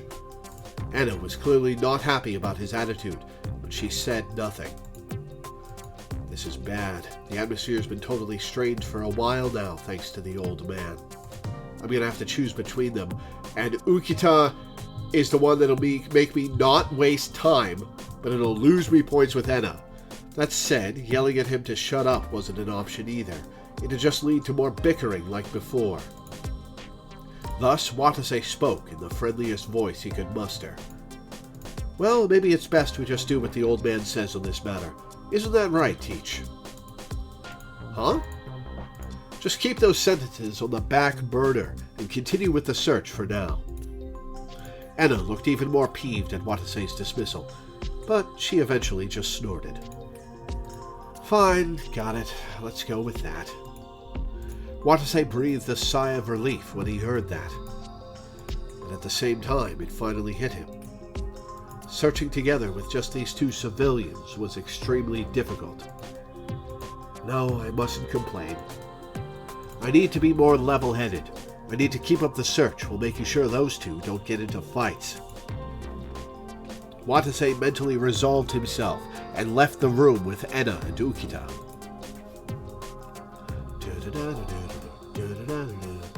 The team finished up their search of B2 not 3 minutes later, but it had turned up fruitless, as always. Shall we head up to B1 next? Yeah, but the emergency staircase in this block has collapsed. What? Then how did you search it last time? We climbed up a rope instead of the stairs. but it might be too hard for you guys to climb it. He could carry one of them on his back, but it would take far too much time with two or for them to climb the rope individually. Should we go around and cut in from one of the other areas then? No, that'll waste too much time. Let's use the ladder in the elevator shaft. Well, anything's fine with me. Shall we go already? Yes. Watase headed for the elevator hall after getting Enna and Ukita's approval. He then opened the elevator doors like last time and checked inside. The shaft was full with thick darkness. So we're supposed to climb up this? Huh? You know, if you're scared, why don't you just stay here? Don't be an idiot. I'm coming with you guys. No, hold on, Teach. I'll go first and check it just to make sure it's safe. Then you guys can follow me once I give the okay. Oh, really? Well, okay then, but be careful. Watase nodded, then entered the shaft. He aimed for the top as he climbed his way up through the pitch-black darkness. He felt a bit nervous about the constant creaking the ladder was making. The ladder only got unsteadier the higher he climbed. Perhaps the fire that had been upstairs had hit the elevator shaft as well. This might be a bit hard on Teach. Watase thought that as he closed in on B1. But then he heard voices coming from below. Out what we were talking about earlier. What is it? Huh? Watase strained his ears. It seemed Enna and Ukita were talking downstairs. You've been getting really up in our case lately. All you do is say, don't look at this, or don't look at that. But how much do you know about this facility? Everything an Area 4 employee is required to know. What of it? Quit playing dumb. You know stuff far more important than that, don't you? Oh, she's caught on too. Like what? Isn't it obvious? You know why this lockdown hasn't lifted yet. Like I said, it's because the radiation leakage control system. Seriously? You're saying that's the only reason? Are you still going on about that? Enough with your unwarranted suspicions. Enna and Ukita's voices were growing passionate. It seemed yet another argument was erupting between them. Seriously? I take my eyes of them for one damn minute and they're at it again. Pairing these two up was the worst idea ever. Are you sure this is the right route to take? We're wasting a bunch of time.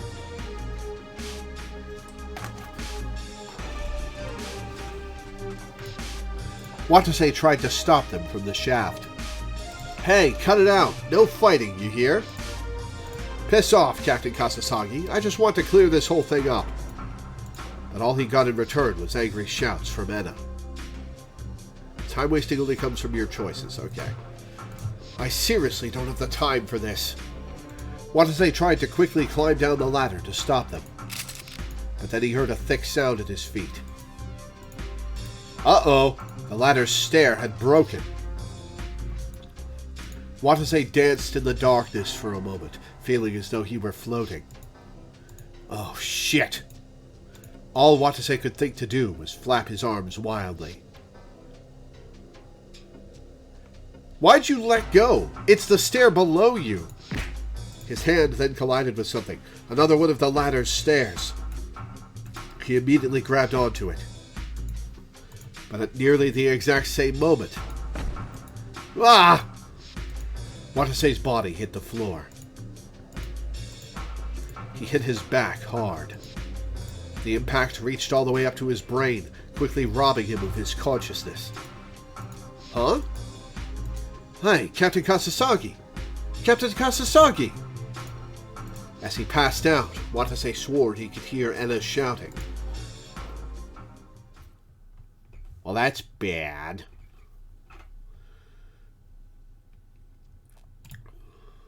After Chapter 5. After Chapter 5.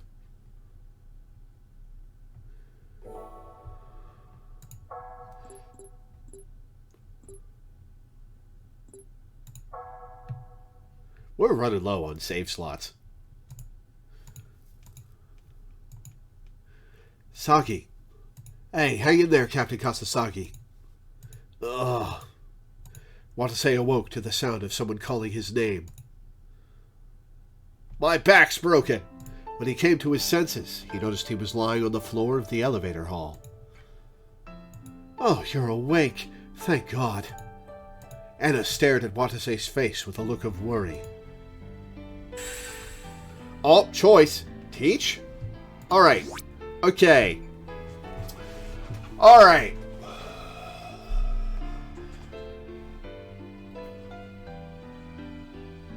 If we stay high with Anna, we won't lose points with her, but we might waste time. Oh boy, okay.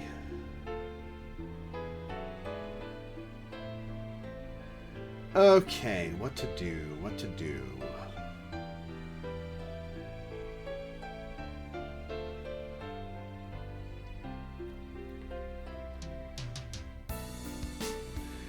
Oh man, this is a dilemma.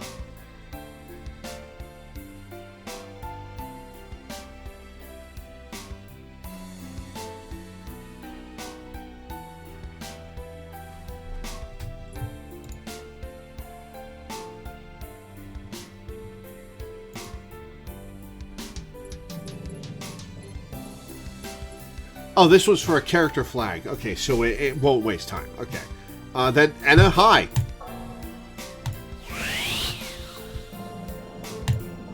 Watase tried to sit up, only for a sharp pain to shoot through both his head and back. Ow! You shouldn't push yourself. You only just regained consciousness after suffering that concussion. Right. Watase nodded weakly, and then noticed that there was a soft sensation against his head. Hey, Teach, are you letting you rest your head in my lap? Why, yes. Should I not have? Well, no, that's not what I mean. It's just, why? Because I'd feel bad if I made someone with a head injury lie on the cold, hard floor. Yeah, don't read too much into it, Watase. Though maybe that's not the best way to deal with this. If you don't like it, then I'll stop. Just say the word. No, I'll take you up on that offer. It was a little embarrassing, but he had no reason to refuse. A question then came to his mind. By the way, where are we? We're in that elevator hall in Area 6's inner ring. Do you remember falling from the ladder? Yeah. As he said that, he recalled that he'd grabbed onto the ladder before he'd smashed into the ground. It seemed that action had slowed his momentum down enough to keep him from getting severely injured. How long was I out? Just a few minutes. I see. Where's the old man? Ukita was nowhere to be seen.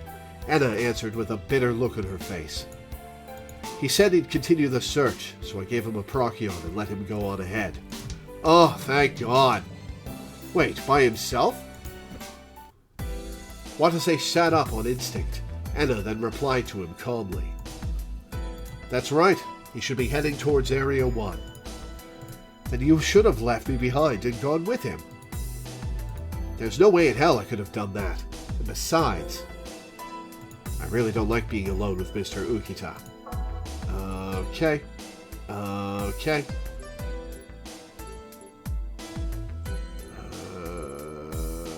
We'll save here because we're running out of save slots. Alright. Ukita. Do we keep his dating sim value high? I guess there were really only 3 dating sim values. June, Kazumi, and Anna.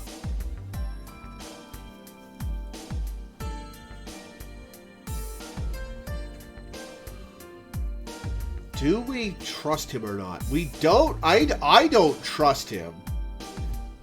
But, huh.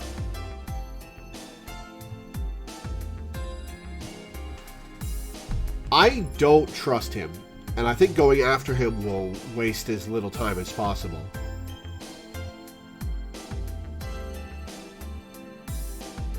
Wait, maybe not trusting him will cause us to talk more about how he sucks.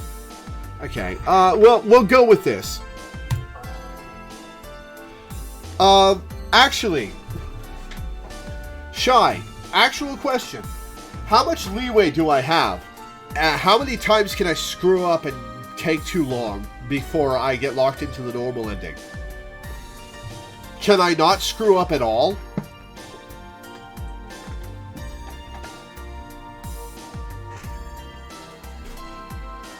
I have a leeway of 1 screw up. Okay. Alright, we'll go with, oh, as in no screw ups. Oh, okay.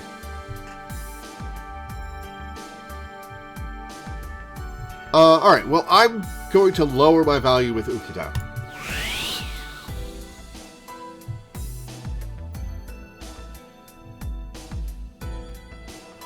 And now I'll bet you'll tell me if I screwed that up.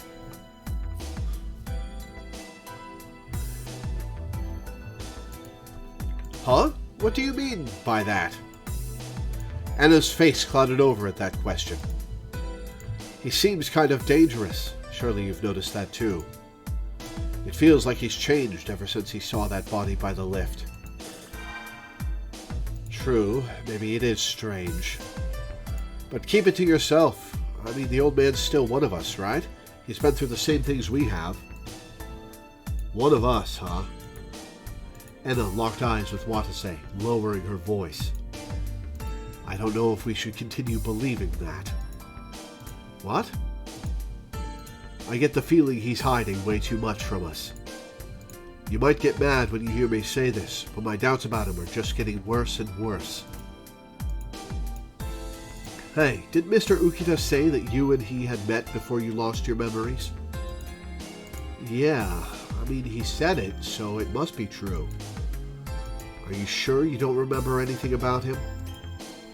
Watase searched through his memories, but... I'm sorry, I still don't remember anything about that part. Apparently, I took his security card and locked him in Area 3. That's all I know. Watase had done that to make sure that Ukita, who had been panicking from the K-Sen announcement, didn't do anything rash. Perhaps Ukita still held a grudge against him for that.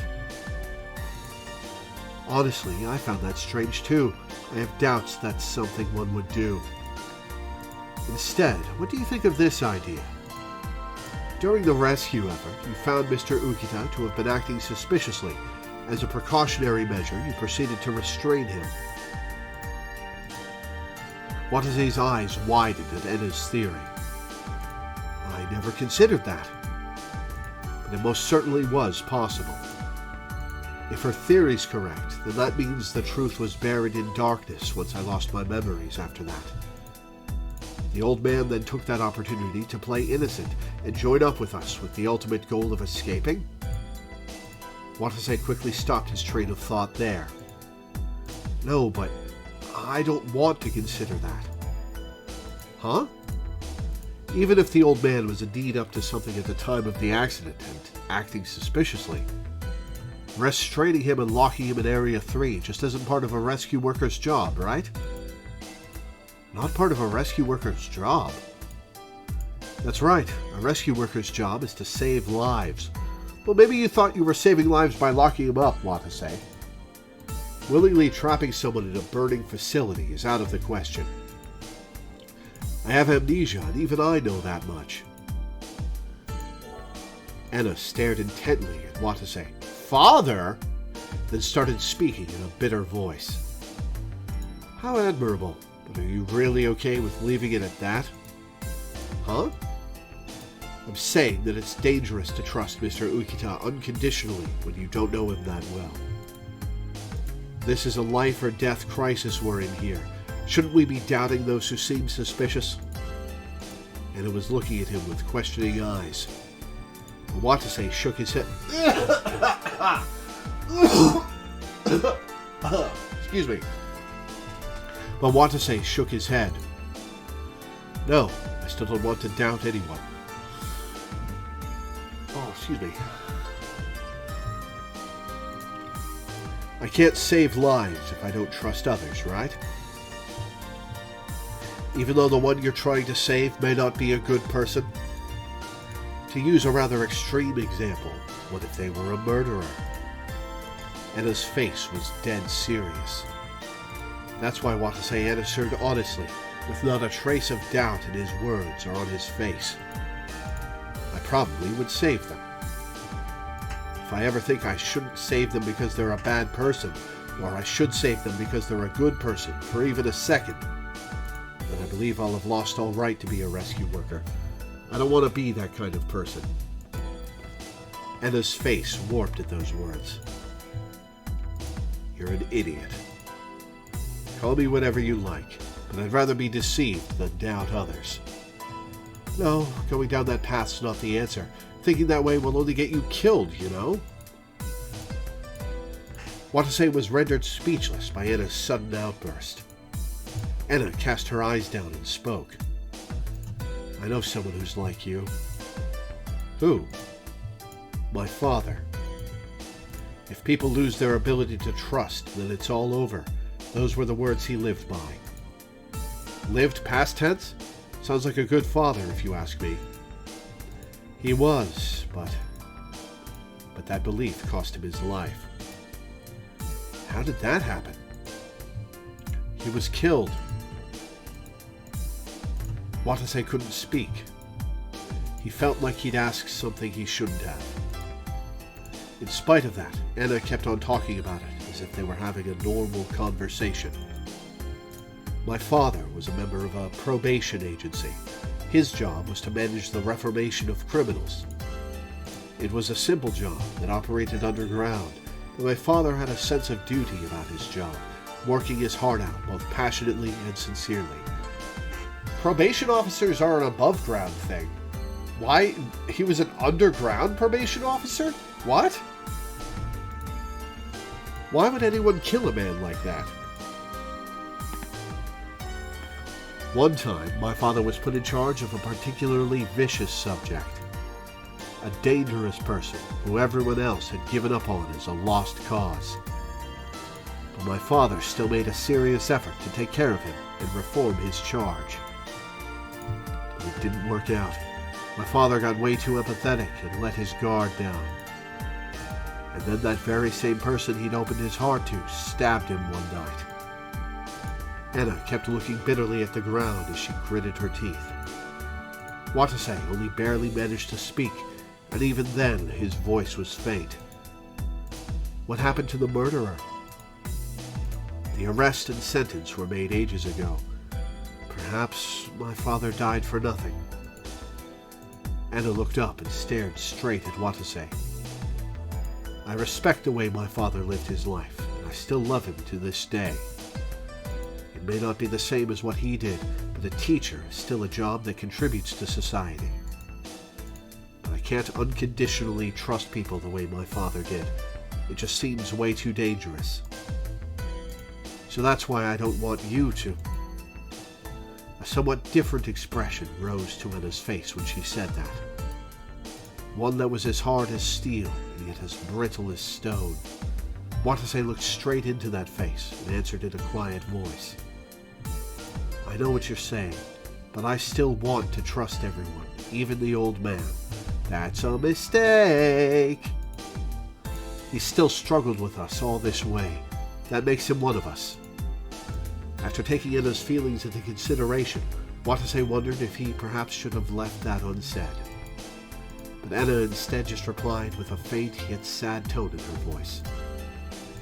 I see. Well, to each his own, I suppose. And I'm sorry to tell you such an ominous story, even though you and my father are not the same. Man, that shuts down the romance a little. No, it's okay. Thanks for telling me about that. Oh, 1 second. Okay. Anna laughed somewhat awkwardly in response. Her face had already returned to that of a calm teacher. All right then, I think it's about time we got back to searching. You? Yeah, I'm feeling better now. We need to hurry and find those kids. Yes, that's for sure. Watase and Enna ran off towards Area 1 to find Ukita. They ran through the entire hallway, but he was nowhere to be found. Okay. High ditties and values for Enna. Okay.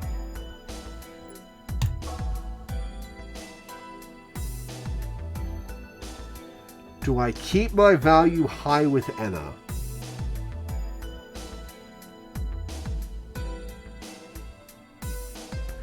Huh. I can't screw up once. Are we still in the Enna flag scene? That won't count against my time?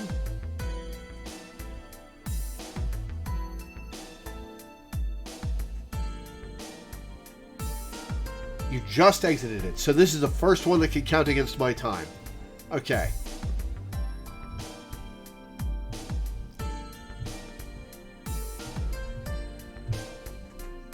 Okay. Ow, excuse me.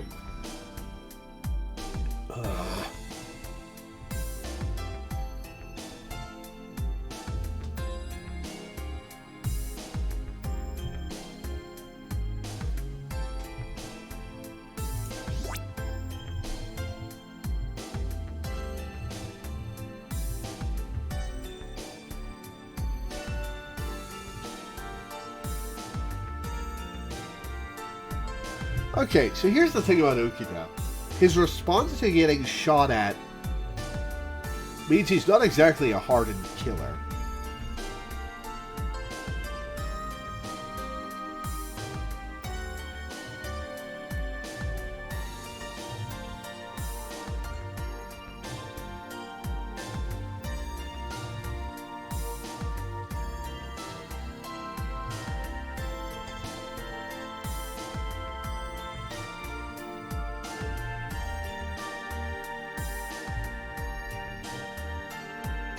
Okay, do we keep our dating sim value with Enna high?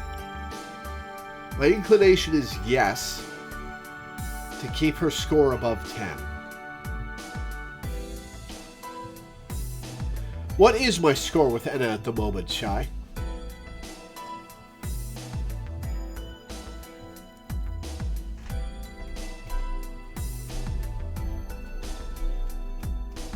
It's 15. Okay, I have some leeway then. I can lower it a bit.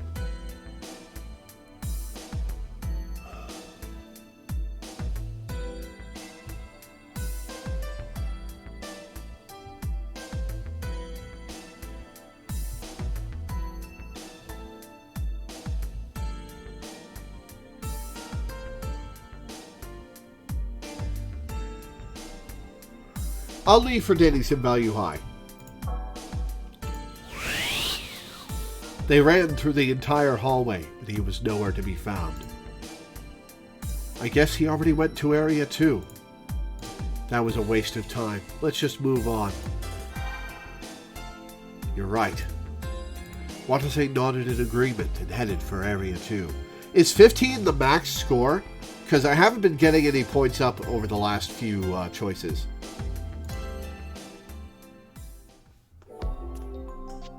Area 2, Inner Ring, B2, Beyond Communication. Watase was now directly opposite of Area 5, where he and the others had split up. I was expecting that we'd be regrouping with Lieutenant Tachibana's team right about here, but they're not here, huh? Maybe something bad happened to them like it did with us. Oh, come on. Tachibana and Moribe will be fine. Those two wouldn't let a little accident or two get the better of them. True, but then we should search the place before them while we're at it, don't you think? Watase nodded and walked off with Enna. Only Kazumi and June had searched the place the first time, though. This was also where their makeshift base was set up. It had been ages since anyone had last checked this area out. There's also enough room to believe that the survivors are constantly on the move. Watase... excuse me. Watase quickly carried out his search with those thoughts in mind. Who? But a nameplate labeling one of the rooms caught Watase's eye. This is the reference room?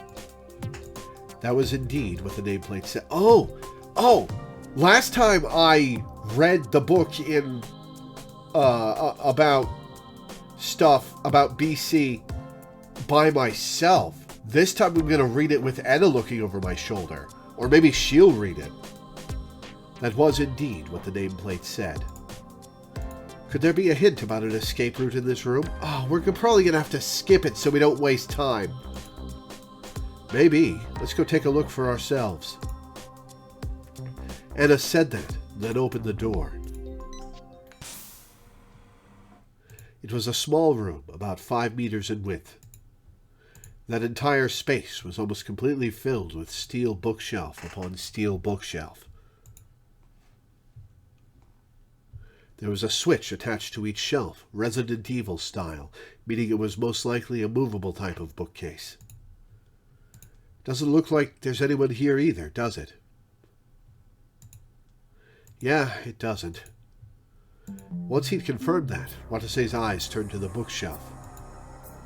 A crammed line of books and essays were sitting there. An Introduction to the Informational Field Theory, author Miyoko Tenkawa.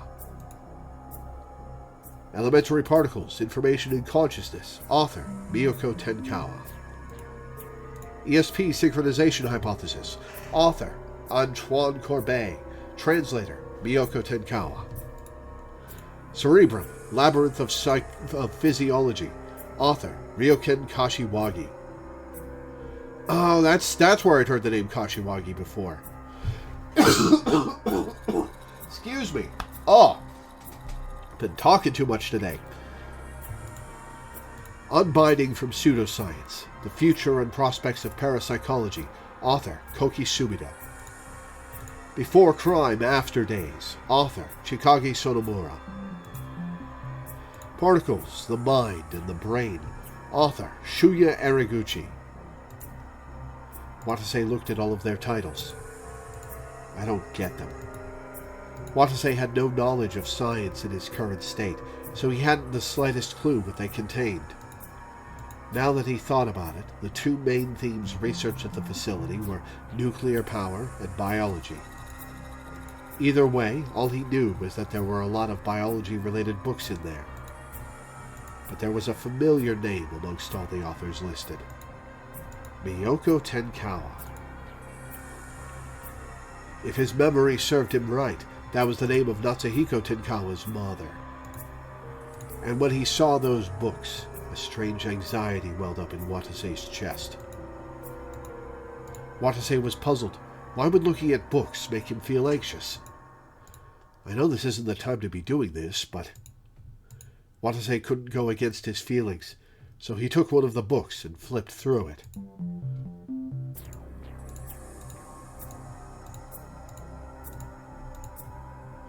Okay, an Introduction to the Informational Field Theory. I've already heard this. Ow, excuse me.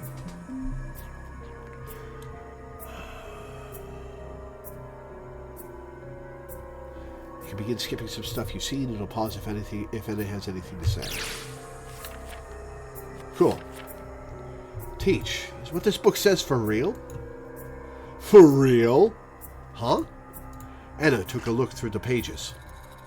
Is this empathy thing real? Yes. I didn't mention it? I told you that BC was the ability to mutually communicate your ideas to people far away, right? I didn't just mean that you could send your mind's voice to another, but also to read theirs. Watase looked at the bookshelf in shock to find that many of them had the phrase BC in the titles. Apparently, it really was considered a completely normal thing. Though there were very few of them, there were indeed people out there who could read others' minds. Watase couldn't hold his question back. Teach, let me ask you one more thing. Can those kids use empathy? Huh? No, they can't. Miss Toba is an expert at using telepathy, though, and the other two are bad at BC to begin with. Is that true? Hey, is that relevant in any way? Watase didn't answer Anna's puzzled question and retreated back to his thoughts. Not really thought about it. Okay. Anna gasped as she noticed a sudden shift in Watase's condition. What's wrong? I just started feeling sick. Huh? Are you okay? Sorry, but I've got to go to the bathroom. Wait here for me. Hold on a minute. Watase rushed out of the reference room as he heard Anna call out to him.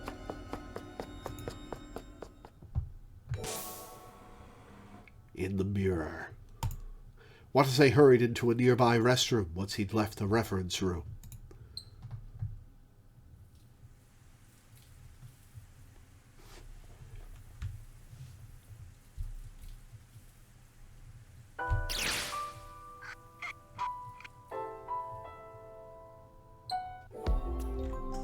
The time was exactly 1:16 p.m. It's right about time to take some more AD, huh? Watase administered himself with one of the ampules he had on him. But just 5 more hours or so to go until the lockdown lifts, huh? The road ahead was still long. To make things worse, he was so tired that his body felt like lead at this point.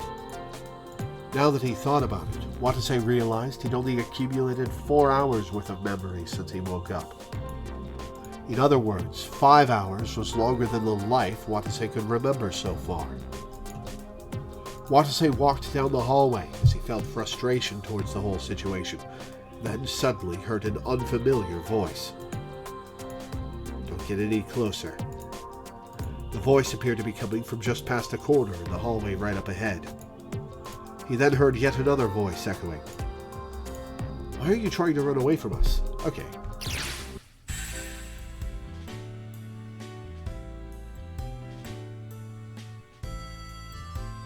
Okay, save.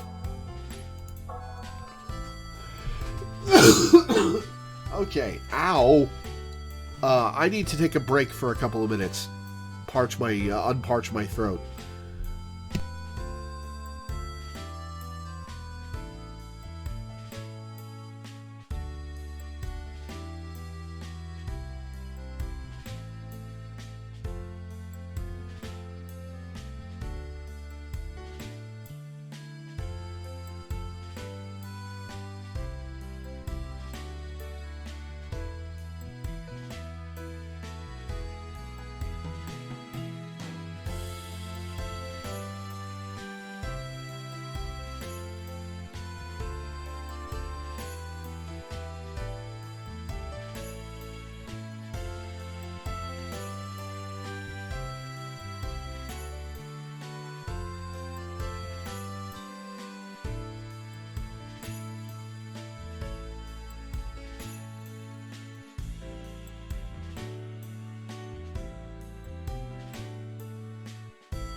Alright, let's keep going.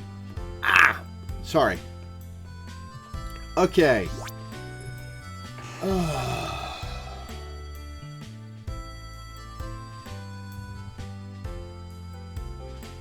If I leave my dating sim value with Anna high,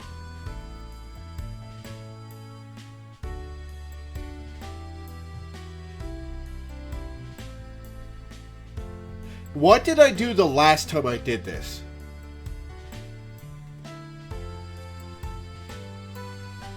Actual question. I can't remember what I did, whether I interrupted them or not. You kept it high with her. Did that cause me to interrupt them or stay waiting?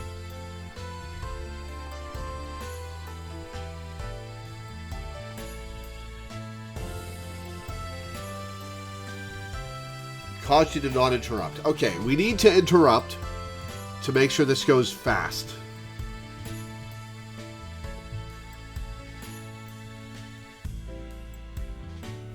Right? Yeah, that'll speed things up.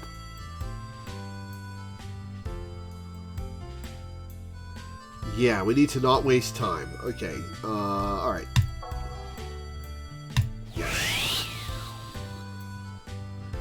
Didn't I tell you back then to leave the rest up to the adults? It's exactly as I said. So basically, this is what you were up to? What are they talking about? It didn't sound like Salyu was talking to Anna the way a student would to a teacher, and the details of their conversation felt private. I know this is eavesdropping, but the way Teach is acting is bugging me too for some reason. Anna then resumed the conversation. I'll tell you the details later. Anyway, why don't you come with us? It's too dangerous to act alone right now. I refuse. Why? Mashiro said your heart was closed. I trust her judgment. Wait, Miss Toba is with you? Where is she? She's not with me now. What do you mean? Is she dead? Salyu didn't answer. Anna soon started to grow impatient. I admit that I've been keeping my heart closed, yes. That said, I don't have a choice in the matter. However, I'm on your side. Can't you trust me on that? Salyu paused for what felt like forever, then spoke as if she'd made up her mind. Anna, I will warn you about one thing out of consideration for Natsuhiko. Be careful of that captain. He's a dangerous man. Huh? Just then. Hey, what's that supposed to mean? Watase instinctively rushed out from behind the corner.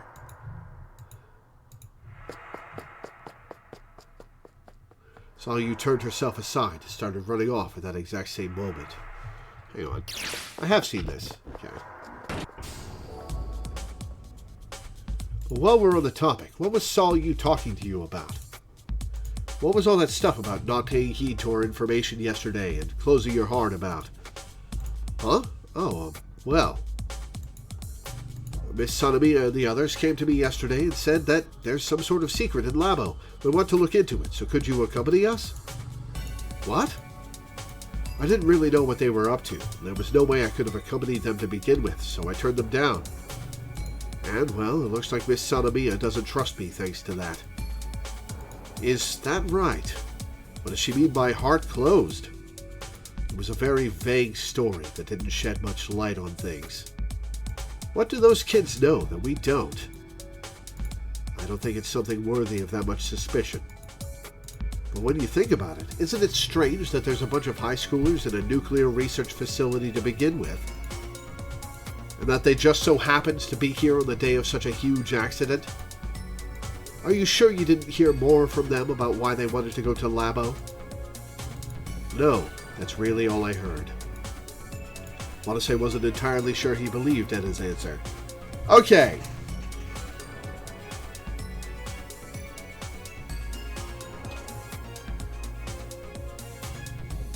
I believe I have screwed up.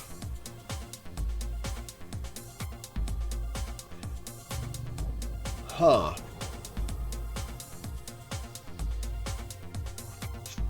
Because Watase is going to stand here and press her.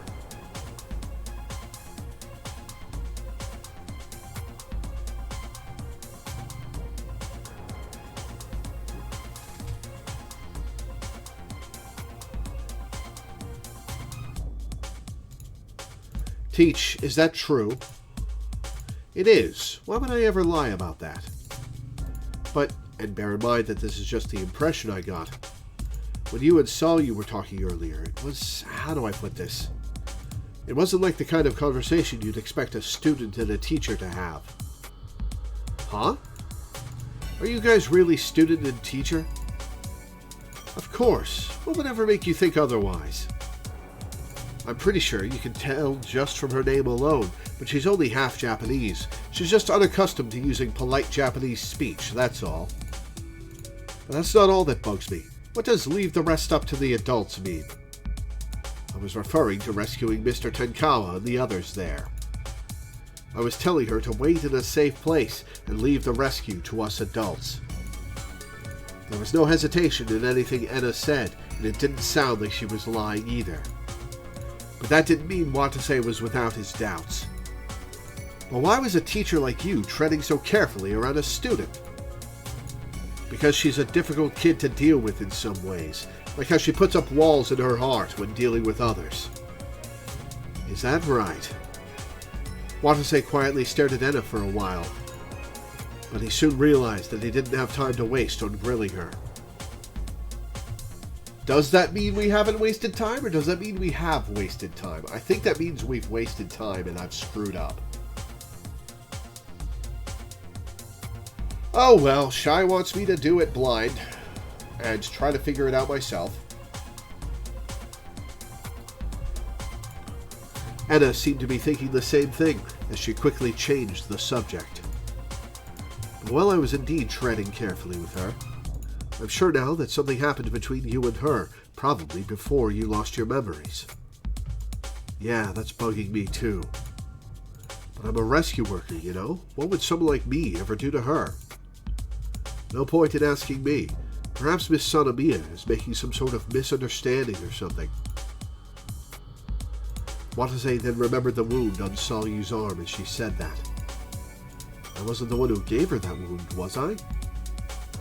But he couldn't think of any reason why he'd ever do that. The pair finished their search of the floor as Watase pondered that. Solyu was still completely nowhere to be found. Maybe she ran into another area? Teach, let's go after her. We can ask her all sorts of things if we find her. Right. Watase and Enna broke off into a run at the same time. Watase and Enna were currently in Area 2's outer ring. Taking into account the state of things, Solyu had to have run to either Area 1 or in the direction of Area 3. Okay, I can skip. Oh, this is the bomb. Okay. It's open. Okay. Save. Alright, I gotta remember the fugitive is where I think I've screwed up. Trust Enna.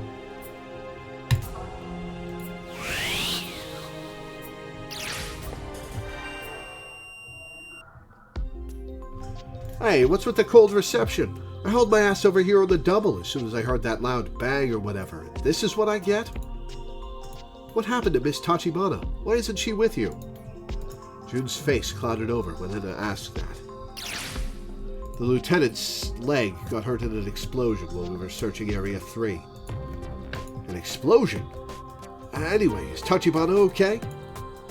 She's resting in the surveillance room while keeping an eye on the cameras. But I think she'll be up and about soon. I see. Watase breathed a sigh of relief, but also felt anxiety welling up in him at the same time.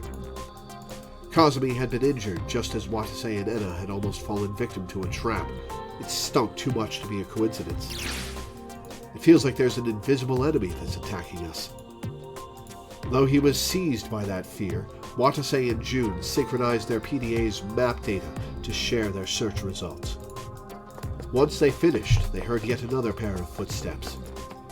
They looked up to see Ukita running their way. "Oh, you're all here.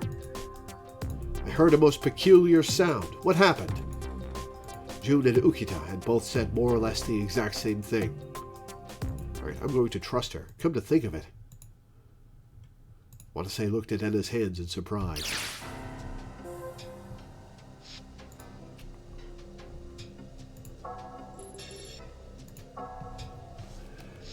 Okay. Excuse me. Okay.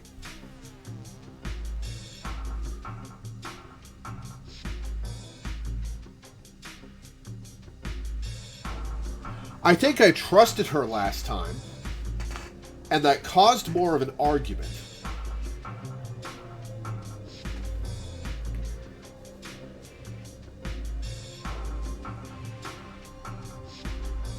What did I do last time?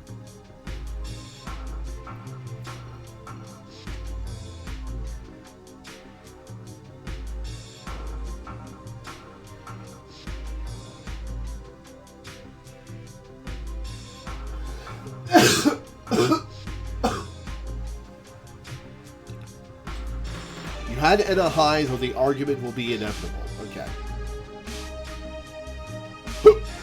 Oh, excuse me. Let's keep Enna high.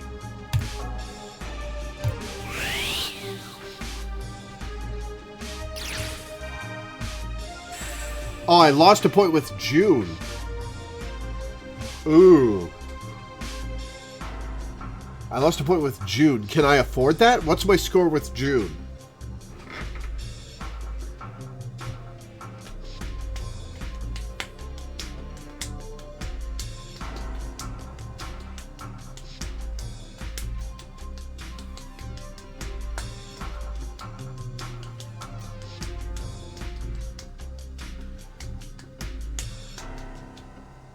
You have to lose one with one of them, and you can't do June to this route anyway. Okay.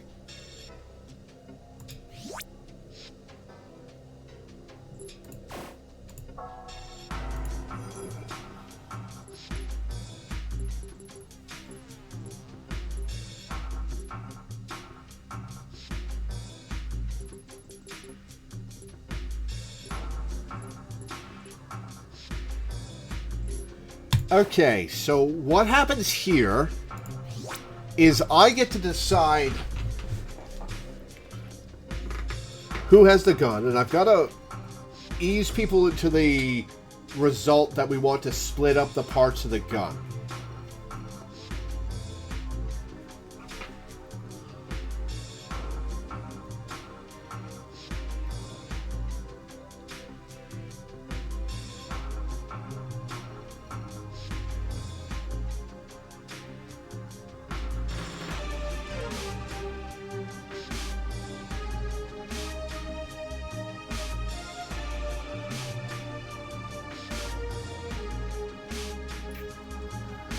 I think I screwed up a couple of times when I did this last time.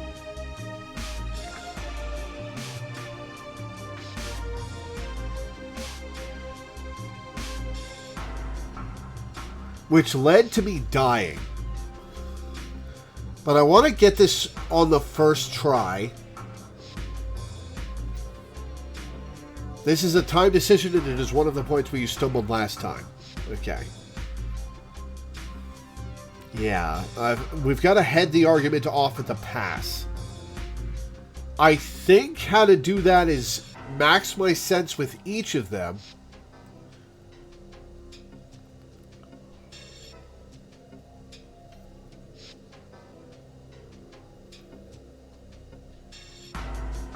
Alright, I think I max my sense with each of them. That way I...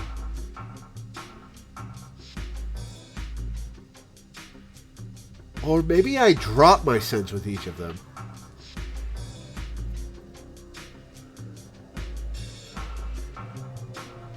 It's one of the points I stumbled last time. What did I do last time?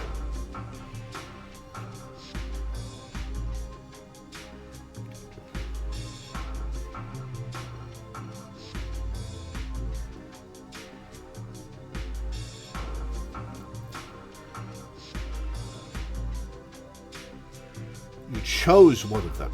Okay. So I've got to not choose a single one.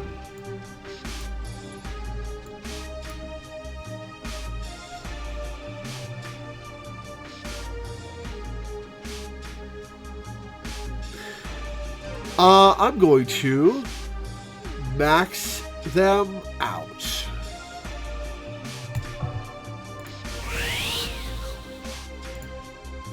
What do they say? Are they planning to start fighting each other for the gun? It was likely that a fight really would break out if he didn't act soon. Watase frantically rose his voice. Wait, guys, just wait a sec. What? There's no chance I'm letting you hold on to it. It's simply out of the question. No, that's not it. I'm saying we should either destroy it or throw away that thing. It's too dangerous to keep around. But if we destroy it, then none of us will have a way to defend ourselves in the chance that there's a terrorist hiding around down here, right? And throwing it away is not an option either. Someone else will just pick it up eventually. The gears in Watase's mind rotated at high speed and then produced him the best answer. I know, what about this? First, we'll take the magazine out of the gun, then we'll take the bullets out of that.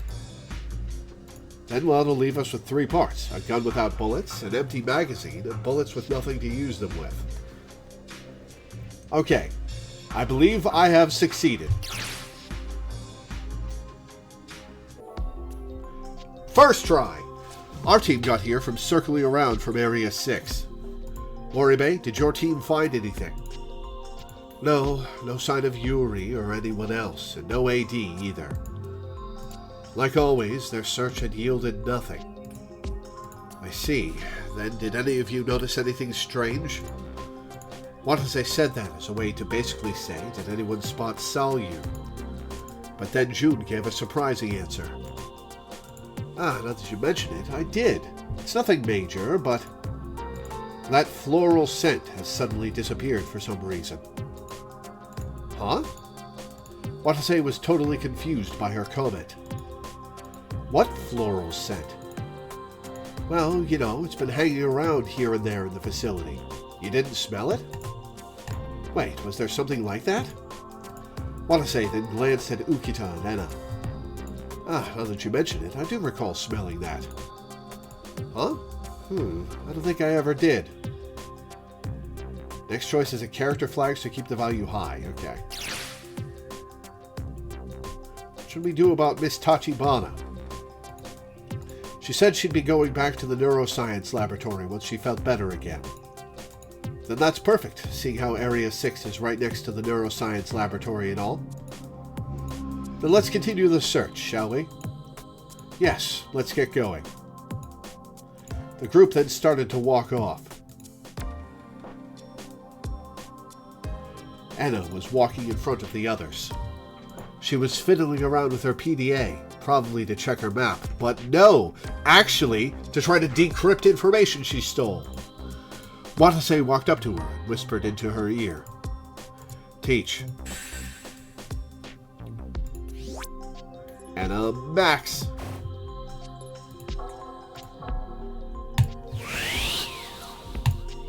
Anna turned around in surprise.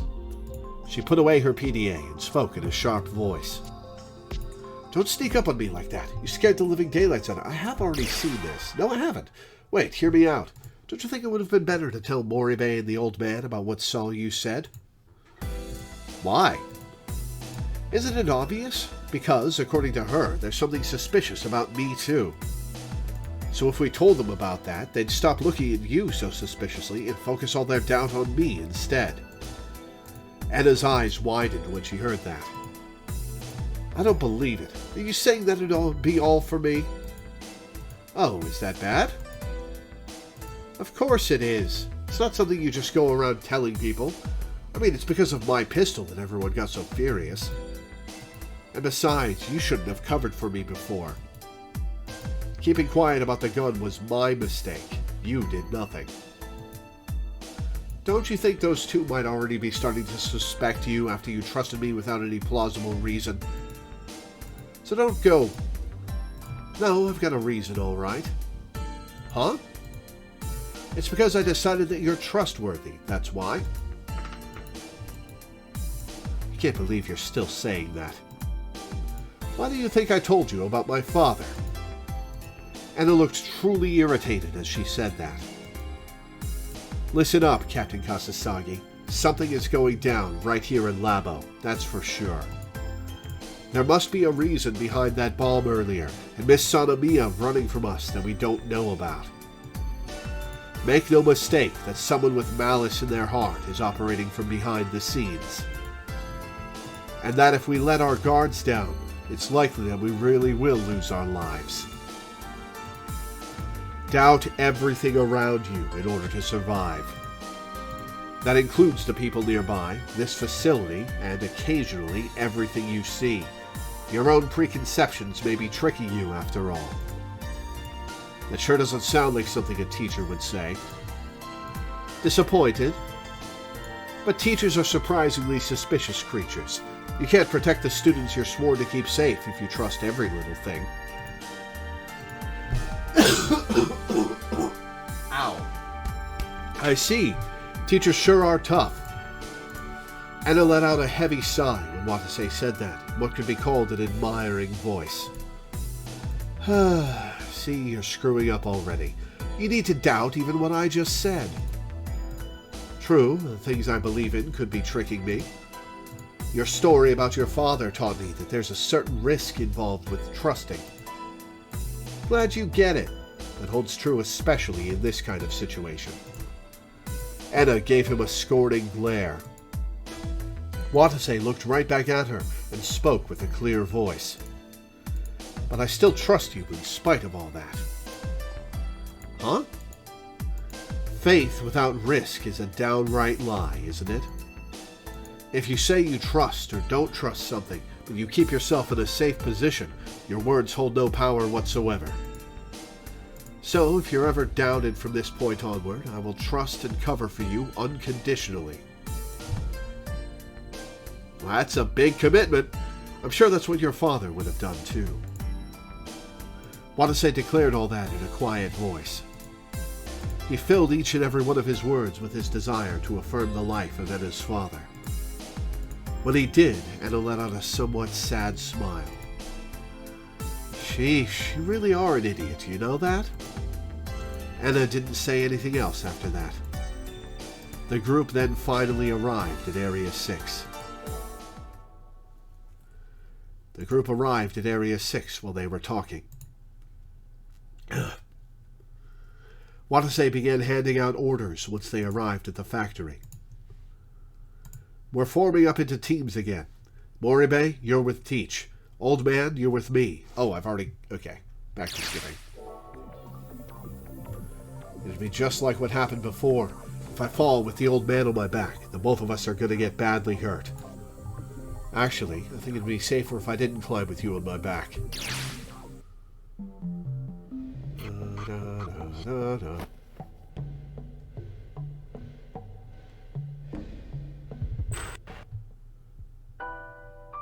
There's Yuri's supposed body.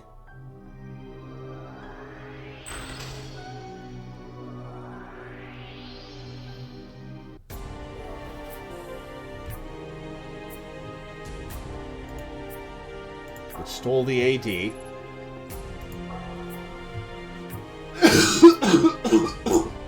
Excuse me. Ow.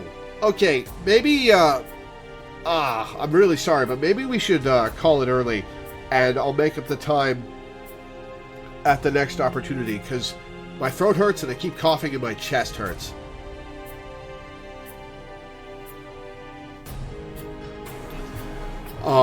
I'm really sorry. I know we were going to do a long stream today. Well, I guess we did sort of do a long stream, but, yeah, I will add 2.5 hours to what I owe you in general, and we will make that up. Let me look at my March schedule. I have nothing available until the 24th of March. Holy crap. We'll be making up a lot of time in April and May.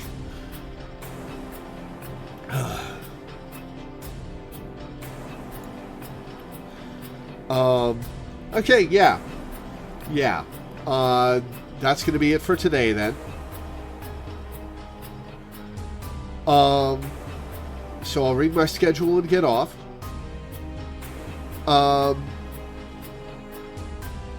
But before I do that, I would like to plug a couple of things.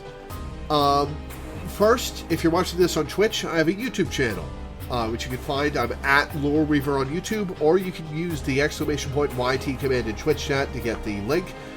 I upload all my streams to YouTube. Everything I've done over the last 8 years is on there. And you will definitely find a playthrough you like if you go browsing. There's a lot there. So go check it out. I'm sure you'll find something you like. If you're watching this on YouTube, I stream live on Twitch almost every day at 1 p.m. EST. I just got lost in my own head. Come hang out and chat.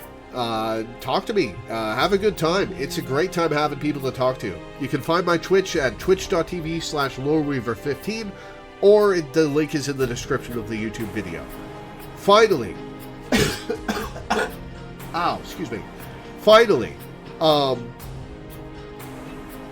I would like to plug my Patreon. I make my living off of Patreon. It's my sole source of income, and I make enough to pay my rent and my bills, but I'm mostly just scraping by beyond that. And I'd really like to have something for a safety buffer for emergencies, for medical emergencies, for if I need to replace stuff, you know, the works. And I haven't had that for a very long time.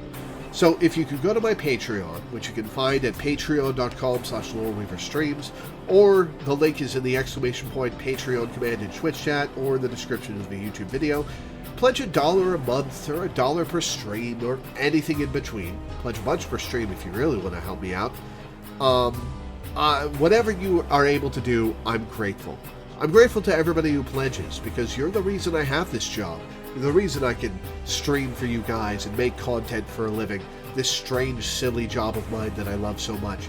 If it weren't for you guys, I would be a burger flipper or a telemarketer, and that would be hell. So, thank you. I'm grateful. As for the schedule, tomorrow we'll be playing The Legend of Zelda Majora's Mask for a patron. Monday, we will be playing The Somnium Files for a patron. Tuesday, we'll be playing Escape from Tarkov for a patron. Wednesday is either going to be more Escape from Tarkov if I like it and can play it, or Amnesia the Dark Descent for a patron. Thursday will be 13 Sentinels Aegis Rim for a patron. Friday, there will not be a stream because I'm recording a podcast episode with Teddy and Love. And then next Saturday, we'll be playing The Legend of Heroes Trails in the Sky 2nd Chapter for a patron. And then after that, it's Persona 3 Reload time. We'll be playing that for a couple of weeks. But yeah, that'll be it for today. Thank you guys for tuning in. Thanks for hanging out. Thanks for watching. And I will see you next time.